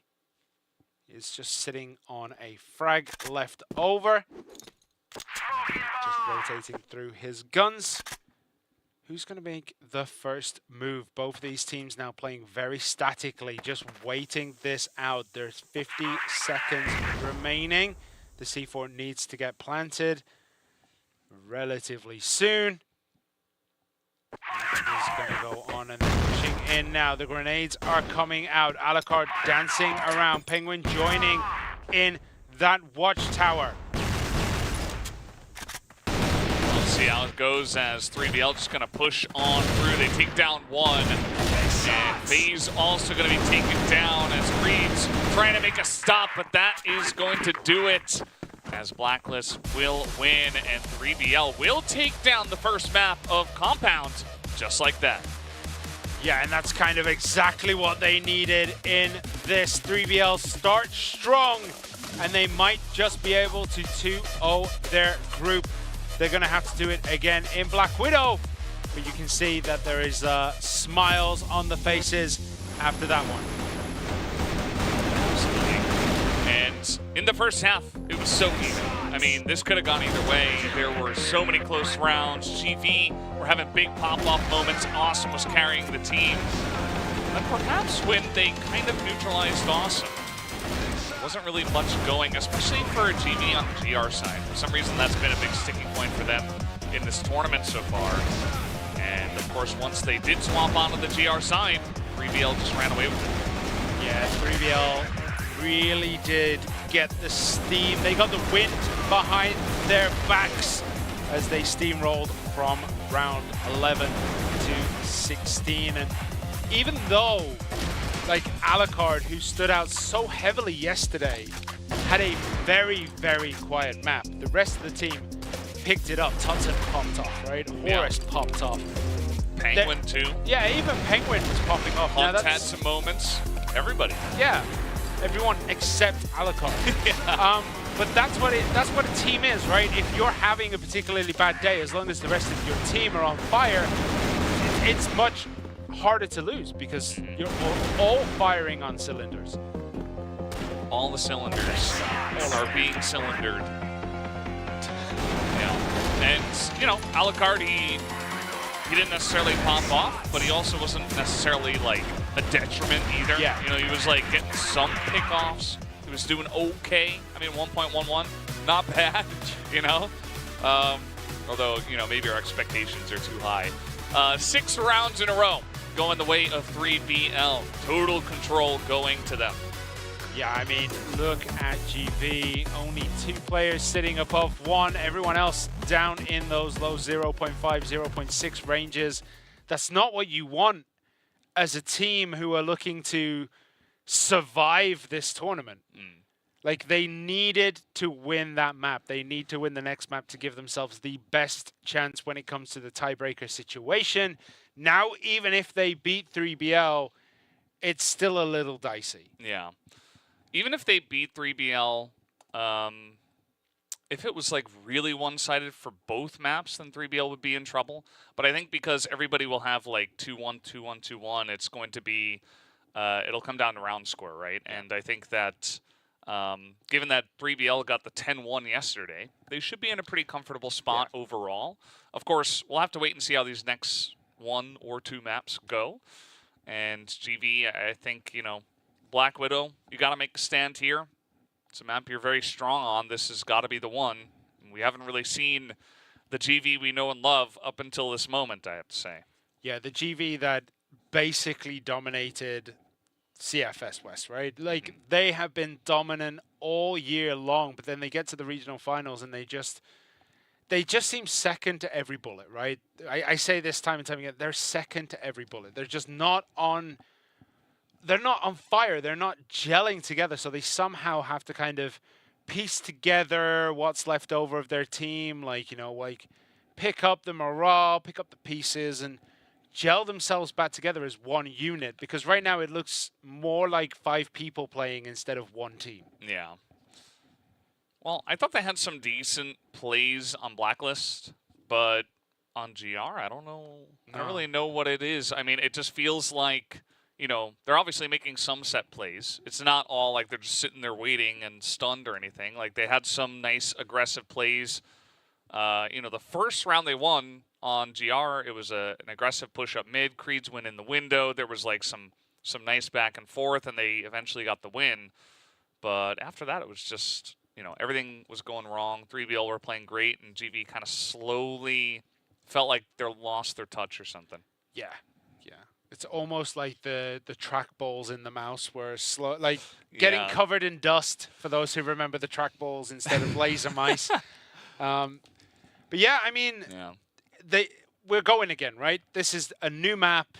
It's 0-0. That's how you have to approach these kind of games. It's like whenever you play sports, even if you're winning 10-3, you have to approach the next kickoff as 0-0. Otherwise, you get complacent, and then you might just start crumbling completely. So they have to come into this. They have to think, right, it's all even. We're not facing, you know, near utter destruction if they go out here.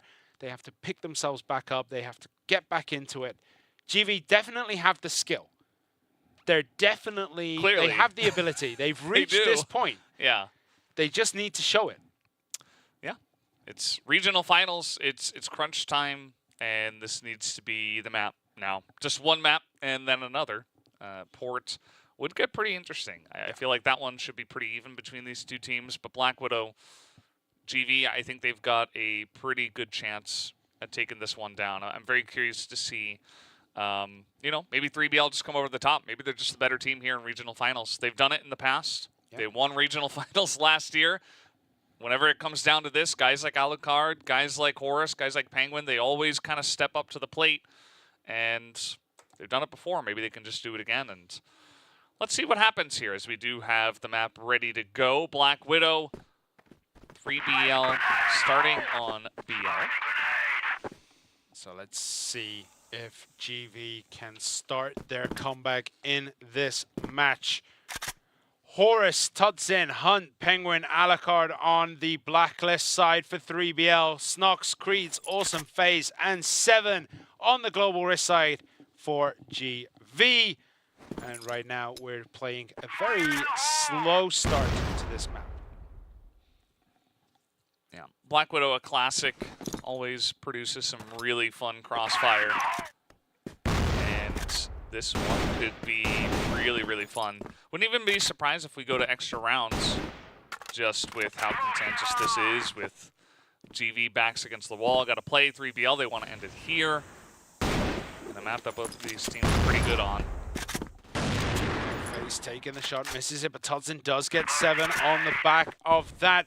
And they are going to be able to breach into B. It is very, very empty, and the rest of the team is rotating over as Awesome does get down Hunt in that little corridor there in the A side road. There's big engagement coming on here. They're trying to break through. Snox does get Penguin again on the back, and Snox makes it too. He gets Alucard as well. Horus does get FaZe, and yeah, it's all going wrong a little bit for 3BL. Yeah, started off with the pick, but then disaster struck in the middle of the map as one by one the guys did fall. Also, there was a little side push into B that went okay, but not great for 3BL. So now you've got a total of maybe 6 HP between two guys, and you got a plant against 3. Yeah, Tudzin and Horus are very, very low. They have to be very careful walking around this map. If they drop a little bit too high, they're going to be out as Horus starts having a bit of a peek. Does catch Snox in the arm there. Doesn't do too much damage, but everything helps at this point as Tudzin goes down. Creeds does take it. Horus is there, and Horus actually gets one, but Awesome is there to finish it off.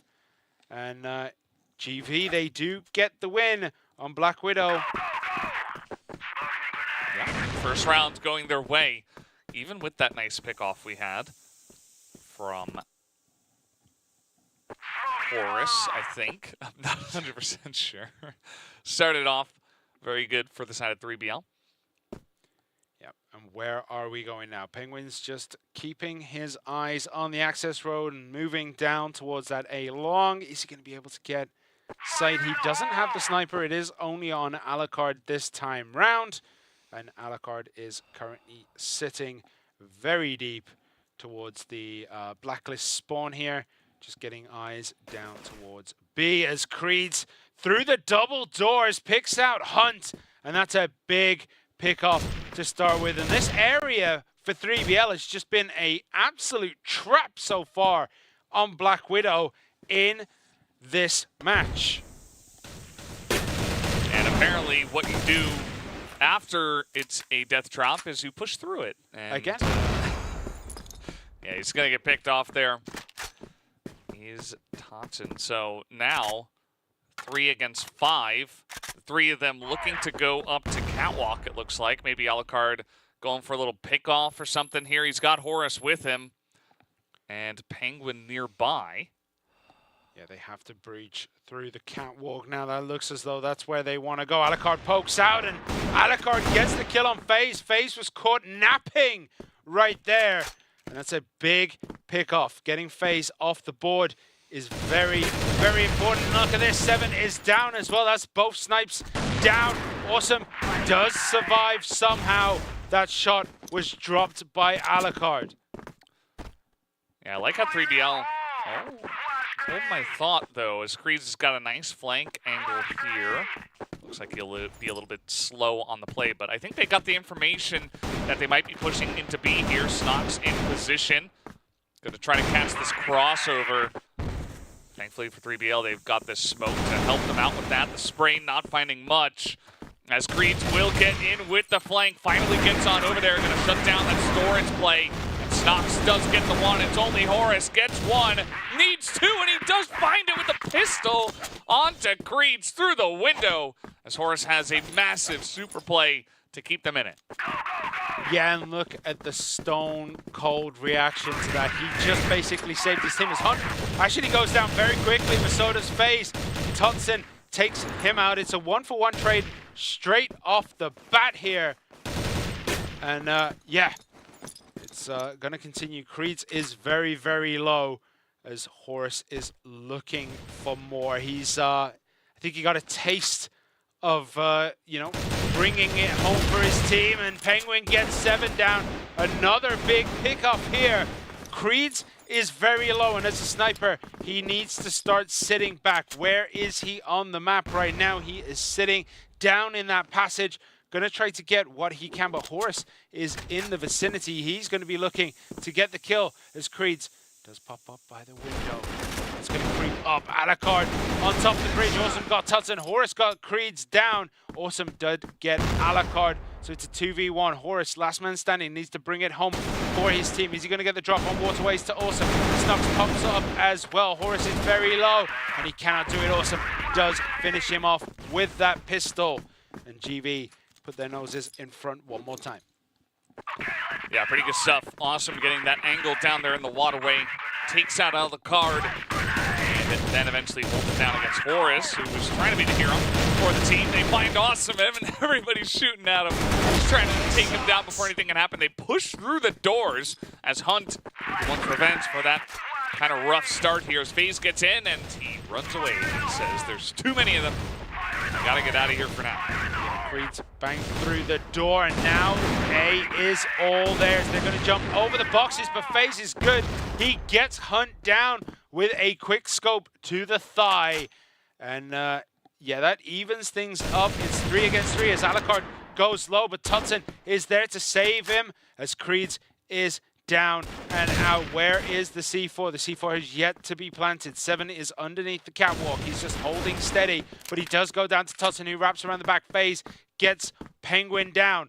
FaZe is the last man standing. He's got it all to do. He's going to rotate through the passageway maybe, or maybe he's going to come up from underneath the catwalk. He's looking. He does get one. He gets Alucard with the sniper, and now it is Totzen versus FaZe. FaZe jumping through the window is going to start wrapping around. There's 20 seconds remaining. FaZe coming over the catwalk, and Totzen just isn't there right now. He's going to jump out through the window, and FaZe isn't looking that direction, but Totzen isn't going to commit to the jump. He is now, and he does get the drop on FaZe. Who's going to win? It is Totzen who gets the kill onto FaZe.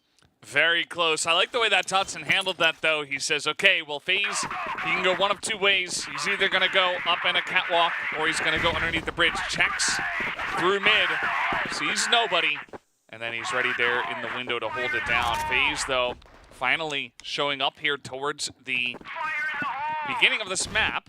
He hasn't necessarily shown up in the past rounds. But yeah, good stuff as GV making this pretty competitive so far. Alucard as well is going to go down here. And that's a good start once again for GV. Yeah, they need to continue this good start, though, as they're just picking around the map, trying to get the information they need as FaZe sitting behind the satellite van, looking down catwalk, isn't going to see anything coming yet, because Hunt is looking to make a run in there. Horus maybe thinking about pushing up A long, so it is probably going to be a big, heavy A push this time round. Certainly looking that way. Grenade's going to catch Hunt, who's holding a sniper rifle, pretty interestingly. Trying to go head-to-head with FaZe, who is there behind, and Hunt is not going to hit that shot, but FaZe eventually will just get smothered by the rest of the team who does come in. Also, Creed's on the backside going to get picked off, so 3BL now in control of this site. Penguin gets 7, and Awesome collapses too. Penguin picking up a very important double kill there, 3BL. They're now in the lead, 3-2. Yeah, 3BL definitely feeling pretty good. A couple rounds in a row that have been pretty nice. I mean, the last one was pretty dominant, but the one before that was very close. So still gonna feel good from the Blacklist side, putting on that pressure, playing GV well on Black Widow, on their choice. As now we do have 7 very deep there in the waterway. Let's see if 3BL can expect this. Yeah, Hunt's going to drop around. He does look around the corner, and he does get 7. That intuition is insane, but FaZe does get Horus with the sniper. As the rest of GV looking to do what they can. Creed picks up a very important triple kill. And Alucard, last man standing, faces 3. And Creed is the one to lay him out, making it 4 in a row for him. And GV take round number 6. It's 3-3. Yeah, 3BL, they got that initial pick, and they had a pretty good entry into B, but I think they just expected to be given the site for free. The GV, they just sprinted in there. Everybody rotated over so quickly that I don't think 3BL was expecting that much defense on that site that quickly, just to sprint on in there. So, yeah, just got overwhelmed, GV. Nice, quick cleanup there on the site. As now 3BL, they throw some stuff over by storage, and they've read the situation somehow. I mean, there's 3 guys over by B, and single holds on mid and A from GV. Yeah, and this is creeping up slowly. Alucard is sitting deep, and FaZe gets a very important entry kill onto Tutsin. Penguin gets FaZe down, but Creeds and 7 are going to start cleaning this up. It's 2 against 4. Hunt and Alucard have it all to do. Alucard is sitting with that sniper. Is he going to decide to change to a rifle of his own to help support? Now the window. Oh, look at that. Hunt does get 1. Oh, Alucard gets 1. He switches to the pistol. Is he going to be able to get this one? No! Snox shuts it down. And GV, they pick up a 2nd in a row. Yeah, it all comes down to FaZe hitting that first guy, buying time, and then the support coming in from 7 and Creeds just to get a couple of pickoffs as they're crossing onto the site. That A-long push, don't see it all too often for reasons such as that. As the players get better and better, they can just pick you off one by one, even from range, even without snipers. And they were able to do exactly that. So GV, they go back to the same defensive setup they had in the last round. And might work out. Yeah, Tutsin looks as though he's walking into trouble. There are Awesome and Awesome and Snox sitting there, but no, Tutsin does smartly decide to back away. He kind of feels it in the air that there's something waiting around that corner. And he's just going to back up and think about poking through, probably with grenades. Creed sees a couple of shots come over his head. So he knows roughly where they are, and he's going to start shooting through the smoke. Where are we going? Are we going A or are we going B? The rotation down the back of this side looks as though it is going to be a B push coming in. And remember, Snox and Awesome are sitting around this corner. Horus slowly approaching. Penguin there too.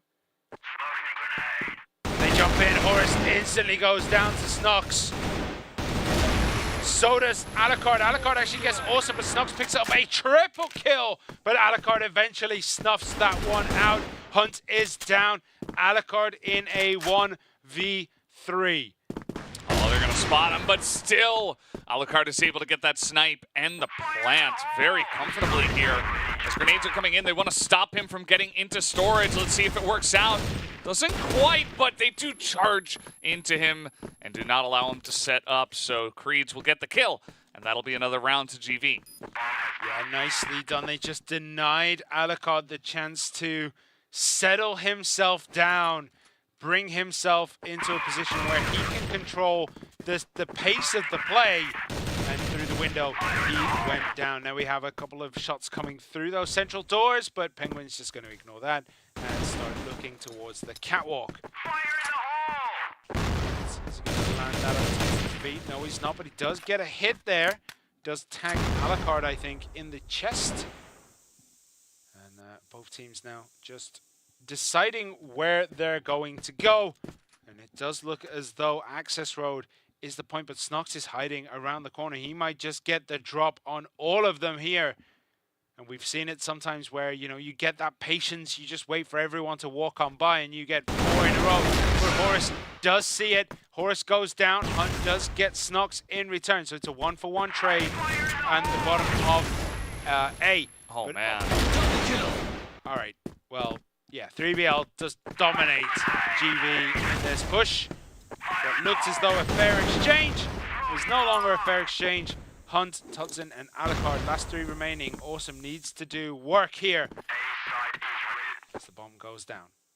I mean, Hunt's watching this. I don't know if he's going to expect Awesome to push this, but doesn't matter. Hits him straight in the head, and we'll make it 5-4. So we got ourselves another even half, just like the first one, with GV slightly ahead, 5-4. GV, though, did win 3 rounds in a row, so that's a slight advantage to them, although 3BL did take that one down. This is GV's pick. They're feeling pretty good about their situation, as 7 going to start it off with a win in a sniper duel with Alucard.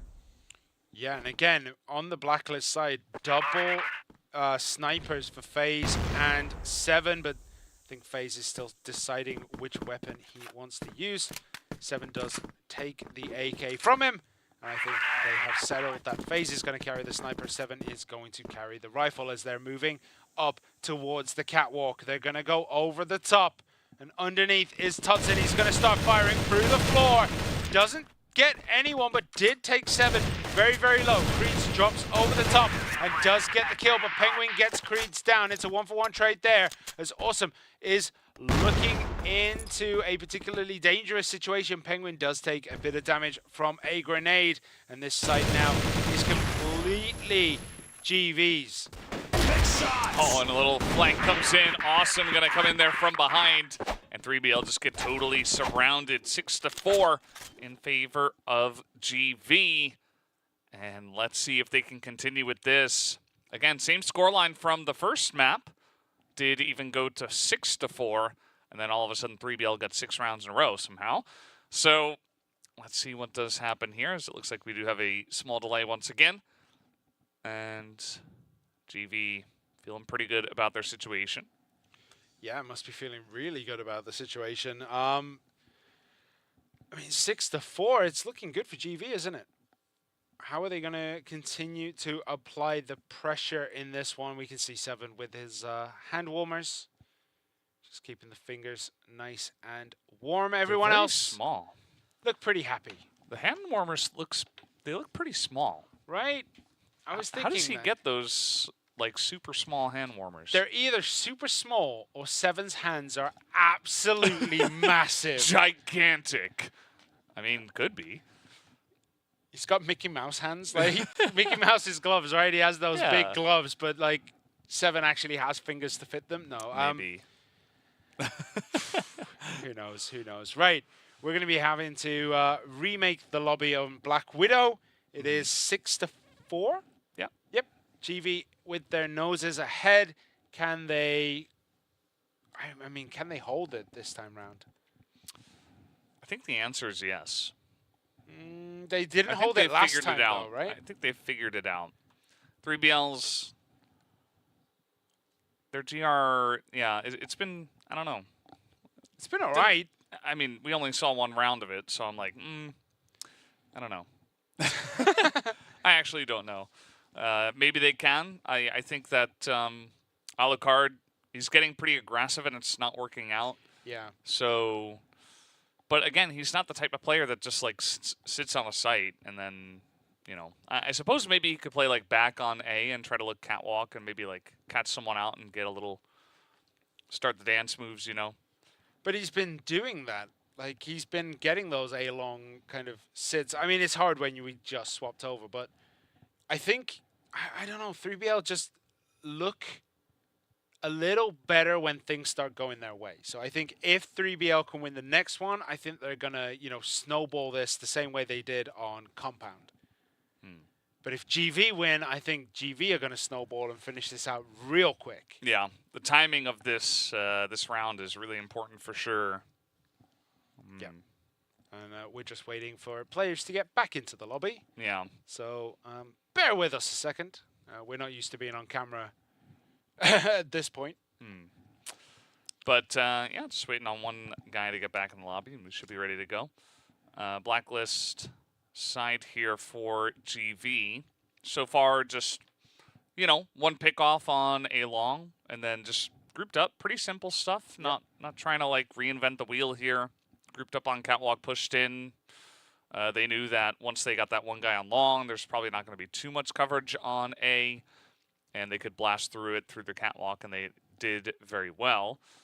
A lot of shenanigans under the bridge and stuff, but no real kills going early enough to the side of 3BL. So yeah.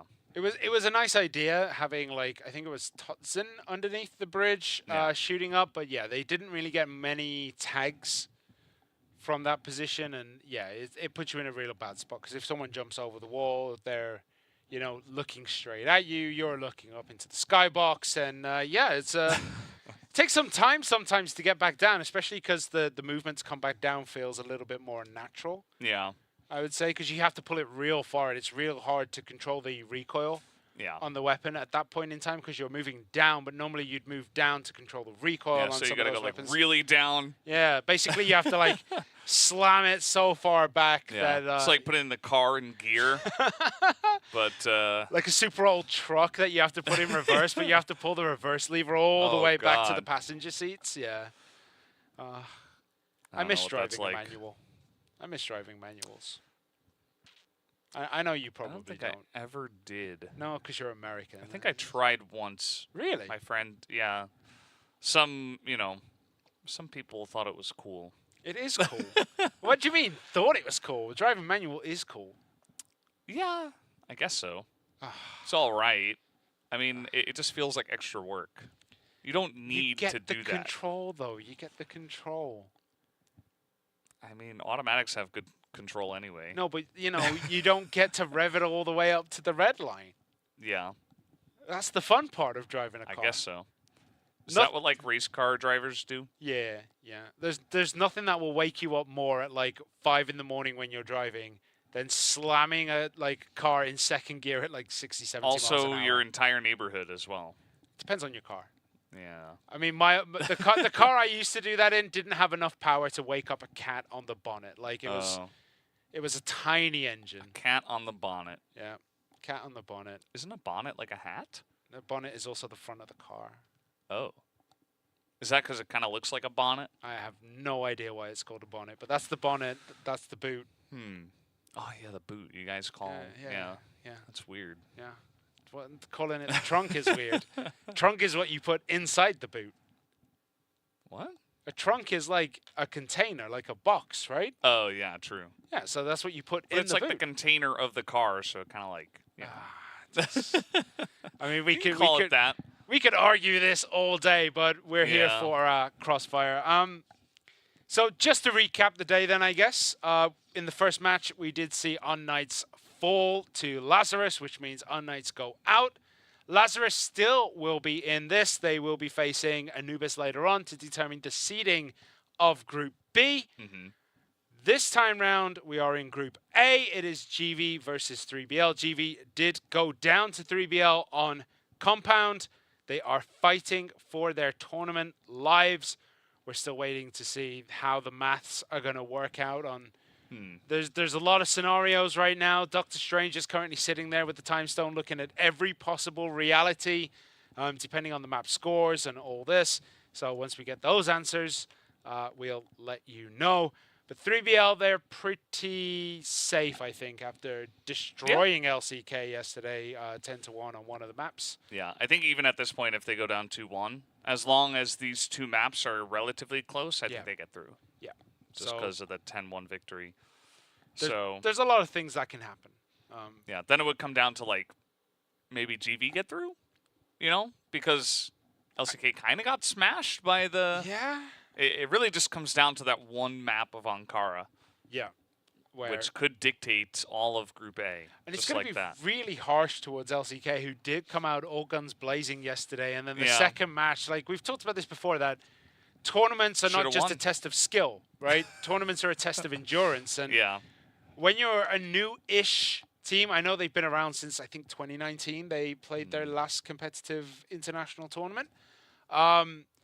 They haven't been around for long, so that endurance aspect of a tournament can disappear, right? Like when you have to play 2 long games in a day. It can definitely take it out of you. It takes it out of us sitting here doing 2 games in a row, and then we have to do a third. So, yeah. We're getting a little bit of an update. So apparently we're going to delay this match for now. So we're going to play GV versus 3BL later on today. First off, we're going to go into the third match of the day. So this one isn't finished by any means. But before we do get into that third match of the day, we are going to take a 20-minute break. So we'll be right back in 20 minutes.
versus 5. Do it. We'll see if he can hold on with the shotgun in hand. He's good for a first here.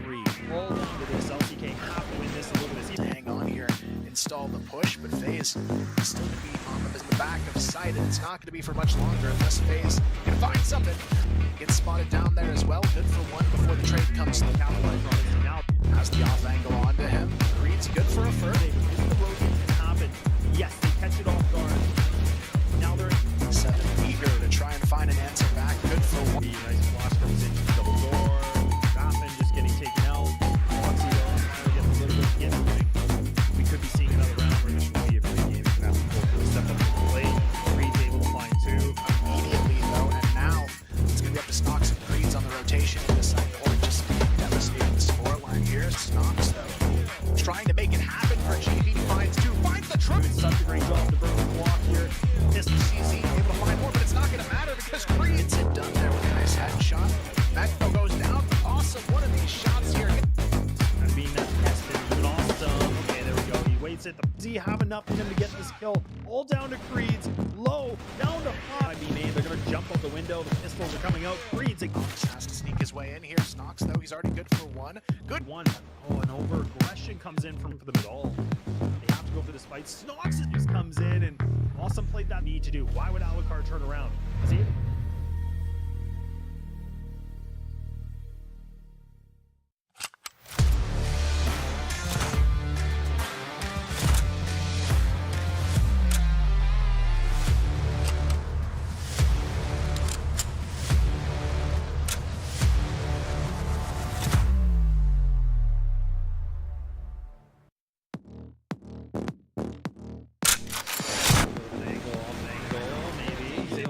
Make it control room.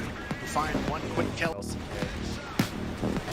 shooting. Not looking like it so far, but it's going to be back and forth on this kid, Line Claw. He's going to try to sit through his net. Rather matter of being able to find this and awesome place now as well. They seem to know what's coming here. Zane already now. Things are starting to look a little bit. Team of LCK is actually already in really funny position. Coming in 3BL, just fearlessly going. Squash this whole thing with 3BL. With 3BL lost position. Now the nades are coming in. Zane needs to come up with it.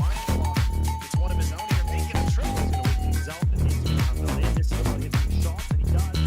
Things off. The Slayer trying to jump on in. Line ball. Making this competitive. Trying to get a little bit. No. Like, I mean, this is the other thing where we're just not kind of still seeing the same effect. Flex, man, you see it. It's a tough one because you've got to be able to win these duels. And that's a good start. He's able to find 3 now. Make it over and finally comes alive. Trying to get these early picks, but Flex, he's the one there.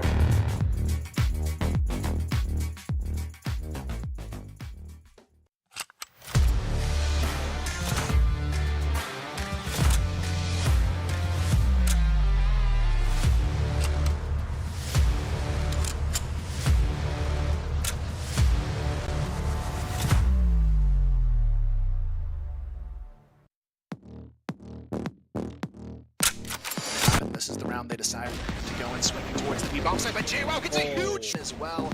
This is Cheryl so far. Of course, it's Horus to open it up with a double kill and start clearing out this site. Horus going to try and help lock things down. Opens it up with center. Alucard, sniper in hand, does get the shot. Maybe be able to find these 2 more. He's got 70 streak alive. Alucard's up. Before the B hit, Alucard has to find the opener, but he gets it here. Takes down Master. JWoww goes for the pre-fire as well. Takes down 2. Trying to get a little bit of damage, but it's going to be JWoww that's able to, if not, going to an 11-11 tie, but Totson finds one. Totson, can he find the corner? Swinging, finds himself a double kill, finally gets shut down. It's down to the 2. Coming on in, it's going to be an absolute firefight. All 4 players coming up the catwalk. Alucard, though, already good for a first. But now time is the essence here. 20 seconds remaining in real life. He has to come alive quick. It's a difficult push to get through. Fight their way back. Now these players are kind of stuck on the A ramp. It's good right now. LCK, they're running into a trap, and it's going to be Penguin that's able to find that multi. This is a little bit worrisome for sure. I mean, Awesome does. It has to try and find the answer. And they may just have it here, just as I say that, though. Oh no, Alucard. He has no opening at all, but Penguin is able to find 3. And it's just, he does make his presence known. He gets spotted a little bit. They actually overpeaked that. They tried to do a bit of a combination, but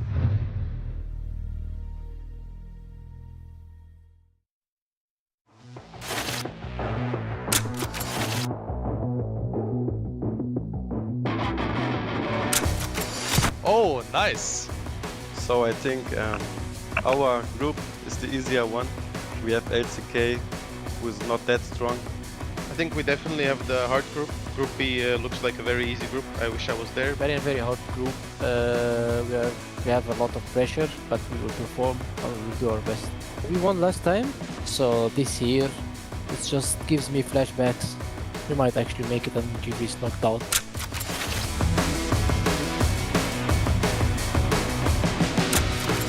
In my opinion, Lazarus Fleur can be line clove from LCK. He's just a very bad player. You don't understand anything at the game. You feel like he's lost in the map. I truly believe that Penguin is not very good at the video game. I think it's Penguin, to be honest. Well, he's the IGL and he always plays these good positions, but he doesn't get many kills from them. I think Penguin didn't do really well this year as an in-game leader. He has really good players, but he still didn't get the win. But I don't really see it that way. I think he's one of the best IGLs in our region now.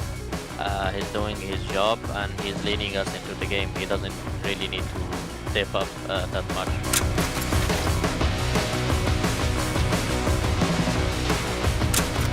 That player will be Flex, can easily destroy him in 1v1. If I can choose one player, it might be Flex. If you play 1-on-1, you don't have any chances, right? TV7. I think when I see 7, I just want to peek him. Like it's just a temptation I can't resist. I guess I'm gonna pick 7. He's just not moving. He's just gonna stay in base. So I'm gonna beat him. I think it's cute to think that way, bro, but I mean, playing against the most successful team captain in CrossFire's history, it ain't that easy, bro, okay?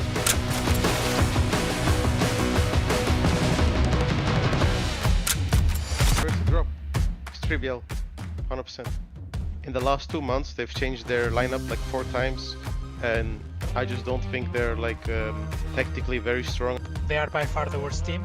I mean, they can say whatever they want. It's true, we changed the lineup a lot and we still, at the end, came above them. If I have to pick one team, probably it's LCK because they're still lacking experience. LCK, maybe next year, guys, not this year. So it's their first time playing with the webcam on. So I think they will get really nervous. Don't even care about how you look like on webcam, if you're pretty or not, because I'm gonna be the one who will show up.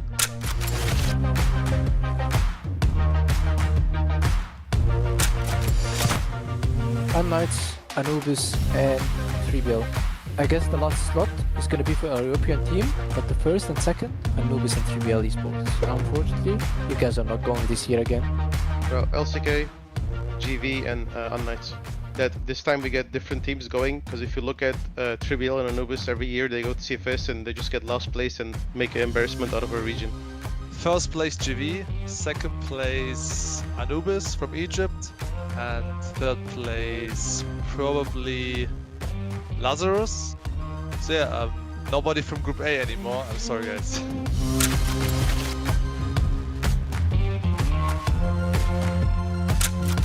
It was a very disappointing year, but I hope that we can end this year with a very big achievement, which is going to China and representing Egypt for the 3rd time in a row at the CFS Grand Finals. It's our dream to play CFS. Obviously, I've played the Grand Finals twice. One time I reached the final, and you know, it's been always been a great time, and I just want to relive that experience. So even though we won the CFWL and the CFS Invitational Season 2, getting to the CFS Grand Finals is our main goal. So in my opinion, GV is the only team who can compete with the international teams. We saw in the last year that the other teams didn't even win a single map. So if Europe wants to shine on the Grand Finals, GV has to go there. We will never take your support for granted. Goodbye, guys. Peace out. See you.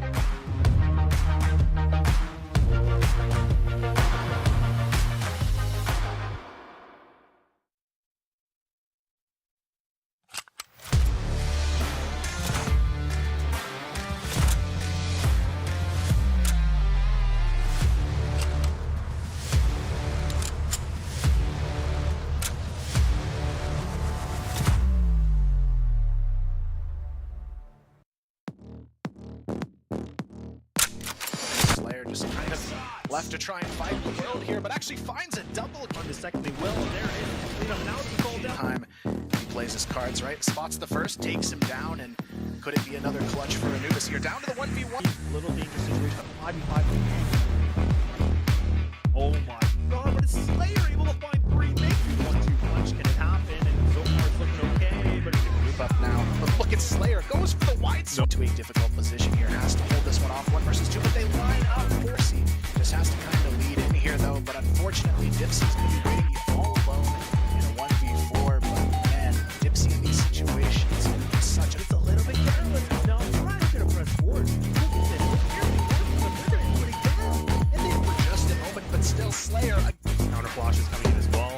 It's going to be... They have no idea. The rest of it, this is already on the back of sight. Snare able to find the double kill. 40 now stuck. 1-2 situation. You know one of these players is going Out to some to come in swinging. But here comes Loons. He's taken down though. What a headshot here. The play's a good distraction. The rest of LCK actually sticks on the back of the B-bomb side. It's going to be...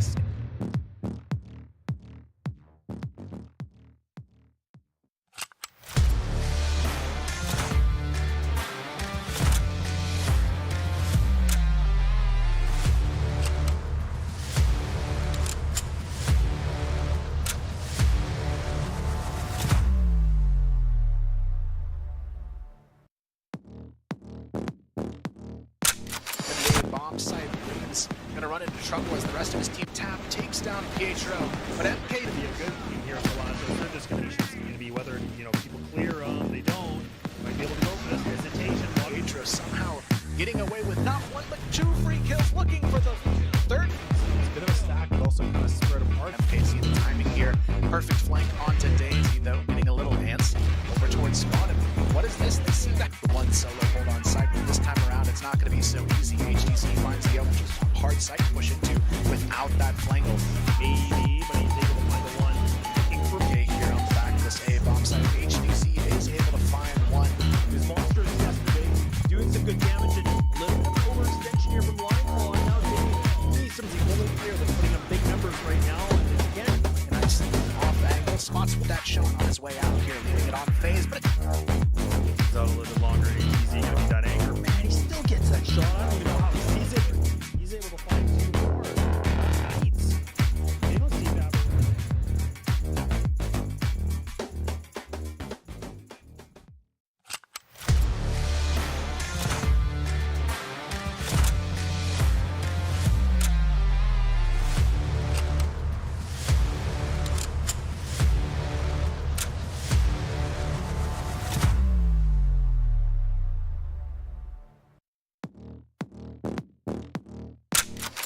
retake, not something you see too often here, but hey. But all just got him coming in. Moon's is fully blind. Rain's able to do this.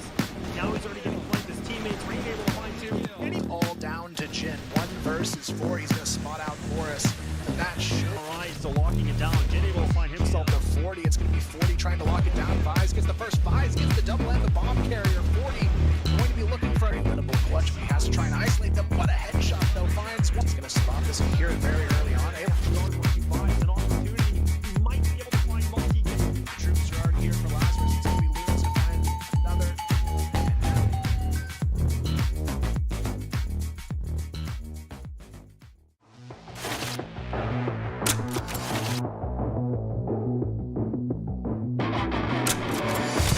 Actually, we feel pretty good that we made it to the RF. Yeah, I feel very excited, and I hope we're gonna win.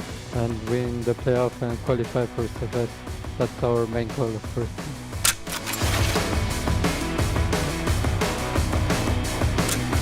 I feel that's gonna be a really good group, interesting, but I think we have a really good chance to qualify. Yeah, it's not very easy, but it's not very hard at the same time. So I think it's good for us. I think we will be on top 2 for sure. For us, I think Group B is much better because we don't have GV and we don't have TM. I think we are pretty confident in that group because we beat unKnights like often, and we are always like very good against Anubis, so we really feel confident.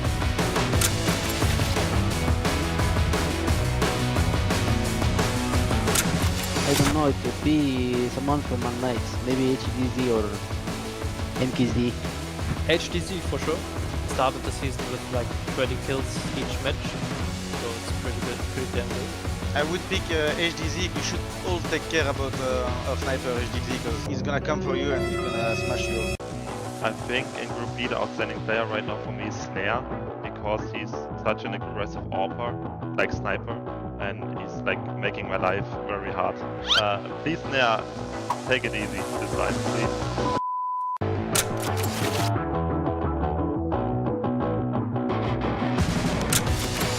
I think it will be someone from Lazarus. I think I would say Jin because he has been incredible the first season of Elite, but since there he's not the same performance than he was. And oh, you said that, but we will see in the RF.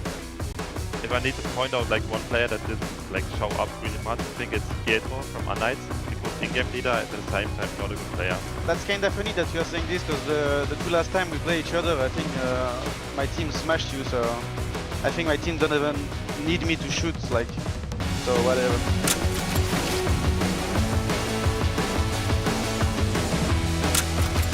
If I had to pick a player, it would be Sam from Anubis. I feel like this year he's like a really underperformed. Same thing, I would pick Usam. I think it's an easy choice. I think it will be Petro, because he's IGL for unKnights and he's not very good enough. I'm gonna come for you, and if you do the mistake one time, I'm gonna smash you. It's not possible, bro.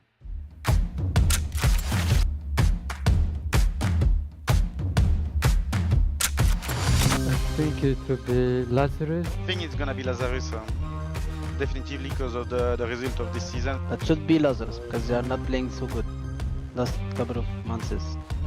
Are you serious, Snare? We're not gonna disqualify first. From Group B, I think it's Anubis actually, because the new players Slayer and Dipsty experience is lacking sometimes in the team. Okay, we'll check about this in the tournament, and we will know who will perform well and who will not.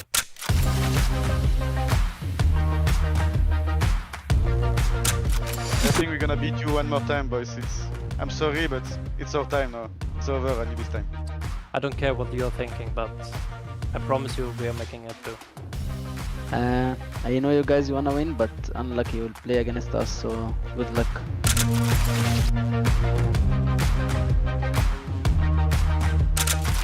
I'm really excited to play.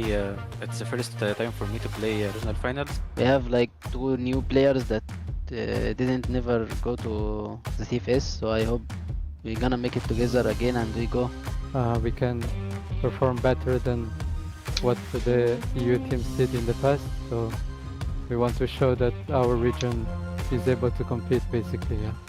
Even if in the past, like, no team from Eumena did the big thing to win the grand final, I think it's gonna be our time to shine, and I think we can do it.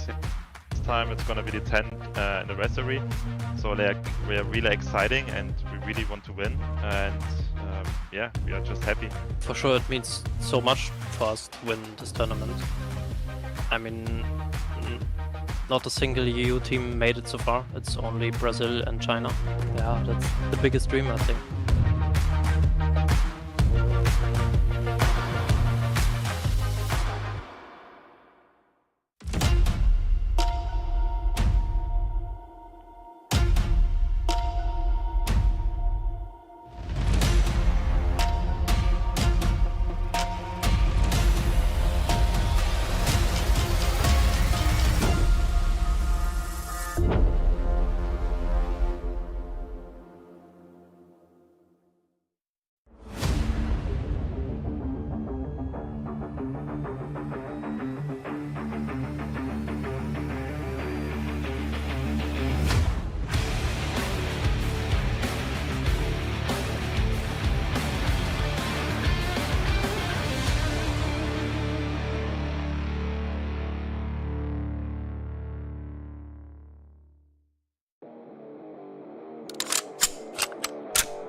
5's do it. We'll see if he can hold on with the shotgun in hand. He's good for a first here.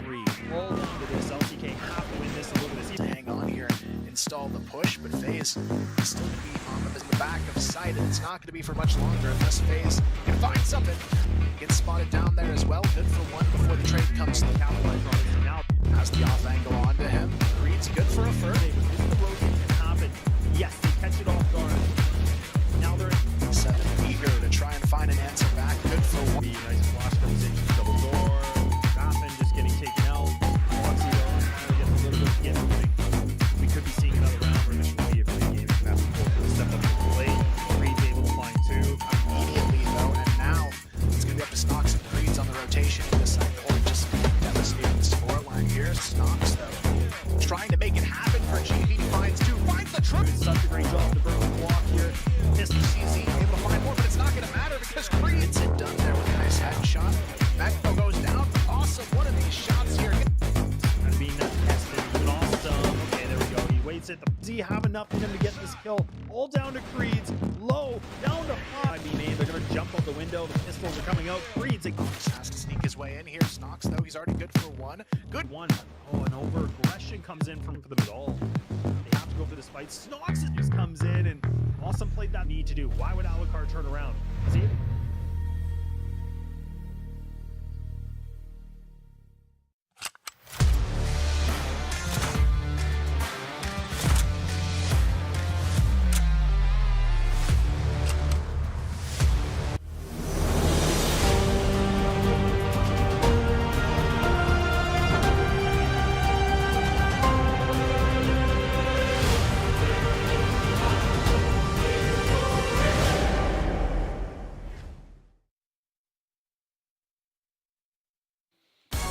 Hello and welcome back to CFS 2023 here at the regional finals. We are in the midst of, well, day 2, and it's been an interesting one here in the middle. We have had a unfortunate tech delay with the second matchup, so we're going to just jump straight into the third matchup while they get that one figured out, which is in a different group. So we can do this. We do have Anubis up against Lazarus to decide who's going to get seeding for first place and second place from their group to decide, you know, who they play against in the semis tomorrow. Yeah, so both teams are guaranteed to come back tomorrow. It's going to be an interesting match. It's going to be Anubis and Lazarus. Anubis looked very, very strong yesterday. Lazarus looked very, very, very strong today. So it's going to be interesting to see how these two teams match up. Strength. Speed.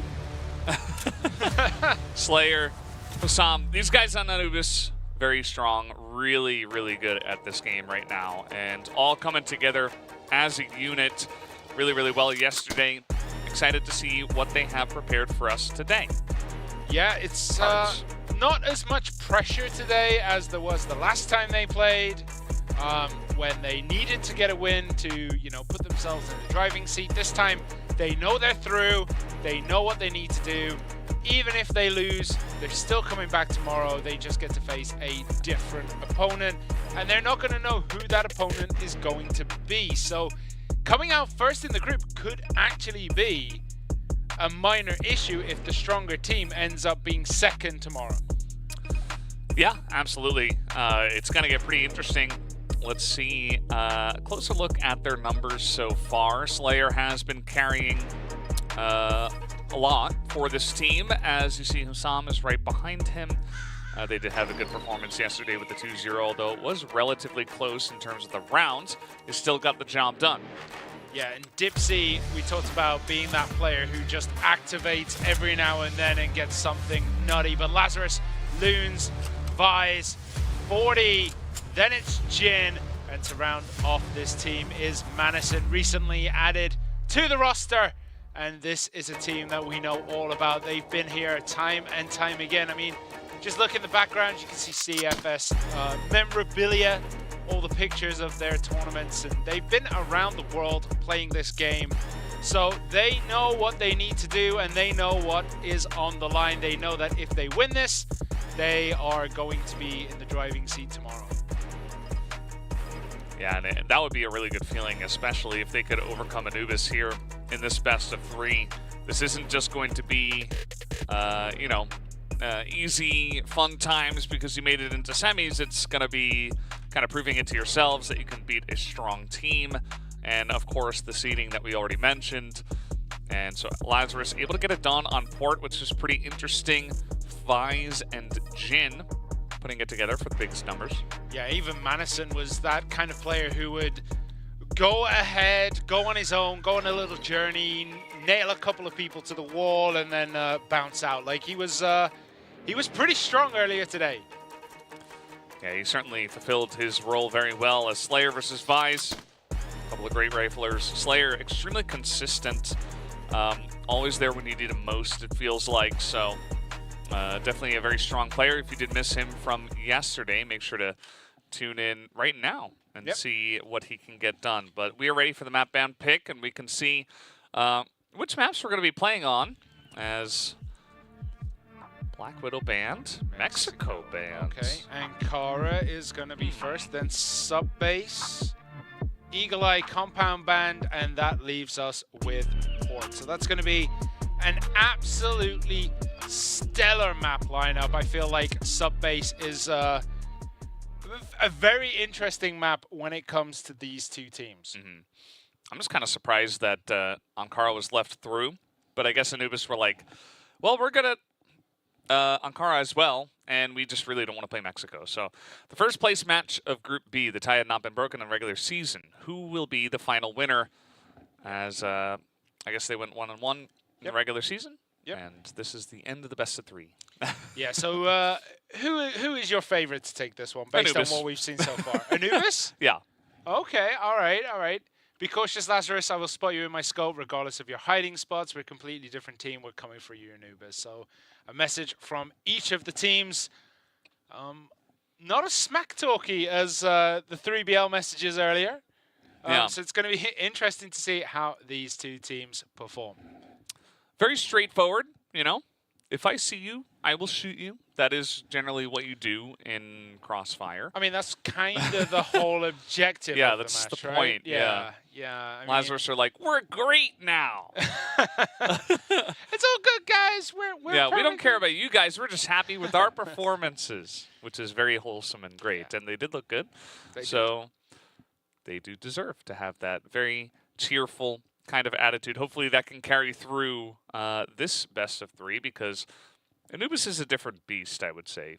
unKnights very strong, you know, making it to the finals, and you know, they were able to show off that they're quite a strong team, but not quite playing to their best potential here, I would say, in the regional finals. And Lazarus definitely outperforming them in that first series we did have today. So hopefully they can pull that through on one of their favorite maps of Ankara. Yeah, so here we are. It is Ankara. It is going to be Dipsy, Slayer, Snare, Hussam, and Doom on the side of Anubis, and 40, Jin, Madison, Vise, and Loons on the side of Lazarus. Russ, okay. Well, sometimes that's the way it goes in CROSSFIRE.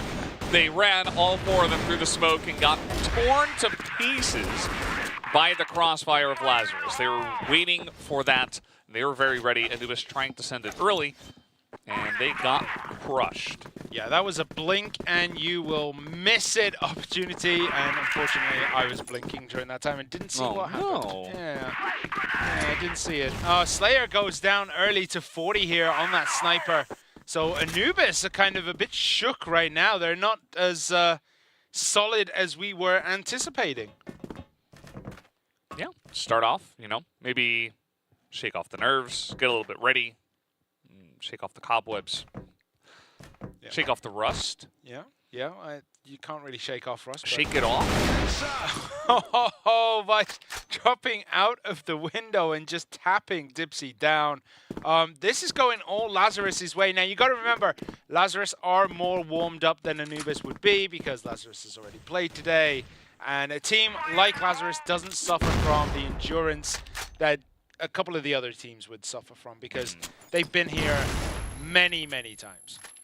Yeah. Nice little pick off by Doom onto Vise. Definitely one of the stronger players today for Lazarus. So get him out of the map.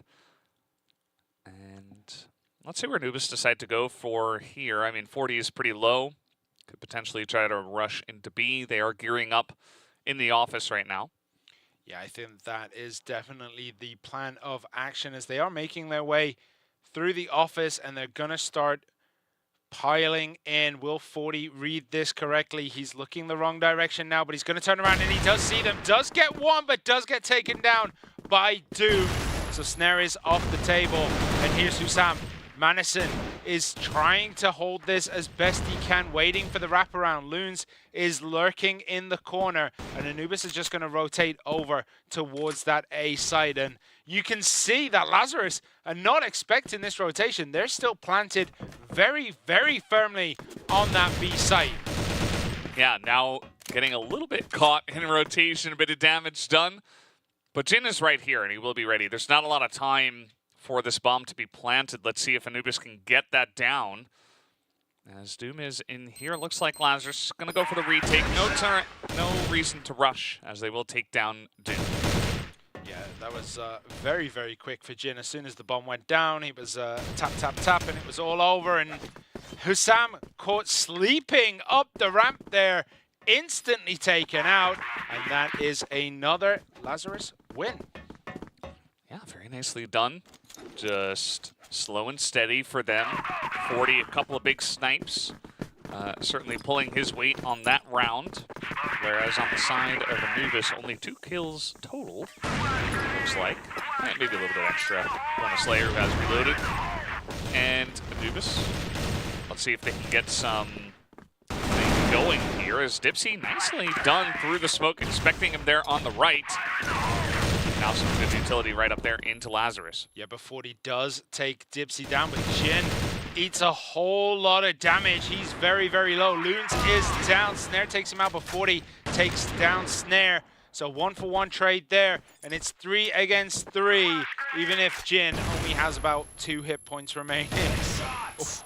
Slayer walks up the stairs, taps out 40, and he's going to continue this pressure onto the B site. The bomb is going to get planted. It is a 3v2 situation. Slayer, Hussam, and Doom are still going. Vice is walking around the map. He might actually catch Doom completely unaware through these offices if Doom is not careful. No, Doom's now peeking in and out, doing the dance as Jin is looking to rotate from A.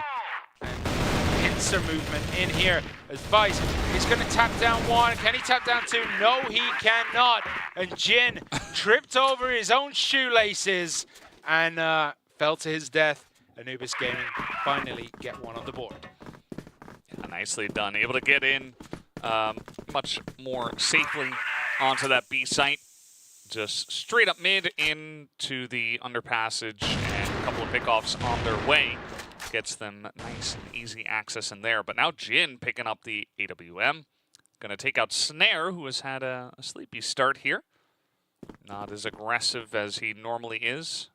Just getting sniped out here and there. Yeah, the sniper option here for Lazarus, paying off dividends at the beginning. Dipsy actually eats a ton of damage, and look at this. They're going to just try and rush through this corridor, but Vice is there. He gets the double with the spray transfer, make it a triple after switching back to his rifle, and it is a 4 versus 1. Slayer has to pull something out of the bag. The C4 is in no man's land. Manison is waiting very, very patiently. Slayer has it all to do, but he does have a lot of time to play with, as he will be able to slowly creep over back towards the C4. He's going to find Manison there, does tag his arm, and then retreats back, making sure no one comes from behind, and that's exactly what is going to happen as 40 is just around this corner. 40's there, and oh my goodness, Slayer is kind of trapped, doesn't know where to go, and Lazarus take a 3rd round. Yeah, Vice, something has gotten into this player. He's always been good, but for some reason here at the regional finals, he's just having a really big pop-off performance over the course of these 2 series so far. As now, here he goes again, trying to read the pressure. And he is going to get shot down by Slayer. And the push does come into office pretty nicely. Loons and 40 coming on in, but Snare very aggressively quick scopes down his opposing sniper. Yeah, that was pretty nasty by Anubis. A lot of damage done on the side of Lazarus as well, so they're gonna have to 2v1 this Jin all alone against Dipsy and Snare. We know what Dipsy can do when he decides to turn it on. Jin's gonna dance around the containers. Who's gonna face first? Is it gonna be Snare? Is it gonna be Dipsy? They're playing very patiently. They know he has all the work to do. They know Jin has to do everything here. Oh, Snare goes down. Jin double kill and the C4 defuse. Nicely danced around those boxes. Whatever Lazarus ate for lunch, they need to eat again because they are playing out of their skins right now. Yeah, 4-1. I mean, they look like the heavily dominant team at this point in time. Anubis, you know, not even playing that poorly, I have to say. Like, they've had some decent looks. It's just been all about Lazarus playing really, really good CROSSFIRE and just being the better team. And that's saying a lot at this point in time, given their opponent. Vi is extremely confident right now. You can just tell the way he's playing, how aggressive he's getting. And, well, he's going to get shot down once again by Slayer in a very similar spot. Yeah, just a little bit too far forward. All alone as well. Vice was not supported by anyone. So that is a very cheap loss on the side of Lazarus. Now, what are they going to do? They are currently 2-1-1. One left in the spawn, one on B, two on A, making sure that that is nicely held because A can be tricky to retake, whereas B is slightly easier because there are so many routes into B when you are on the global risk side, but for A, you really only have that A passage, and it is very easy just to smoke it out, flash it out, and keep it nice and closed as 40 is under pressure here. He's taking a couple shots around the walls where he's hiding, and I don't think he realized where that was coming from. And Manison is one man against a whole team. He's got to try to get something done. He was cooking the grenade, and Doom popped him through the box with a headshot. And that's looking bad. There are 3 members of Lazarus remaining against all 5 of Anubis, and the C4 is down. Yeah, nice plant here, Anubis. Very aggressive into that B site. 40's looking for an angle over the top, but Anubis are not giving him anything. They're just going to have to rush onto the site here, but so many crossfires from the side of Anubis, and they're just covering every single angle. Easy spray for all of them through that smoke, as there wasn't much more that Lazarus could do on that retake. Yeah, nothing at all. So Lazarus, they're they're playing very, very strong, but they do keep losing some cheap kills. Whenever they lose a round, it's because someone like Vise is a little bit too aggressive, gets stuck in no man's land, and is instantly taken off the board. And Anubis just continue that pressure, right? They just capitalize on their one-man advantage and just roll the rest of the map. We do see them looking towards A, coming through the air duct. It's not covered yet, so Snare maybe just going to relocate to the door. He just wants to get a kill. I think they just want to try and get an advantage and then maybe regroup, but they're not going to get it as Slayer goes down to 40. Yeah, at that point, I mean, 3 rounds in a row, they kind of know that Slayer's playing kind of that lone wolf, pushing into office kind of style. You just set up a sniper there in a very aggressive spot. You get a nice little pick off, and they'll take that bonus to the bank and just sit back on their hind heels and not get over aggressive from here. So where are we going now? Oof. I think that was, yeah, Snare was kind of in no man's land. He was up in the spawn point of the global risk side, and as he was retreating, did get completely shut out. And now it is 5 against 3. So Hussam, Doom, and Dipsy, they have it all to do. They're going to come and creep up through here, through the yard, underneath the yard, I should say. And Vise was there, but he couldn't nail anything down. Grenades come in, and that's quite a bit of damage coming in from those grenades. They're going to smoke and flash, just try to nullify before he gets to Sam. Manison doesn't care about being flashed. He gets Dipsy off the board, and Doom, last man standing, is going to get completely collapsed in on, and Loons does pick up the kill, and that's another win going the way of Lazarus. Yeah, Vice once again, you know, he's really feeling himself. He's confident, but perhaps a bit overconfident. He keeps going for these big, aggressive peaks, but they're not really working because, you know, he's going up against guys like Slayer, like Doom, who will punish that immediately. Quick flicks straight to the head that don't really allow him to play the video game. So, you know, he's got a lot of utility. He's got a lot of backup. Obviously, Lazarus are playing to a very high level. He's getting pretty excited, but, you know, just play your game, and you're beating Anubis right now. This is very strong play so far from Lazarus, as Sam is going to take out 40 somewhere in the middle of the map. Yeah, right on the spawn of the global risk is where he fell. So, yeah, Hussam is in a great position here just to keep eyes on things. Vice is actually maybe going to have to walk through that same location as well. And Hussam will be looking to get a repeat of what he just did. As the rest of Anubis, they're going through the offices, and they're going to go push up onto B. Vice is one man in that spot. He's going for a look. He actually catches Hussam completely oblivious to that movement. Yeah, and he knows that, okay, there's one guy just creeping through underpass. There's got to be more coming in through office. And he was correct, but Dipsy will not be stopped as he picks up 2, and Slayer's right there to help him out. It's only Madison who has to run all the way over here, 1v4, not looking good for him as the bomb will be planted. Yeah, he's got it all to do. Last man standing. He only has one utility left in his pocket. He's not going to be able to use it. He's going to have to keep that gun out, because if he swaps, that will happen. Snare from the back, nails it down, and that's another win. This time going to Anubis, and this is very, very close. It is 5-3, but Anubis are looking very, very good.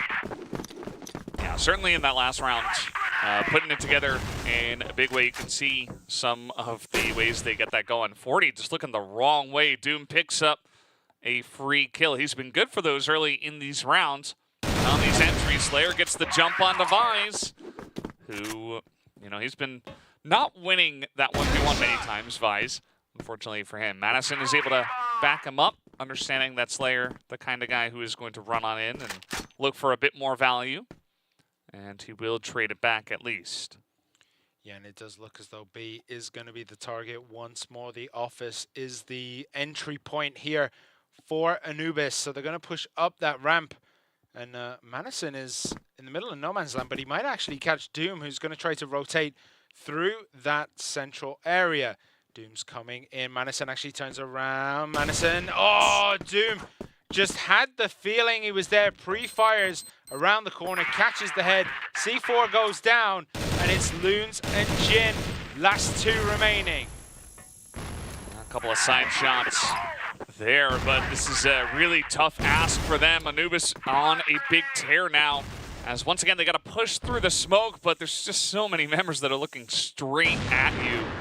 This is not an easy retake. Jin trying to lead the charge here, takes a ton of damage. Snare with the snipe right at the end, and Lose picks up 1, but does go down. So 4-5, pretty close first half here. Although Anubis did start off pretty slowly, I have to say. Yeah, it's amazing how much closer 5-4 looks than 6-3. You know what I mean? Yeah,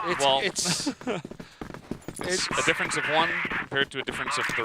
Yeah, it's a very different feeling as you go into the half. I mean, Lazarus were good for it at the beginning, but they did slowly let the wheels fall off as Madison is looking to punish Snare's aggressive position, jumps around with the pistol, nails it, but Hussam is good to clean him up. So 1-for-1 trade there right off the bat, and that is a go sign as everyone is rushing A. Slayer needs to try and get back, cannot, as Jin nails him on the retreat, and Anubis kind of a bit lost here.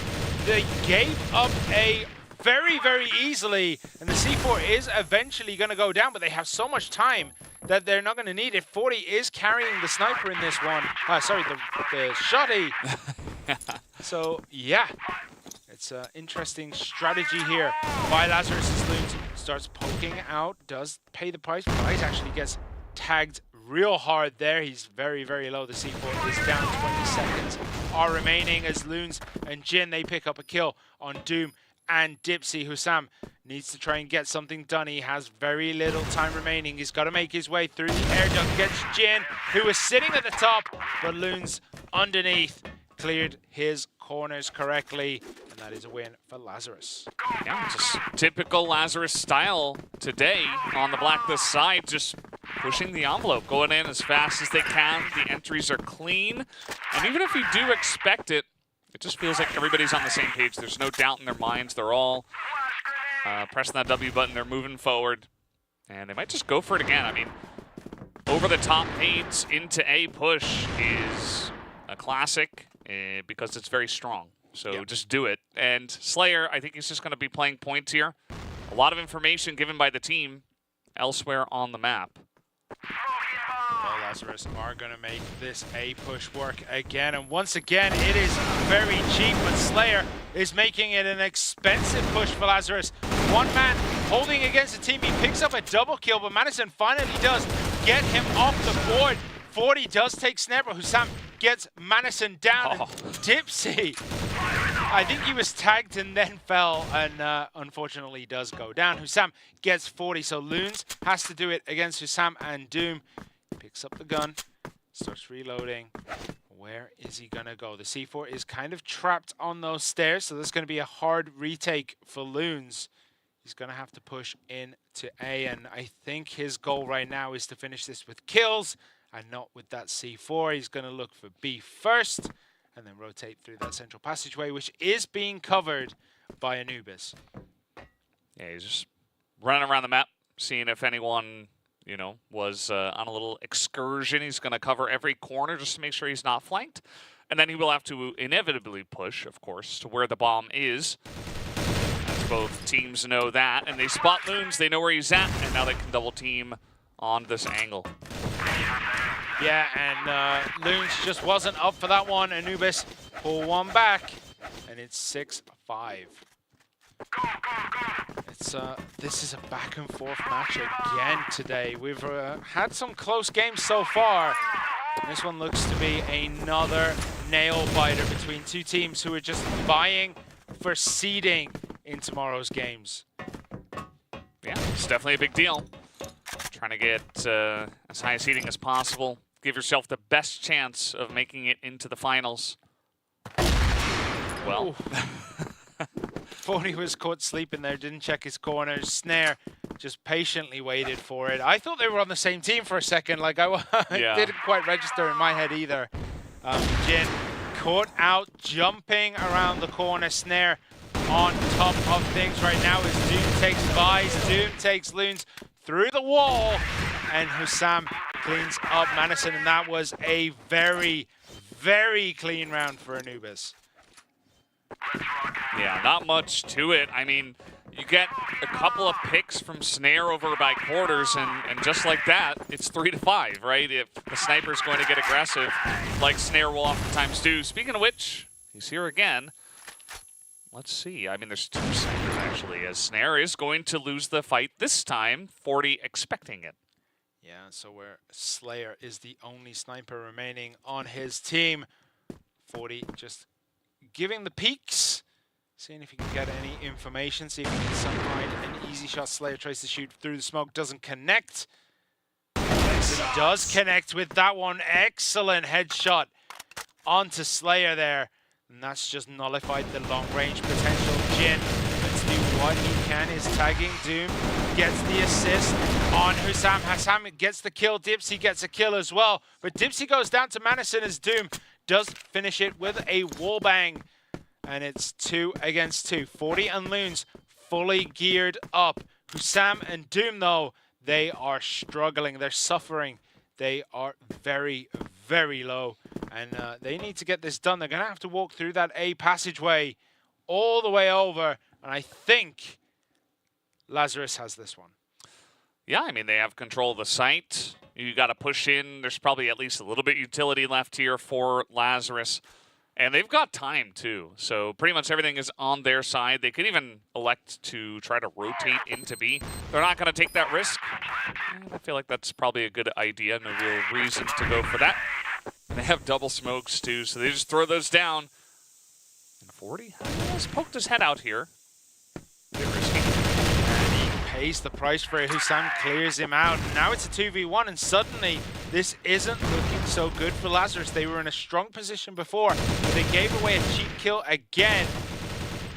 Loons has expended all his utility. He did have everything, and I think Doom caught sight of Loons. Loons definitely caught sight, but Loons is good for it. He gets the double kill, and yeah, that is a win for Lazarus.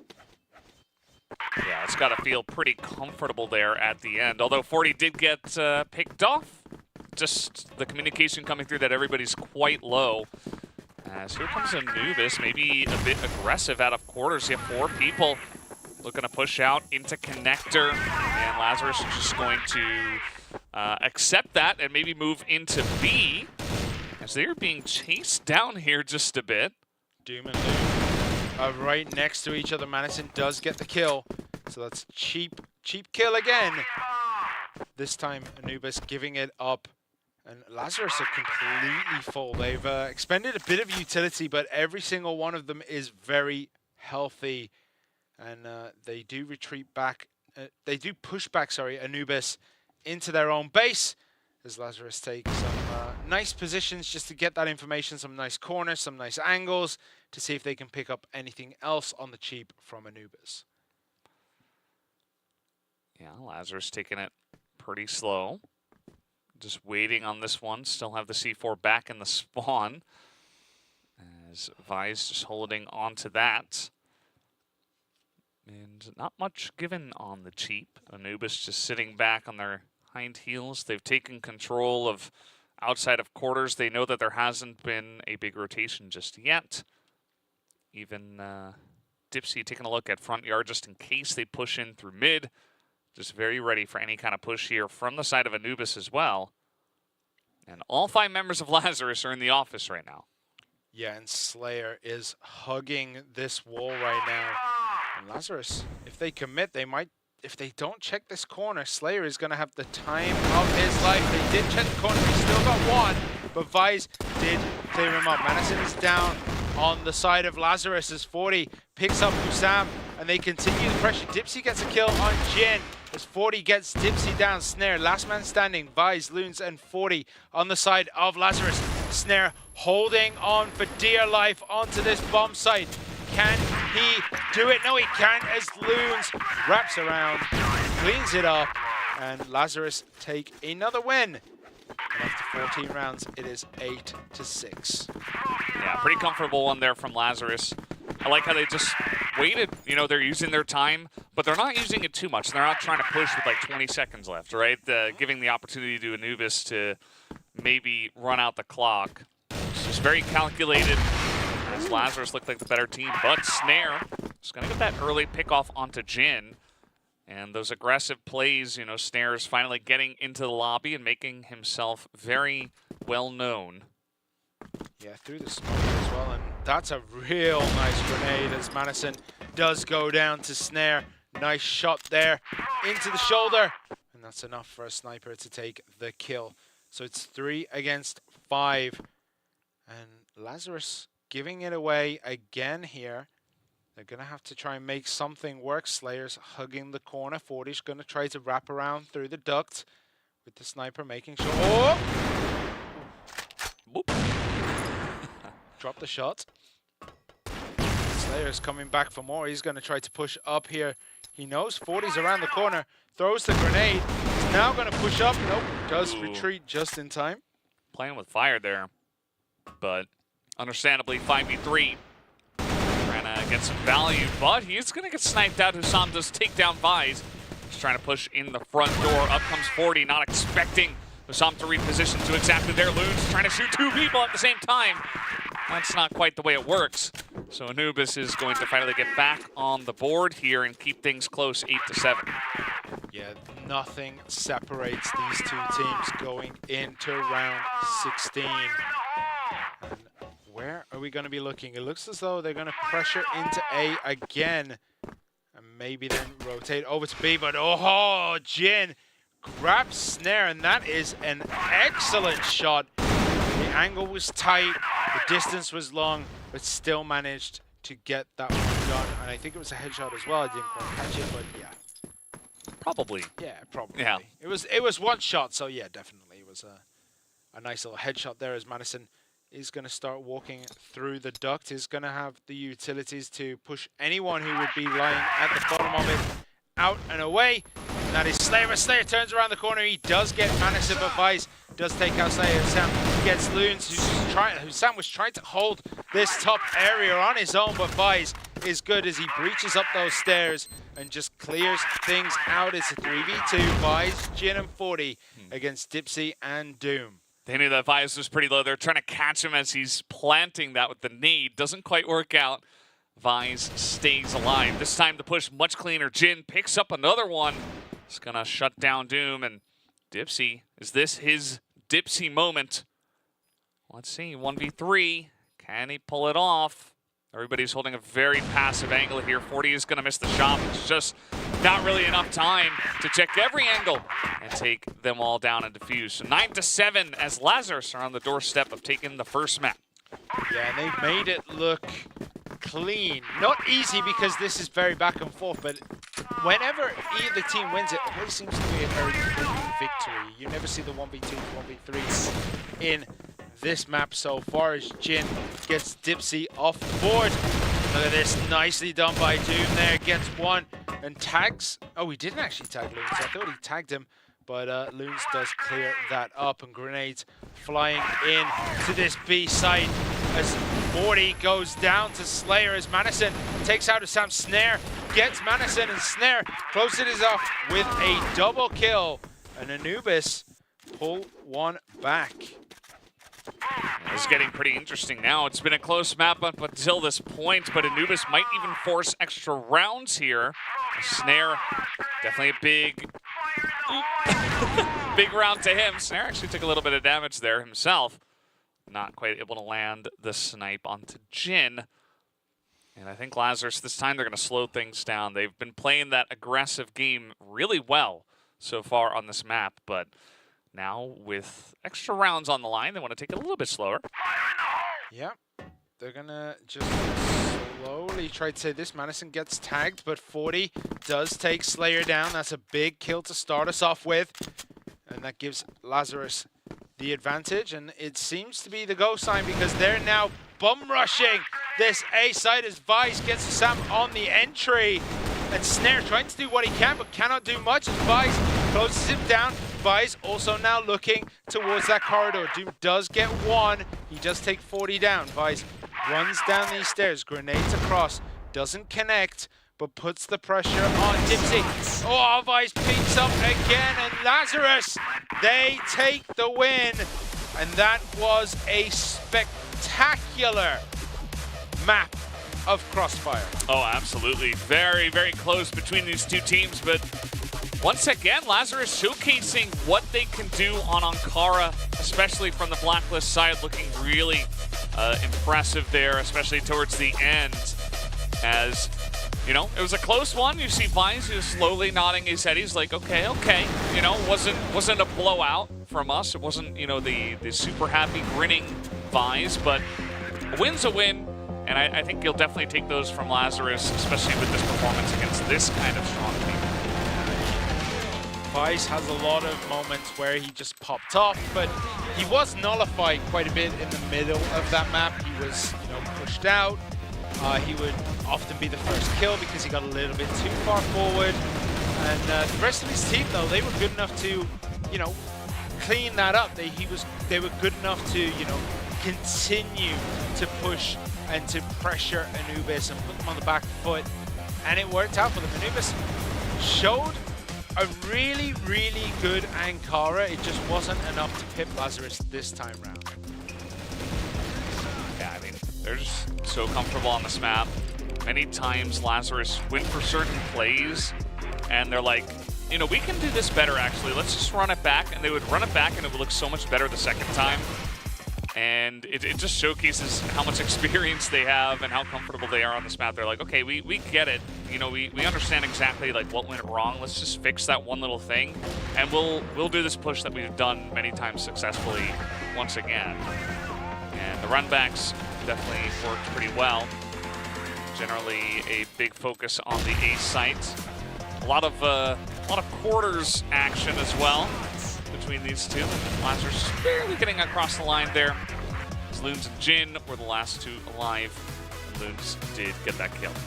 Yeah, and looking at the stats, everyone on the side of Lazarus, minus Madison, we're above that 1.0 KD spread. And not quite a similar story on the other side. Dipsy 0.62, Slayer 0.92, but the others were above it. So very, very close. Madison just this time round not showing the same strength that he showed in the first match, where he was absolutely cracked for a while, where he was getting, you know, he was going deep, he was getting 1 or 2 kills, maybe even escaping. This time round, he was very much a passenger for the rest of Lazarus, who, yeah, drove that bus straight to victory. Yeah, sometimes you gotta drive, sometimes you just gotta know how to get a bit carried and just kind of do your job being a role player, and definitely did a good job of that. So we're moving on to map number 2, which will be sub-base. This one being Anubis's choice, of course. I would say that they have a pretty big advantage on this map. I think that Lazarus are okay, but Anubis are very good on this map. And we might just go to 3, especially with the way that first map was very close. I wouldn't be surprised, especially because it's Lazarus's map of Ankara. They're just, it's almost like, it's not guaranteed, but they're just so good at that map that, you know, just barely getting across the line. Maybe that means that Anubis get their revenge. Possibly. I mean, Lazarus, maybe they've been practicing with GV, who also, I think, in the last CFS did the CFS Invitational, the CFSI. GV had some pretty unique strategies on port where I think it was I can't remember who it was. Would, you know, kind of creep through the vent with a shotgun and then pew, pew, pew and win. But they would do this push where everyone would push through hay. He'd shotgun through the vent. Yeah. And it was this just perfectly orchestrated push that worked multiple times against multiple opponents. Like, it was very, very hard to stop. Yeah. I would expect FaZe. It was FaZe, yeah. Yeah, that makes sense, yeah. Yeah, I'm excited to see what Anubis have prepared for this map. This is definitely one of those weirder maps. You know, it's not as straightforward as like an Ankara or like a Black Widow. It's like, okay, you can throw some crazy rushes in. You can go for some very risky stuff, or, you know, just play standard and rush down the A stairs and, you know, make sure you see check what the happens. Nook. Yeah, check the nook, throw in, you know, a flash and bounce a nade off the box and, you know, do all the normal stuff. But yeah, I always love watching sub-base because you get a lot of variety in terms of the rounds. So absolutely, and generally not a lot of passivity either. Sometimes you see it, but I mean, what's always fun is watching the big machine room pushes where both teams decide to push down into machine room, and then there's 8 kills, and then it's 1v1. Both of them escape and reset a little bit, but we're on board with Jin here, crawling through the vents with his pistol. And Doom is looking, he's going to drop down and instantly gets picked up by Snare. And that is not good, but the rest of Lazarus are going to push down these stairs. Dipsy gets 1, Dipsy gets 2, Dipsy gets 3, but Loons does take him off the board. It is a 1v4. Dipsy really turning it on this time round. Yeah, just not able to take him out in that one defensive position that generally they will be in. Snare just going to rush into him with the AK and declare his victory. Good start here to Anubis. Just forcing Lazarus down the stairs and making quick work of them. Yeah, very, very quick work. Well, we're going through the machine room this time around, just having a bit of a peek. Vi's looking for it, but doesn't get anything done. I don't think he's going to catch Slayer around the corner. So he's just going to... Oh, he's going for it. He does land the grenade on the toes of Slayer. He knows he's there. He's trying to find this tight angle. And Vice actually takes Slayer off the board. That's a big early pickup for the side of Lazarus. Yeah, definitely a great start. And it doesn't look like Lazarus are considering pushing into there just yet. Of course, they can rotate pretty easily on this one if they do want to rush on over. Not a lot of sight lines for the GR side right there near the hallway, outside of the hallway, so you can kind of just run right down the middle over to the entrance to B if you would like, but does look like Lazarus might want to attack into these doors. Yeah, that's where they're going to go. Loons aiming. The grenade is going to get it round the corner, right on the toes of Dipsy, who instantly tries to back up and start looking maybe towards that vent, but Jin is sitting patiently in there. He's waiting for his time to shine as the push comes in, and they're going to spend a lot of utility on absolutely nothing. Madison takes a lot of damage. Vice goes down. Jin goes down. Everyone's going down. They're all down. Yeah. This was a catastrophic push by the side of Lazarus onto A. It was almost completely empty when they breached, and then everyone just started getting taken out one by one. As Anubis, they do take it 2-0. Yeah, it was a pretty rough one. Not going to mince words on that. Just could have taken it, but some extra safety actually ended up being your downfall. Some nice snipes, some nice shots from Anubis, of course, down from the computer room to get that one going. And these pushes through the doors haven't necessarily been too successful either. So Snare and Doom, sometimes Dipsy, have been in position to just shut it down. Yeah, well, Machine Room is looking like it is the target here. We do have 3 pushing through, so it could be a full B push. The C4 is now joining them, so Lazarus are going to commit into this B push up into the storage lockers. No one's up in the lights. Vice is going to make his way up towards the back. He's going to catch Snare. That was a pixel perfect headshot, and 40 gets one as well. Hussam gets Madison, but Loons from the top rope, and then Jin cleans up Slayer and Dipsy, and that was a very well executed B push. Yeah, some pretty good stuff there. As Lazarus, they get in easily into the storage lockers, and unfortunately, Anubis not really able to land their shots. Certainly helps that Vice just decided to do what he did in that one, just hopping up and boop, right onto Snare's head. Not much that Snare could even react to in that amount of time. So immediately you lose your sniper, which is a lot of power loss on the defensive side against that push. So let's see what will be the next push here from Lazarus. For now, they're very spread out. Yeah, Doom holding the control room, peeking up into the vents every now and then. He's gonna find Loons maybe. The angle's tight, but Loons is sitting in those double doors. And we do have Slayer up in the rafters as 40 and Vise, they're gonna make their way through into storage lockers. They're gonna look at the stairs. Hussam has to back out. The chase is on as Doom goes down.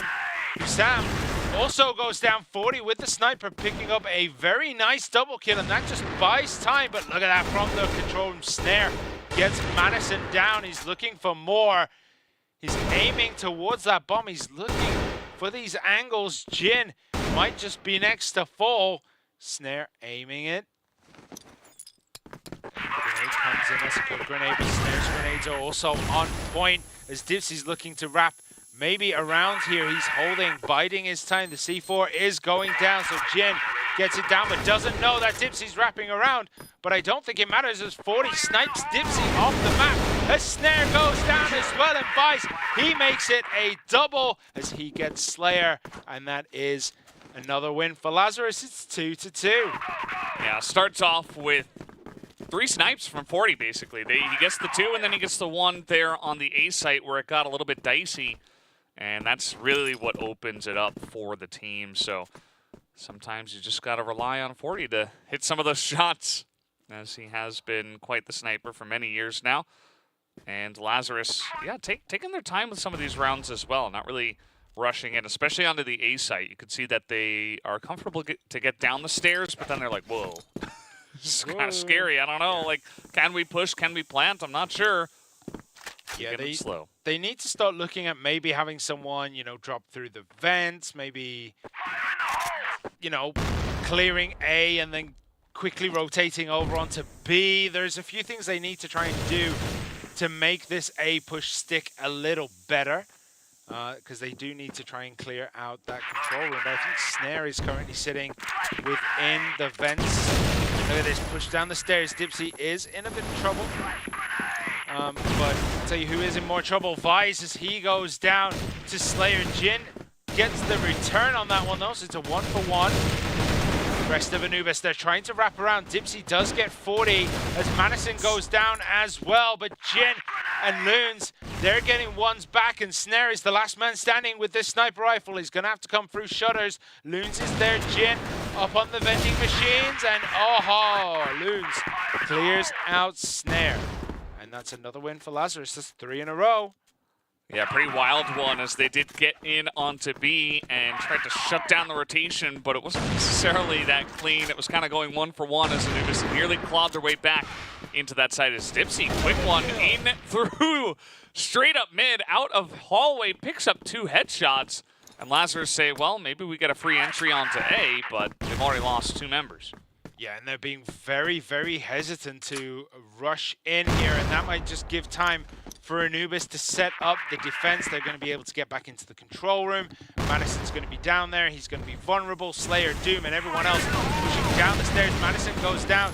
Doom clears that one up. Loons is trying to rotate with the C4. I thought they planted the C4, but they didn't.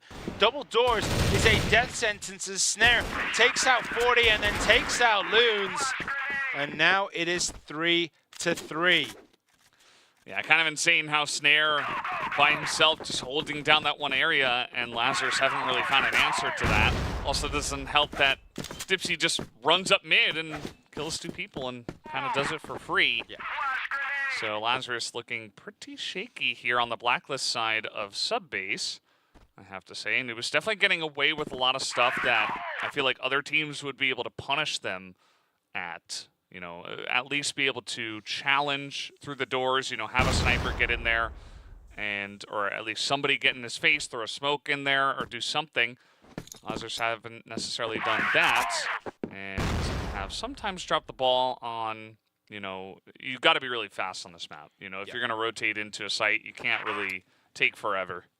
Well, you can't rotate in, get to the spot, and then just pull back, right? Like, that's almost wasted utilities, it's wasted bullets. You've broken the site and then decide to retreat. I mean, it was probably in their best interest too, because Anubis were looking to pressure very heavily as massive flashes come out. And we're looking at absolute carnage as Madison gets Doom. Snare, he takes Vice. Jin gets Snare. Slayer takes out 1. Dipsy takes out another. And Dipsy is on an absolute tear so far on this map as he takes out Loons. And 40 is the last man standing with this sniper, but he gets Dipsy off the board. It's 1 against 1. It's Slayer against 40. Wants to get aggressive with the pistol against Slayer's AK and grenade. 40 continuing to pressure here as Slayer will back off now, but not far enough as 40 hunts him down. And man, this guy's kind of just putting the team on his back, whereas Lazarus are looking a little shaky. 40 is looking like the best in the server by far. Yeah, he is a very, very solid player. What is he at right now? 40 is 10-4. That's insane stats for a sniper. Catch quite Madison. Catches his calf muscle there, but 40 does get snared down. So all hell's breaking loose. 40 actually gets Doom on the back. Madison gets Slayer as he's pushing up forward. Hussam tries to get done what he can. Dipsy does get Jin, but 40 takes him out, and Lazarus kind of just rushed that one through, and they take a 2-round lead. It is 5-3. 5-3, and 3 more kills for 40, but Snare's gonna shut him down. That was really important to just stemming the tide of what was 40 kind of going Super Saiyan here in the server. And now they push out here onto the road. You see that Lazarus will at least respect that. So now they're gonna push on in a bit later. They fire some pot shots, they hit Slayer a bit. But Lazarus still down 40. Who's been doing a lot of heavy lifting. Yep, he definitely has, and it might take the wind out of Lazarus's sails to lose such an important member of the team who is on fire right now. Everyone else is sitting roughly 1.0 KD, but 40 is 13-5. That's nuts right now. That's almost 3.0 as Dipsy's looking to hold this one. He's sitting at the bottom of the stairs, behind the giant pillar, behind the wall. And he pops out, he sees this coming, pops around the corner, gets one. Can he make it two? He can. Switches to the pistol, but doesn't need it as Slayer supports his teammate with Jin. He gets one and cannot make it a second.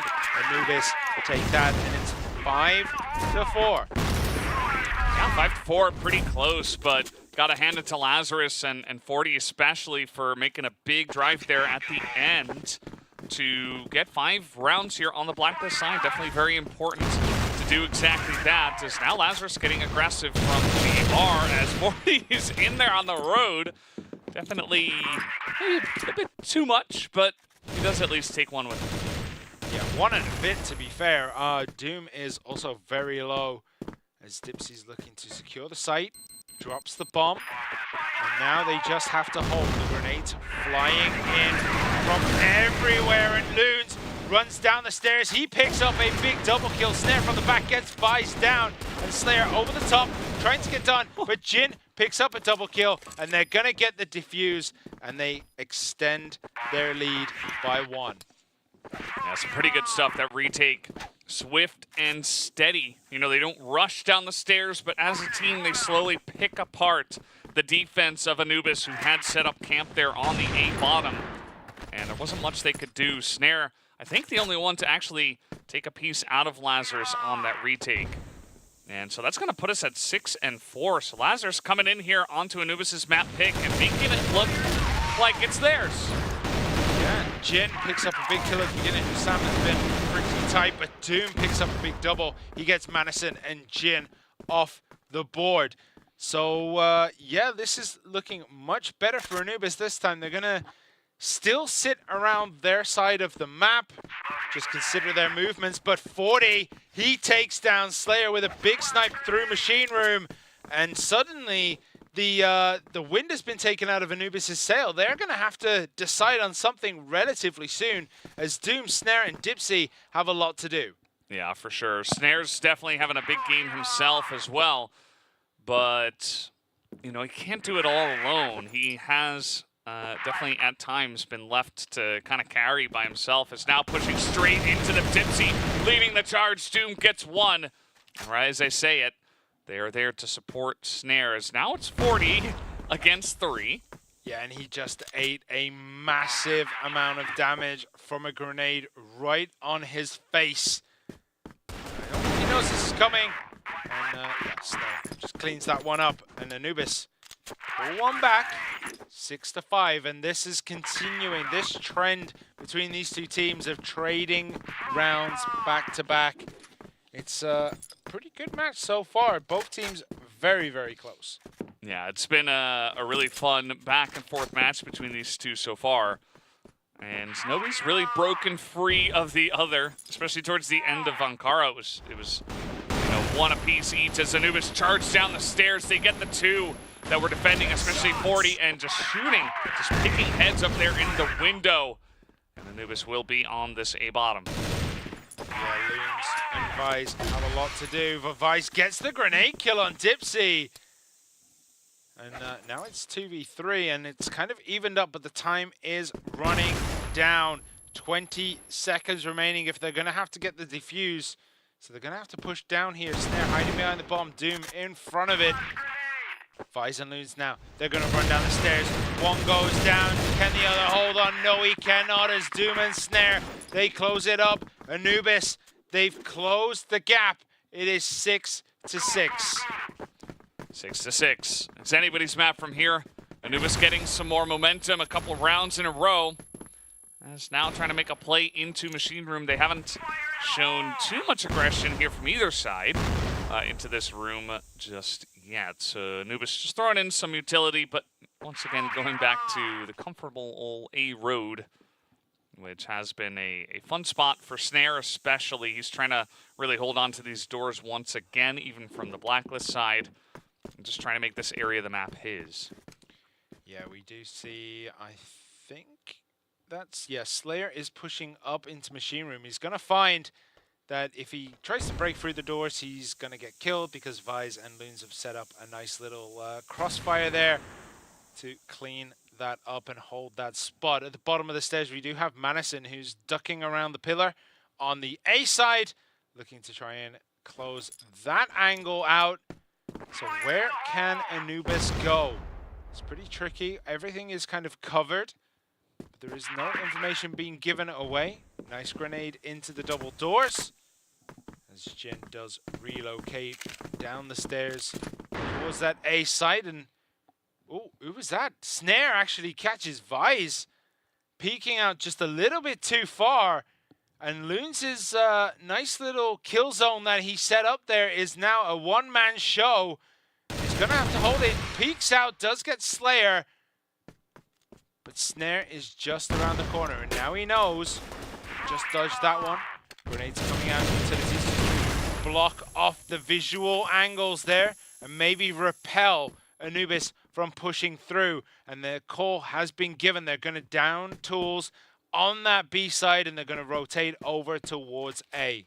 This is a bit rough. It's coming in pretty late. There's a lot of utility left here on the side of Lazarus. Look at Madison is holding, should be a flash. Yeah, he's just going to throw it, try to delay some time of this push and get some position, but Hussam is in on the entry as Snare and Doom trying to follow up here, but again, only 13 seconds as Jin and 40 are holding down the site. Doom going to take down one. And it comes down to a 1v1. Should be able to get this plant behind the missile. And it's a 1 versus 1. Yeah, 40 just couldn't find the room to pressure down to extend that time. So he's going to have to find a way to break through. Does Doom know where 40's coming from? I don't think he does. 40 switched to the rifle. He's going to get the defuse. And Lazarus take the round. Yeah, really nicely done. Just a heroic attempt at defending A bottom. And again, you can see how focused 40 is. That guy can sometimes be scary in how good he is.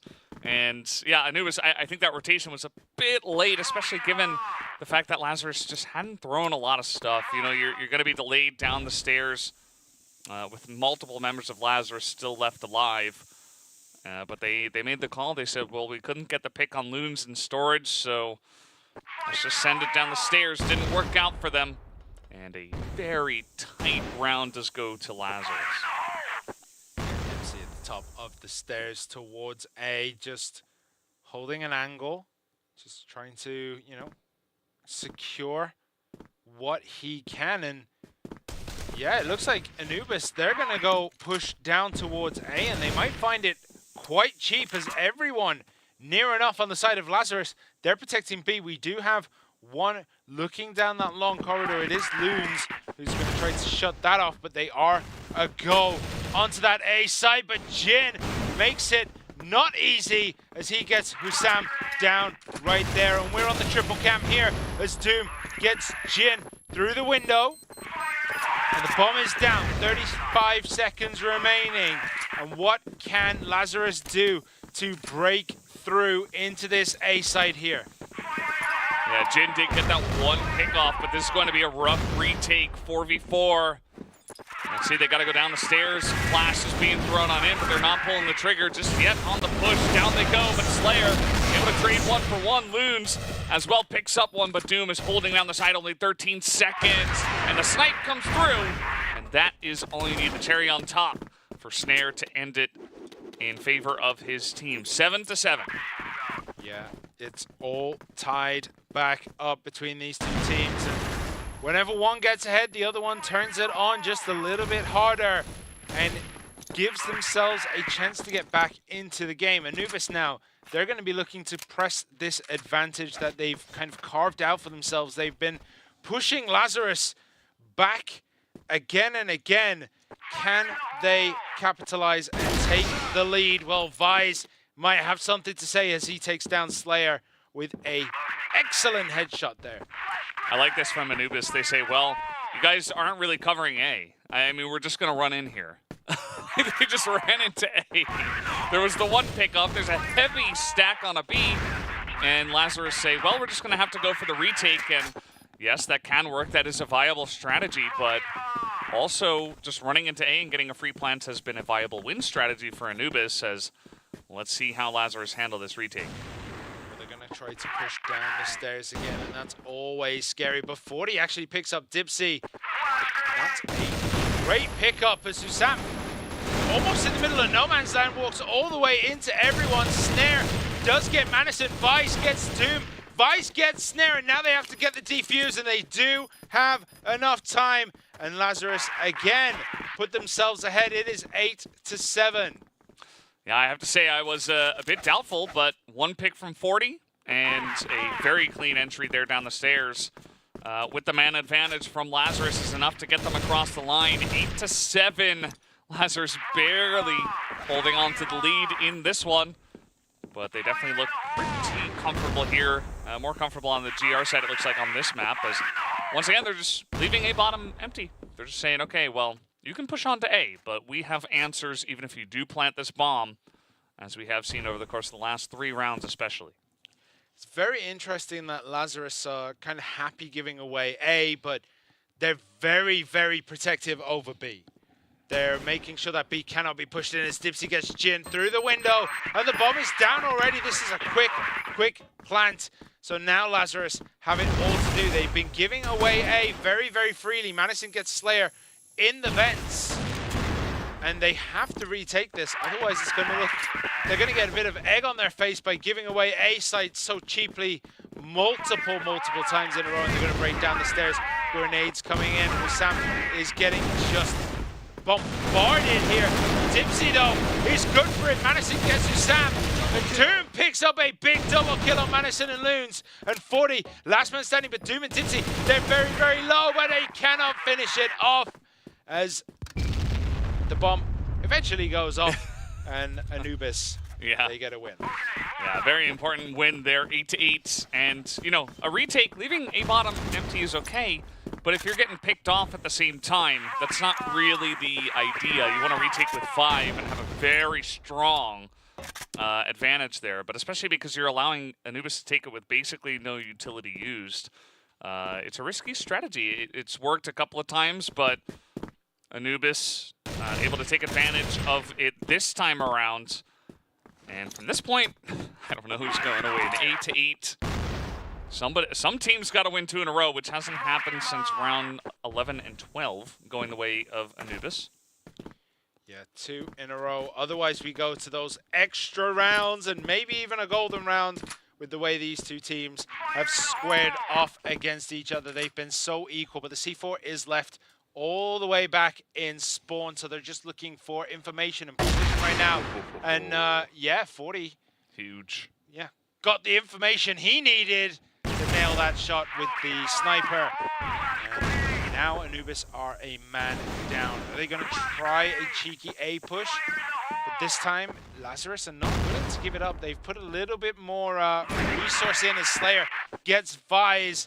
So now it's a 1-for-1 trade.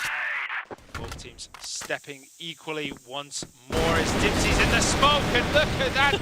It's almost like he's the Predator. He gets 1, but Doom clears up Jin as well. And now it is a 2v1. It's Madison. He might get the drop on Husam here. I don't think he quite saw him. And he should have. Through shutters, he needs to go. Slayer is dancing around. Husam sitting on the bomb right now, trying to get into position. Slayer pops out, does go down, but Husam from the back, he gets the kill. And Anubis are 1 away from taking us to port. It's looking pretty likely from this point, but let's see. Can Lazarus tie it up and force extra rounds and make this really difficult for Anubis? Still a chance of that as they're getting aggressive here on the road. Nice little push, but the pressure excellently handled by Snare, and now he's going to look to take some pot shots. Not going to land it this time. As now he will, as 40 tried to punish him for being all alone, but Snare only going to take half damage, whereas 40 is gone. Yeah, I mean, he should have really pulled back with the rest of his team and just reset. That push was kind of repelled excellently by Anubis, who didn't commit anything down that A road. It would have been bad if they did, but now they're over there. They've kind of, you know, put the fear into Lazarus that, you know, that's not the spot. And they're going to go down the stairs. Dipsy's looking for it. He's feeling it. Are they going to go down the stairs? Dipsy's waiting for the call. Everyone else is kind of spread out. Doom is in the vicinity, so is Hussam. So they might be able to take it, but I think that is Manison. No, it's Loons as well. Loons joins Jin at the bottom of the stairs, and they're going to be trying to hold this as much as possible, as we do have a little bit of an incursion over at Machine Room. Look at this, Jin in the nook. That's what happens when you don't check it properly. A double kill. You got to check it. Loons also gets a kill on the back, and the balance of this map has just completely swung in favor of Lazarus. Slayer has to get a 1v4 done in 40 seconds. He basically has to play this like a team deathmatch. Yeah, I mean, this is just try to summon some kind of inner beast. I like the plant spot and his little hiding spot here, but there's so many members of Lazarus. He gets 2, make it 3, and now he's got to take out Loons. And can he get it done? Loons wrapping around the side. Slayer is so low. Gonna pick up a new gun, and that's gonna be enough. Just barely having the bullets in it to get the job done. So we go to extra rounds, although Slayer making it pretty fun at the end. Yeah, I mean, 1v4, that's one of those situations where very few people can keep that mental composure. And, I mean, he kept it. He almost got it. He almost got the 4. Held on to it. Loons was just, you know, he was kind of lucky that the AK was there, wasn't he? Like, I think if it wasn't there, a lot of his teammates just died for free. So. Oh, true, yeah. Yeah, it's like, oh, he's got the whole, what do you call it? Like a big collection of guns, an armory? Arsenal. Yeah, the whole armory just sitting on the floor right in front of him. So. Yeah, good read. Good. You can see some chuckles there from the guys on Lazarus. They know they almost just lost the map right there, but they'll hold on. Yeah, they give themselves another chance to close this one out. Of course, Ankara went the way of Lazarus, and that was very, very close. That was 10-8, and now Anubis versus Lazarus. Remember, this match is for seeding. We already lost unKnights in Group B. So both these teams will be back tomorrow and the day after. Whether they will be fighting for that championship spot, will they be coming first, or will they be going for the 3rd and 4th place match on that final day, remains to be seen. Well, Lazarus on the blacklist side in extra rounds to start us off. They're going to rush in towards B, but very nice position from Sam. But the push comes in. Slayer trying to hold on to this, but Vice running out of bullets is going to get one with the pistol. Has to reload. Has a little bit of time. And a rare miss comes in from the side of 40, who's looking to take out Dipsy. As it looks like Dipsy has lost a lot of his teammates there. He's just all alone, trying to make this happen, as Lazarus going to get the plant here on the site after their very nice aggressive push. Yeah, I mean, Dipsy was all alone because everyone else died. So he's going to have to try and retake this all on his own. The B side is going to be a bit rough. He's going to get enough buys, does clean up Dipsy, and that is first blood going to Lazarus.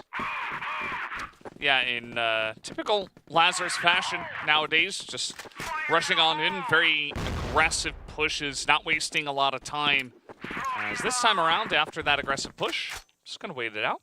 Kind of like Vines was saying in the interview before, you know, you get aggressive early, try to make some plays. If it goes your way, it feels very nice. You can kind of sit back, play your game from there. If it doesn't, a little bit more pressure on the squad. But they get that first blacklist win, it's going to feel very comfortable.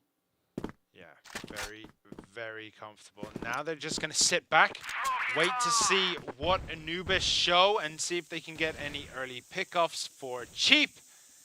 As we do have Jin considering the vents. I think he's just making sure no one is creeping through. Catch him unaware, but nobody is going to be doing that particular strat right now. So we have Manison 40 and Loons just circling this long passageway. to try and get some information, but there's just nothing being given up by Anubis for free. Yeah, and not much to the side of 40 either, in terms of giving away information, just grouped up here outside of a road, waiting perhaps for a minute in. Okay, some shots thrown in, so some information over to the side of Anubis. Do have a couple of guys waiting for this push. Yeah, Dipsy has a grenade prepped. He's ready to throw it if he needs to, and the grenades come in from Lazarus. Dipsy gets something done. He gets one, he gets two. Dipsy with a big double kill, but then does get taken down by Jin, but Snare did also take out 40, so Loons and Jin all alone as Slayer takes out Jin. Loons, one man against the world. He gets the first. Can he get the second? No, he cannot, as Husam cleans that up. And it's back and forth trading still between these two teams after 20 rounds on sub base. It's just so close. It's crazy how equal in level these two teams are right now. And who's going to take that tiny little extra step to tip the scales in their favor for their team? We have yet to see. Although we did have the extra rounds forced by Anubis. A couple of rounds. Let's see. They're holding on to this area once again. Snare trying to stake his claim. He's going to maybe spot little Loons in the doorway. Just hopping by. And so is 40. Shots coming through at the doors. He's going to try and line something up, maybe through the box as well. Just try and get some hits, but down the stairs we go as Dipsy gets 40. 40 entered Dipsy's territory and got punished for it as Loons gets Slayer, but Doom cleans up Loons, and it's trading all over. Husam goes down to Vise, but it's a 3 against 3. They're in on to B. That was a very tricky push in there. It didn't look like Anubis was expecting that pressure to be. They only had one guy kind of covering storage. From there, it was kind of free entry onto this site. So now Anubis got to rotate all the way around. And a good outpost here for Lazarus. Yeah, they're going to come through machines, but Lazarus are ready for this. Vise is in position to keep his eyes open on it. Grenade comes in, does connect. Does he know? Does Vise know that they're coming in through here? I think he's missed it, but no. Pops around the back, gets Snare. Doom and Dipsy have a lot of work to get done. Dipsy started it though, but Dipsy does go down to Vise as Doom gets Jin, and it's a 1v1. And Vise picks up the win. And Lazarus, they take the advantage going into the switch. Yeah, pretty good performance there right at the end. Really liked that tricky push into B. Just, you got a couple of guys, they pushed storage, and Anubis kind of tipped off with all of that play around A road and by the computer room. They're thinking, okay, they're coming into A, and it wasn't meant to be. Just a swift rotation in, isolate a couple of guys, and then you do get onto that B site. It was pretty close. Anubis almost got the retake. Doom doing some nice stuff there towards the end, I believe. But it was not enough. So 11-10 now the score. This is the one that goes to a golden round. If there's going to be anyone, it's got to be this sub base. And you know the best thing is these two teams might get to face each other once more after this in the grand finals, because both of them are looking at the caliber needed to get to that spot. But there's still a lot of CROSSFIRE to go before we crown a champion. And there's still a lot of this map, because I get the feeling you're right. I think we are going to the golden round because there is nothing separating them so far. Yeah. If we're going to get one, it's got to be here. Let's see. Anubis, maybe, you know, for them, they got to win 3 in a row now in order to win it straight up here and not have a golden round. So definitely the pressure is on, especially already down a map. That was also extremely close in the Ankara we played for map 1. Here comes Anubis straight through the hallway as some shots are being landed. 40 and Vise. Oh, well, it looks like we may have had a little issue, actually. I was looking at this other monitor where we did have some action, but not for sale. No, Not that one to be that one shown. doesn't count. That was just just a fakey. yeah, it A little was fake out. We got to see something you guys didn't. It was pretty cool. Yeah. But it wasn't meant to be. The summoning circle okay. in the middle of the map Yeah. summoned a giant AWM from the floor. Whoa. Whoa! The demon AWM, the new type of weapon. Somehow Dipsy summoned a satellite to start throwing lasers at the floor. Oh, man, it was crazy. You should have seen it. There was a lot of fire, which you don't generally Yeah, see. it's crazy. With CROSSFIRE maps, but yeah, I was casting as if it was just a normal, game of CROSSFIRE. You can see the pressure is really mounting on Even some of on these us. players. Yes, indeed. Yeah, Just looking to get back into this one and do the second half of extra rounds. Yeah, well, everyone on Anubis are pretty ready. It looks like. Just waiting for a reconnect. Oh, what a game this has been, and this little break here might be enough to turn the tides. Like we've seen it before, where a small inopportune break is enough to just destroy the concentration of your opponents. Yeah. Also called the tactical pause. The tactical pause. The tactical pause. I think that if it were Lazarus on Blacklist, they would go for some kind of big rush right after this. Yeah. They always seem to do that after like some kind of little pause that we have in the action. But since they're playing GR on sub base, I don't think they do it. Maybe they push into machine room or something. No, they go all the way down Central Square. Oh.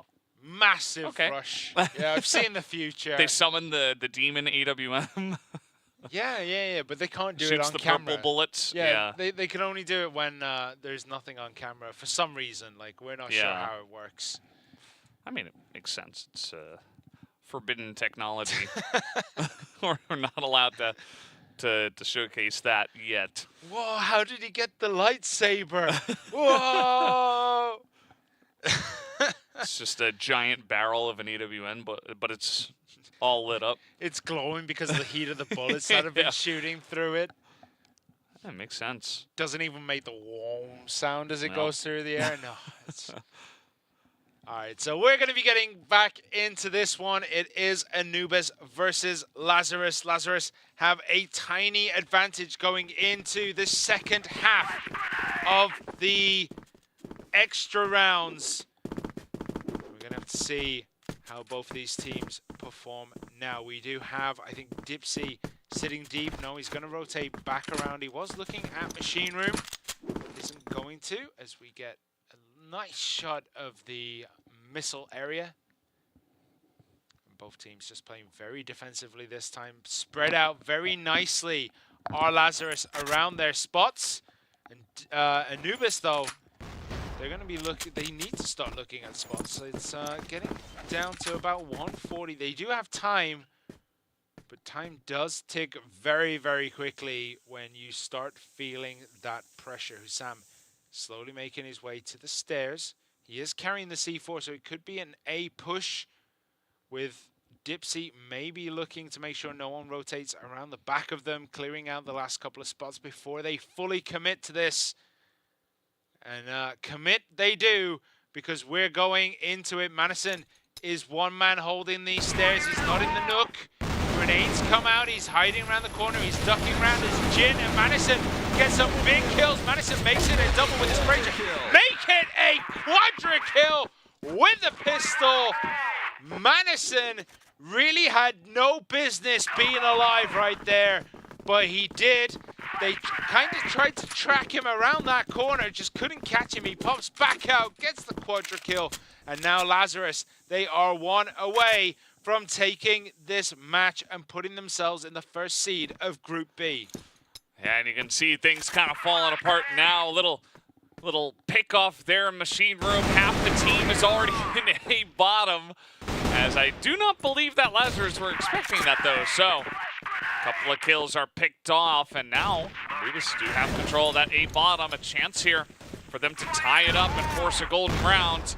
Grenade's going to do some good damage.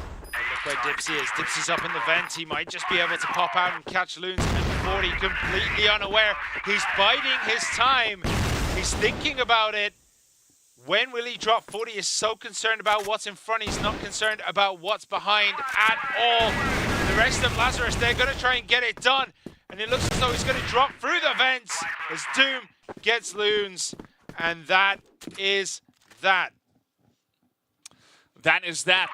They give themselves another life, another chance, another round. Just one. We have the golden one. Lazarus getting pretty close on that one. I thought the kind of weird broken up play from Anubis would actually come back to bite them, but it was actually Lazarus that were more confused than anything. So here we go. Hallway push now. Shot as Loons gets one. That's what he needs to do. Vice makes it a double.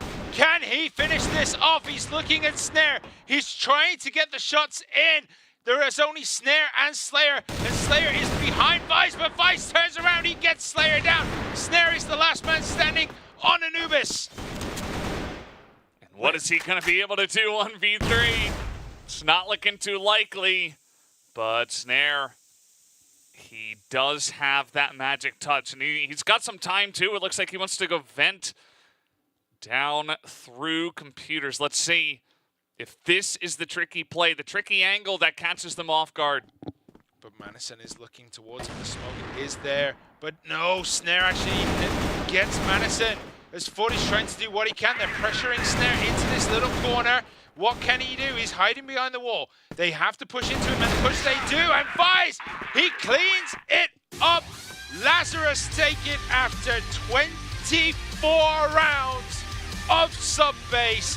And Lazarus, they are Group B's first seed.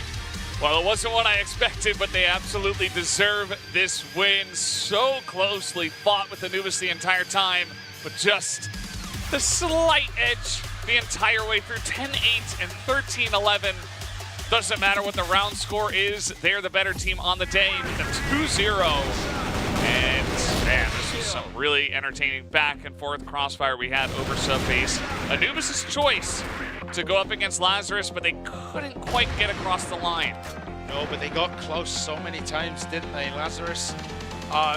You know, they didn't make it clean. Anubis kept trying to get back into it. The long way around on this map was definitely taken by both teams, but there is going to be so many highlights. I think this highlight reel might be like 20 minutes long. Like there's a lot you can take from it. We should just watch the whole match again. Yeah, I mean, everything went wrong. I mean, this push here was just absolutely stunning. Dipsy just got it done and then bought enough time for Slayer to rotate around. It was beautiful. I'm looking forward to seeing the big pop-up. There's quite a few in this one. This yeah, like which one? Yeah. The big pop-up. The big pop-up. Are you talking about the lightsaber again? Yeah. I'm hoping we got some footage of that because it's absolutely insane. I mean, Jin, look at that. What happened? Check the nook. You gotta check the nook. But the problem is, when you check the nook, no one's in the nook and someone's at the bottom of the stairs and they just pop you off and finish it all over. There we go. That's why you flash the nook. This one here. Manison does that. They come in to try and catch him, and then he just pushes out. 1, 2, switches. 1, 2. Oh! Oh, Manison did it there. Oh, that was good. But did it. Look at Manison's KD spread after all that. 0.35, and he even got a quadra kill. Stunning match. Hussam also 0.33, but Snare 1.91. The teams back and forth. It was an absolute bloody affair between these two teams, but Lazarus do win 8-10, 11-13. Yeah, just winning by 2. That's the rule, and they did it twice with, you know, the minimum amount that they could possibly get into maps. They don't have a third map. That could have gotten pretty interesting to see Lazarus on port once again, but it comes down to 40, who obviously had a massive map this time around and had a good one on Ankara as well. So he is the MVP here for this matchup. I mean, you can't argue with it, can you? 40 was absolutely stunning in that. So many times we had to mention him. Yeah, well, guys, we do have the interview ready to go. Let's hop into that right now as it's 40, the MVP from this big 2-0 win. You guys are out of the group in first place. How do you feel to take down both these teams in excellent fashion today? Yeah, thanks. I already knew we would win. I mean, I felt it like while I was playing the game. Like, I just had no doubt. I don't know. It's not even a surprise to me. Sometimes you get a feeling. Yeah, was it surprising to go as long as you did? It was 24 rounds on sub base. Was you expecting it to be that long, or were you expecting to be a little bit quicker clearing out Anubis? Yeah, that's definitely one of the longest maps so far in the whole tournament. We could have probably finished it quicker. I'm just glad that my team was performing so well. Like, I know I can count on them, and that's really important to me. Yeah, you guys definitely played excellently as a team. So what is it with Lazarus? You come into these regional finals and you always overperform and have excellent performances. What is it about, like, the mental difference of, like, the league format versus coming into a really important regional final? Like, how do you guys gear yourself up and prepare yourself to be this good at exactly the right time? I don't think we 100% overperformed here in this tournament so far. It's just during our season we didn't play that well. We had roster changes and obviously put in the time to fix all our problems, and it's just the result is just showing. Okay, last question. Who do you want to face tomorrow in the semi-finals? Because you are going to be the first seed. Who would you most like to play? We would like to play LCK, GV, and 3BL in that order. Okay, well, there you go. Well, we'll find out who your tier list. Yeah, we're going to find out who your opponent will be after this, but thank you so much for the interview. Okay, thanks. Goodbye. Thank you, 40. Great play from him and the entirety of Lazarus. So just some great stuff. Awesome match of CROSSFIRE. But guys, you may have missed it. We did have a unfortunate tech delay from earlier, but we are going to go back to this matchup. We were in the midst of 3BL Esports and GV Esports. 3BL currently in the lead 1-0, but they were in the middle of Black Widow with GV Esports in a slight lead 6-4. So we'll head back to that matchup in just a moment, just 10 minutes. We'll come back with GV versus 3BL, so don't go anywhere. We'll be right back.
versus 5. Do it. We'll see if he can hold on with the shotgun in hand. He's good for a first here. Hold on to this. LCK have to win this a little bit. To hang on here, install the push, but FaZe is still going to be on the back of sight, and it's not going to be for much longer unless FaZe can find something. Gets spotted down there as well. Good for one before the trade comes to the capitalize on it. Now has the off angle onto him. Creed's good for a first. Is the rotation happen? Yes, they catch it off guard. Now they're 7 eager to try and find an answer back. Good for one. nice flash comes in, double door. Raffin just getting taken out. Foxy though, trying to get a little bit get moving. We could be seeing another round where this should be a free game. Gonna have to hopefully step up to the plate. Creed's able to find 2 immediately though, and now it's gonna be up to Snox and Creeds on the rotation in the side or just devastating the scoreline here. Snox though trying to make it happen for GV. Finds 2, finds the truth. Such a great job to burn the block here. Pistol CZ able to find more, but it's not gonna matter because Creed's it done there with a nice headshot. Magno goes down. Awesome, one of these shots here. And being that tested, even awesome. Okay, there we go. He waits it. Does he have enough in him to get this kill? All down to Creed's. Low, down to 5. They're going to jump out the window. The pistols are coming out. Creed's has to sneak his way in here. Snox, though, he's already good for 1. Good one. Oh, an over aggression comes in from them at all. They have to go for this fight. Snox just comes in and Awesome played that need to do. Why would Alucard turn around? See it?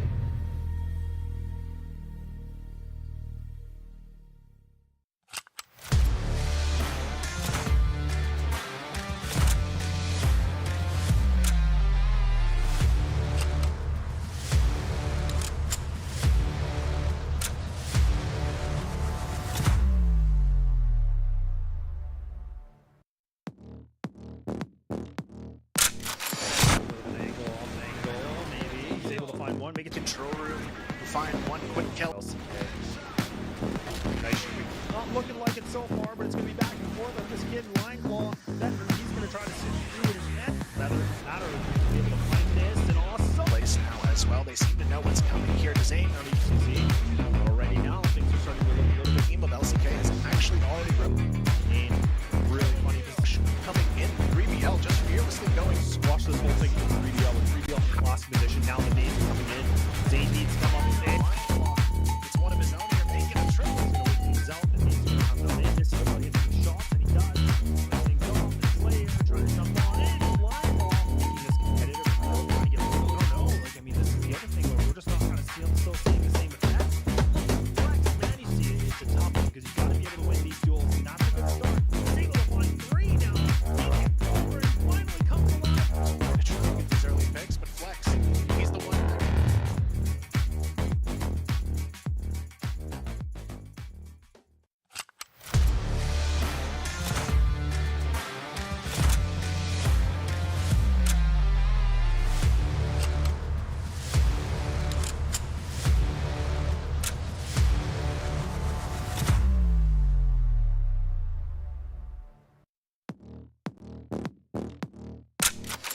This is the round they decide to go and swinging towards the B-bomb side, but JWoww gets a huge as well.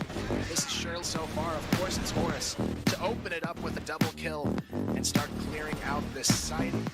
Horus going to try and help lock things down. Opens it up with center. Alucard, sniper in hand, does get the shot. Maybe be able to find these 2 more. He's got 70 streak alive. Alucard's up before the B hit. Alucard has to find the opener, but he gets it here. Takes down Master. JWoww goes for the pre-fire as well. Takes down 2. Trying to get a little bit of damage, but it's going to be JWoww that's able to, if not, going to 11-11 tie, but Totson finds one. Totson, can he find the corner? Swinging, finds himself a double kill, finally gets shut down, and it's down to the 2. Coming on in, it's going to be an absolute firefight. All 4 players coming up the catwalk. Alucard, though, already good for a first. But now time is the essence here. 20 seconds remaining in real. He has to come alive quick. It's a difficult push to get through. She fight their way back. Now these players are kind of stuck on the A ramp. It's good right now. LCK, they're running into a trap, and it's going to be Penguin that's able to find that multi. This is a little bit worrisome for sure. I mean, Awesome does. That has to try and find the answer. And they may just have it here, just as I say that, though. Oh no, Alucard. He has no opening at all, but Penguin is able to find 3. And it's just, he does make his presence known. He gets spotted a little bit, but they actually overpeaked that. They tried to do a bit of a combination, but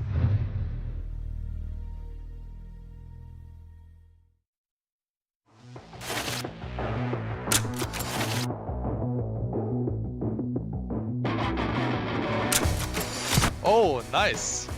So I think our group is the easier one.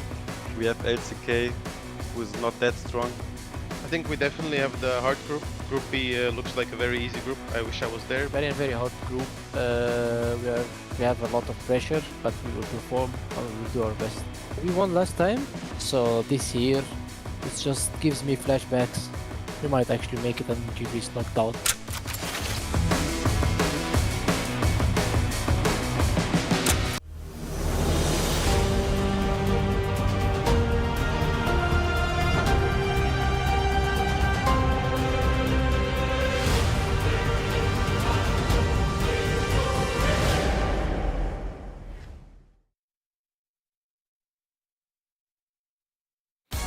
Hello and welcome back to CFS 2023 here at the regional finals for Eumena. And right now we're getting back into the maps that we were playing before. We still have 3BL up against GV. Currently 3BL up 1-0 after the first map. We're about halfway through the second map, which is Black Widow, with GV in the lead 6-4. Yeah, and the first map went 10-6 in favor of 3BL. That was Compound. We're on Black Widow, and if Black Widow finishes going to GV, then we will be going to Port as the final map. So just to get you all reaccustomed to where we are in this matchup. GV looking okay. They're not looking completely lost. They looked a little bit lost on Compound. Yeah. But so far on Black Widow, they're looking a lot stronger. Yeah, definitely a comfort zone for them. I think that starting off on the GR side, get a slight lead of 5-4, and then move on to the BL side. And you know, they started off with a nice round win. We'll have to wait and see. You know, especially with the little bit of a delay that we had in between. You know, it could kind of throw you for a loop mentally. Like, are they ready to go right away? Whereas maybe they were in the zone before, maybe they're not now. So curious to see where we're at when we get back into the map. Yeah, and just to remind you of the teams, GV, it is Creed, 7, FaZe, Awesome, and Snox. Whereas 3BL is Horus, Penguin, Tutsane, Alucard, and Hunt. So just to give you, you know, just to make sure we've covered every base to remind you of where we are in this match. Those are the players, the scores, the maps. Is there anything we're missing? The game. Yeah, well, we're going to be getting into that one very soon. We're going to be picking back up. This is set 2, Black Widow, 6-4, currently in favor of GV. GV need to win to keep their tournament hopes alive. If they lose, they go 0-2. They are bottom of their group, and LCK will advance. So we're going to find out what is going to happen as we're back on board with GV. Yeah, let's see if they can keep up that pressure from the Blacklist side. That first round that they did win was pretty strong from what I could remember. Snox, he's got some magnets, man. He takes a lot of grenade damage. He's always kind of in the front, trying to lead the charge for the team. As it looks like some flashes into storage just to clear it out. Snox jumps through the window and instantly gets taken out, but FaZe did pick up Alucard on the back of this. And they are pushing very heavily into B as Awesome. He gets Hunt. FaZe, he gets Horus. Tutson is good for 1. And Awesome has quite a bit of work to do, but Penguin has a lot more, and Penguin gets 2 through the door. And now it's a 1v1. Penguin, 2 huge pickoffs to make this a 1v1 in the first place. He is not equal on health, but if you can do that again and just, you know, tap on some heads, then obviously you can take this one down. So nice plant here. FaZe maybe pretending that he's going to be back in the storage, but just staying on the site here for now. Penguin, not a lot of time. He's going to have to find FaZe. Find him quickly, then defuse. He doesn't even have time to fake tap the bomb. He goes around the corner, shoots through the box, doesn't catch anything. And the C4 is going to go anyway. And just like that, GV, they extend their lead by 1. Yeah, pretty huge stuff. Very strong push in onto the B site. And if it wasn't for Penguin just getting kind of 3 kills out of nowhere, I don't think that 3BL would have had any chance in that round. So once again, the strength of the Blacklist side here for GB showing itself off. Now they're going pretty fast in here towards A. Yeah, 7 did take quite a bit of damage through the smoke there, but Snox over the catwalk. He's going to see Alucard, but Alucard sees him first and takes him off the board. Awesome is also around the corner, and Alucard! Oh my God! Alucard gets Creeds as well, and he's looking to make another with FaZe. With a pistol, Alucard does it again! My goodness, this guy is cracked. Yeah, that's just insane. Like, what is that? I mean, they did give him a lot of time, but it's, you know, it's really up to Alucard to hit shot after shot after shot to get that play to happen. So keeping the score relatively close, 7-5, keeping 3BL within touching distance. The crazy thing is, before, like, in the other half, Alucard was very quiet before the technical issues. And now he comes out and does that straight off the bat. It's like, the later it gets in the day, the more cracked Alucard becomes. Like, you know, the darkness falls and the vampire can finally walk out into the streets. That is what's happening with Alucard. Hunt sitting very deep on A long, hoping someone rotates through there, but it doesn't look like they're going to. It looks like they're going to go through catwalk again, if they are going to commit to an A push. We got a nice little angle there, and we see 3BL just having a bit of a peek, making sure that the catwalk is covered, because that is definitely one of the hot spots on this map. That catwalk is so vulnerable. Oh my. Hunt is going to play patiently down here. He's on A long. 7, Snox, FaZe, and Awesome are all going to try to push out. Do they check this corner? 7 does. He pops out. He gets 1. Can he make it 2? The spray transfer is good from 7 to Snox, but Awesome does get Hunt down, and Creeds also gets Horus. So it's 3v3, and A-Long is now very vulnerable, but Creeds goes down to Totson, and Alucard can focus all his attention on that wonderful wide, long alleyway. That is A long. Is he going to get FaZe? He does. Awesome is the last man standing, and Awesome goes down to Totson. And 3BL, they draw themselves back up again. And it is 2-2 since this second half. It is 7-6 overall. Yeah, definitely a great showing here, as now GB going to send it into A long. Some great flashes going to take them both down as Awesome trying to declare that this area is his, but they can't quite crack through Alucard, as maybe they get it done this time. Finally, he misses that shot and then gets 1, but GB have taken the site. Yeah, taken the site relatively painlessly. It's 3 against 1. Penguin almost did this before. Can he do it this time? He's taking a couple shots towards where Snox is. And the map sense on Penguin, he knows roughly where everyone is at this point. He's like, well, my team would be here, here, here, so GV are going to be here, here, here. Might not know that 7 is out as wide as he is, and that's going to be a problem. I don't think Penguin has the time. He's, in fact, doesn't even look like he's going to try. He's just going to run away. just going to decide, well, okay, never mind. Like, I was not going to get that anyway.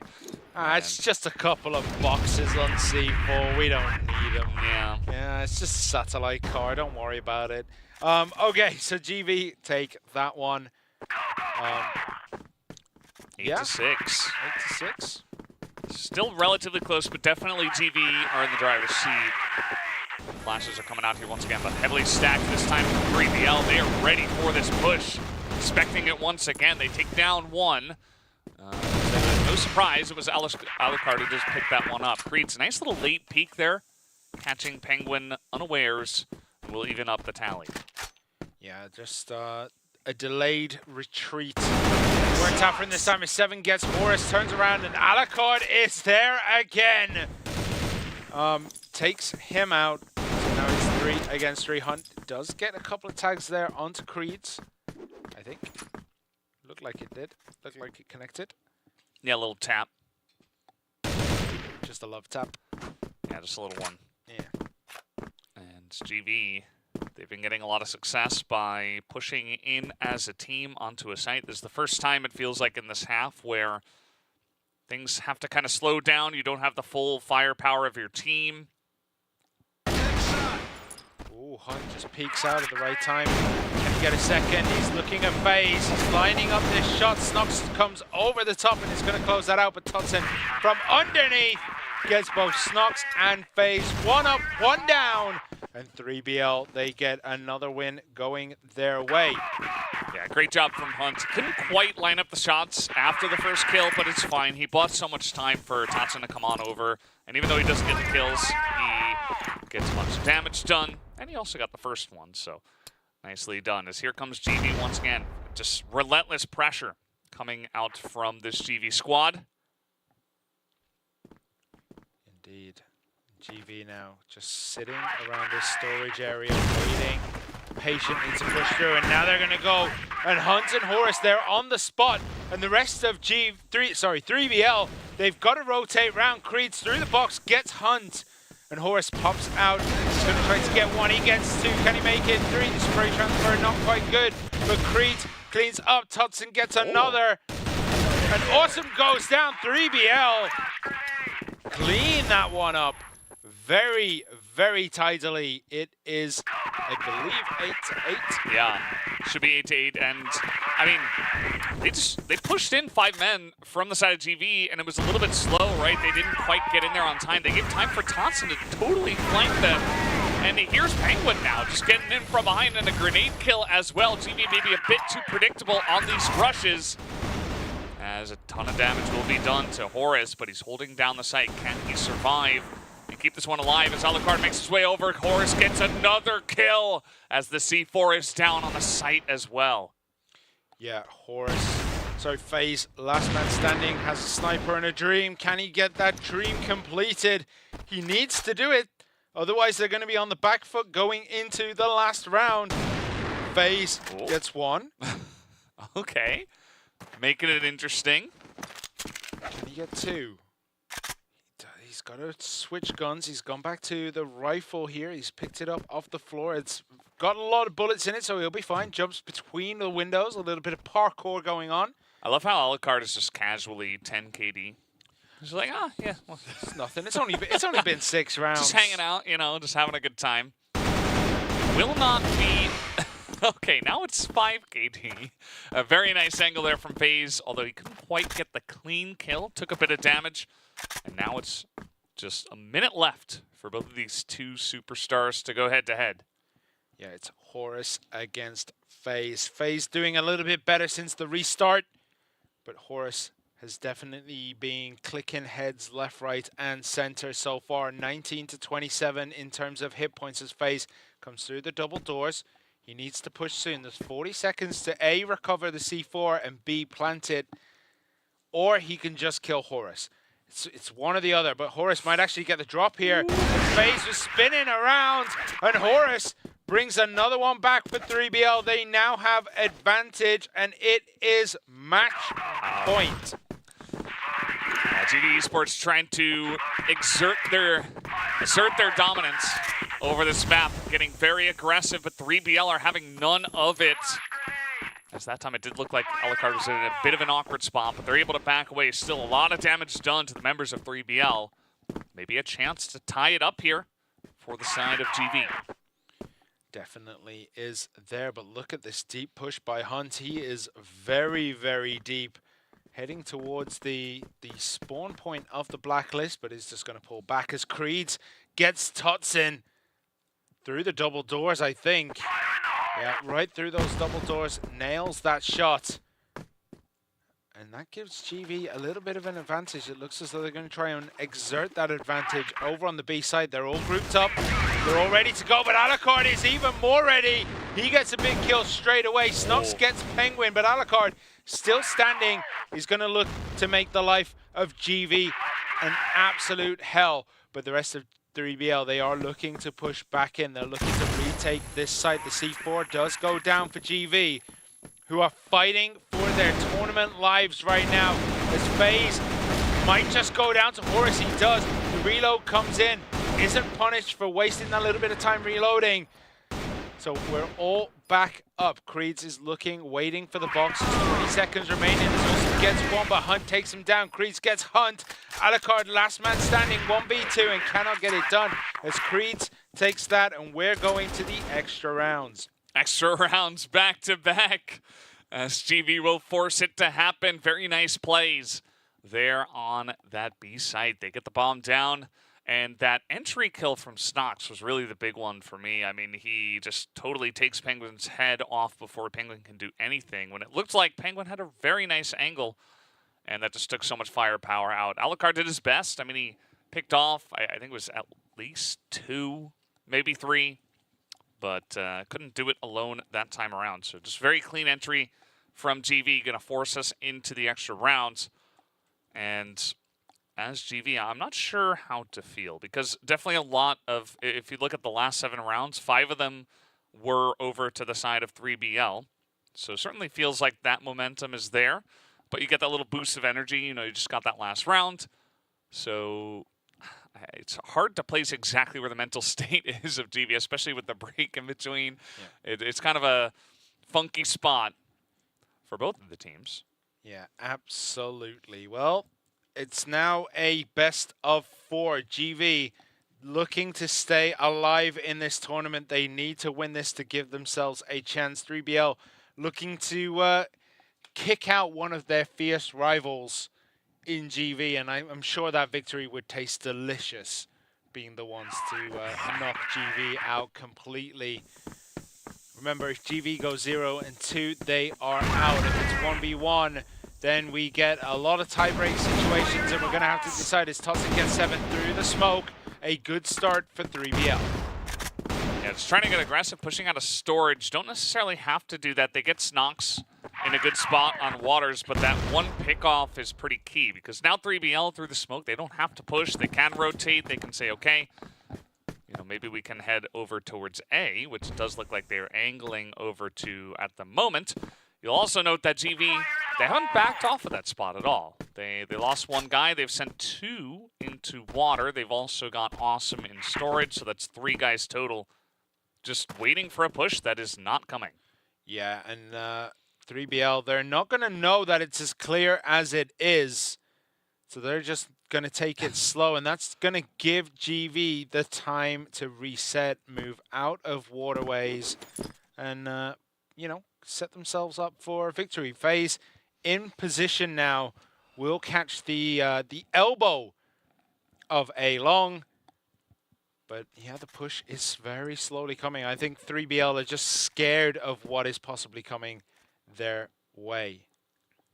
Yeah, definitely taking their time with this one. Let's see when they do eventually go for the push. I mean, should have had Alucard just staring down there and saying, hey, I mean, I don't see anything. There's nobody there.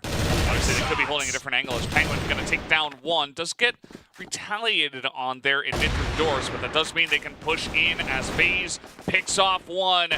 Can he get another? No, Totson going to just take his head off. Cleans that one up. Chorus cleans up. Snox C4 is going down. Alucard doesn't even care about the C4. He snipes down Awesome, and 3BL take an advantage. Only by 1, but you know, 1 is all you need to win a match. Yeah. Sometimes. Definitely makes it a more comfortable spot here from the Blacklist side.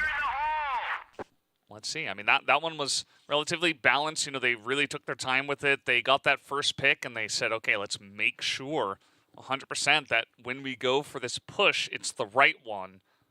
They didn't really show themselves at all until they did go for that push onto A Long. And even though GV had rotated back, it was not enough firepower to stop that from eventually going into their hands. Screed's gonna face check through the doors. You know, 3 people driving you through the doors, not something you would normally expect. So kind of a cheeky spot there from 3BL.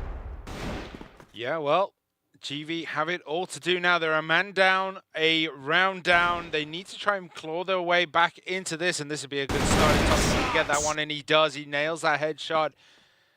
Can GV continue to keep themselves in this tournament? Totson is alive with just 2 hit points. 3BL are in absolute cruise control right now. But 7 and FaZe might just be creating issues. It's now a 3v3. Yeah, but 2 snipers on the B site means that, okay, we just run in to A and plant the bomb. It's free. So they do get that down, and a cheeky spot there in mid from Hunt, trying to stop this rotation. This 1v1 is crucial. Snox getting the better of it at first, but Hunt will take him down as Horus will join up. Trying to help out. Yeah, Hunt is there. Pistol, FaZe gets it done. Is he going to parkour over the windows? No, they're going to try a pincer move here. FaZe coming from down below. Oh, Alucard, he's got the sniper angle, and he has the plant for Catwalk, can just line it up, and there it is, 7 tries to get the defuse, but gets dunked on by Alucard at the last second.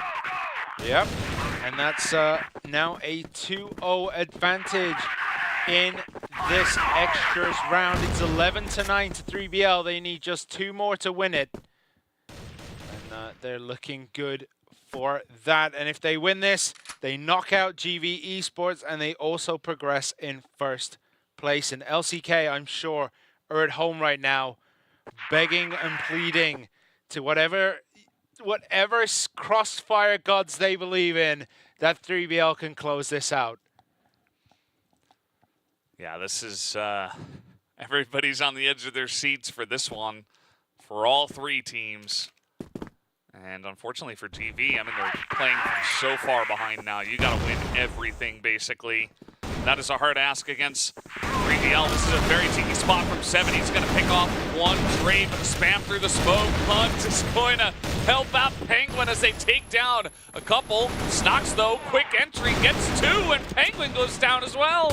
And now, GV going to clean them up. Snox with a huge multi-kill on the B site.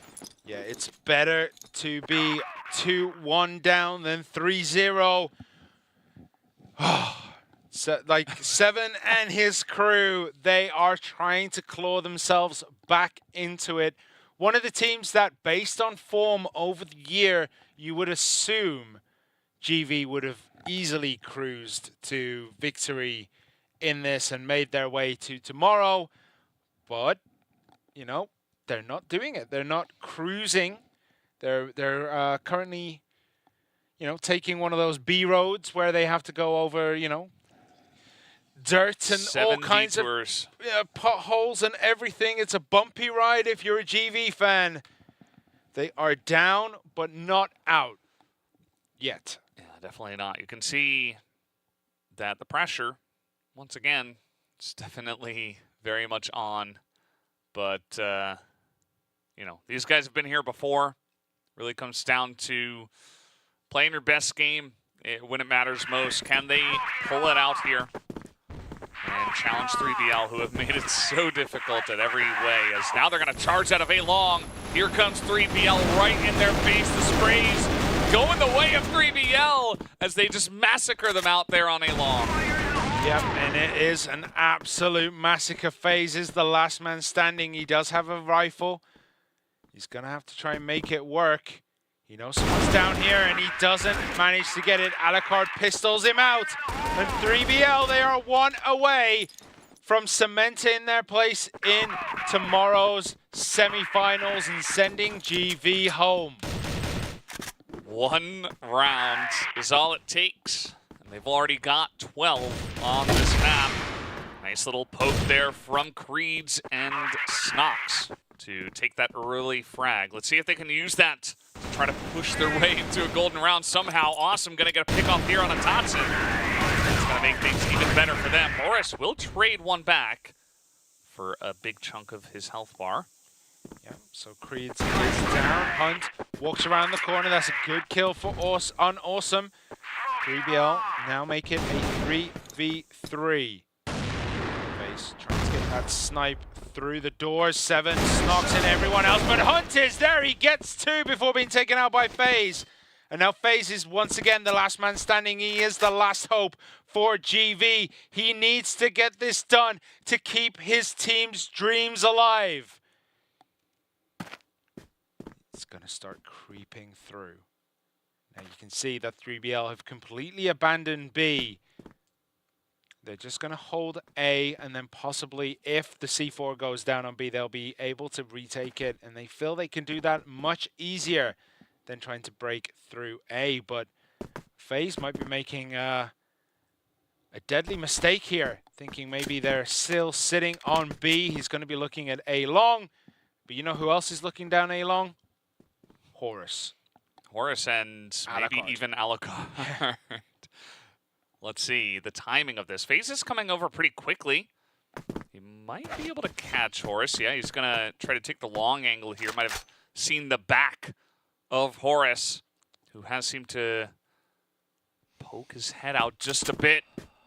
Yeah, Horus basically just disappeared behind that box. They know now. They just got to deny him for 20 more seconds. Oh, he drops the shot there, but oh, it's all over 3BL. They take the win. GV Esports are out. 3BL are in that first spot, and LCK also advance from Group A. Yeah, just like that, you can see the giant smiles on all these guys' faces. They know what they did. 2-0, says Hunt and Alucard. Everybody just really hyped because it's not just a win for 3BL, but you're also knocked out your rivals. It's it's like a combo plate, you know? You get everything at the same time, and yeah, it's got to feel good for these guys on 3BL. GV, unfortunately, we will not be seeing them in any future rounds or in the grand finals. Yeah, they are unfortunately out, but they put up a good show. But just 3BL were just a little bit sharper after the reset. And yeah, what can we say? A great match between two great teams, and it's unfortunate that one of them has to go out. But for LCK, they're going to be giddy with joy as they make it through. They made it hard for themselves. They put destiny in 3BL's hands. But you know what 3BL really like? Dunking on GV. We can tell that from the smack talk, and we can tell that from their reactions after winning. Yeah, I guess LCK at the end of the day could bet on that, and it was correct in the end. Alucard really stepped it up here towards the second half. First half was pretty shaky, you know, but had some extra time, got back in the zone, and he had an excellent second half here to just bring his team barely across the line and to get it to even. And then I feel like it was the entirety of the team in extra rounds that really put the cherry on top. Yeah, everyone kind of just working together, just, you know, they tightened up their spaces. They were much better at moving around the map. I mean, they were just fantastic, weren't they? They were first to every shot. I mean, this here was absolutely nuts from 3BL, just being so aggressive down A long. You love to see it. You really do love to see it. Poor FaZe there at the end, trying desperately to give his team another shot, but it was not meant to be, not this time around. And 3BL moving on up in first place from their group, which means that they get to face off against Anubis, actually. Oh yeah. In the first round of semis, and it will be Lazarus up against LCK. And then, of course, it's double elimination, right? So even if you do go down, you get to go, well, it's not double elimination to win the tournament, but you get another chance at getting third place, yes, is what I meant to say. So not technically double elimination, that's my bad on the term, but you get another chance to make the grand finals, even if you don't win here at the regional finals, just by making it into semis. Yeah, and just to confirm here, it was 6-10, 10-13. 3BL did eventually close it out, and MVP Alucard. Even though before the break he was a little bit quiet, he did manage to completely slap the taste out of everyone's mouths in that second half. Yeah. And yeah, he manages to pip everyone else and become the MVP again. Yeah. I do guarantee, though, if we end up talking to him or to anyone, it was a team effort by the end of it all. You know, the 10-1 Alucard certainly helping out a lot, but eventually everybody had to come together to get the job done in a 13-10, you know, taking out GV on Black Widow for the 2-0. But guys, we do have the interview ready to go. Let's hop into that right now. As look who it is once again. It's Alucard who's back. Congratulations on getting first place in the group and the 2-0 and knocking out GV. How does it all feel, the whole package together? I mean, getting first in the group stage, just the start. We're aiming in, like, we want to get first at the end of this tournament as well. I'm so happy that we were able to beat LCK and GV. I told you yesterday, my goal was to beat GV and bring them out from the group stage. I did everything I can with the help of my team, and I'm so happy that they didn't make it to CFS there.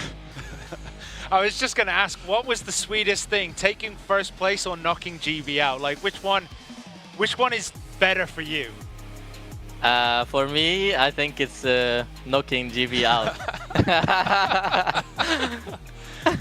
Because it's my job, like every year. This is my job. I come here, I knock GV. That's it. That's what I do. Fair enough. The gatekeeper, Alucard, and 3BL. So you guys get in first place. Obviously, you make it into semifinals, and as you mentioned, the job is not over. Although you did do a very important part in your mind for knocking out GV. But now you do have to go up against Anubis on the other side of the bracket. What are you guys thinking about that matchup for preparing for tomorrow? I think we're like really ready for Anubis. Hunt addition to the team was very good. He's really a strong player, and I think he will make the difference in beating Anubis. We didn't have luck like the last times two times we played against them, but the last time was so close already. But with Hunt addition, I think we can beat them easily. I mean, if we can beat the West champion GV, we can beat anyone. Very true. Considering everything that's gone on this weekend so far, how would you rate your team's performance overall, and how would you rate the whole tournament as a whole so far? Because the games have been really close. We still didn't show everything we have.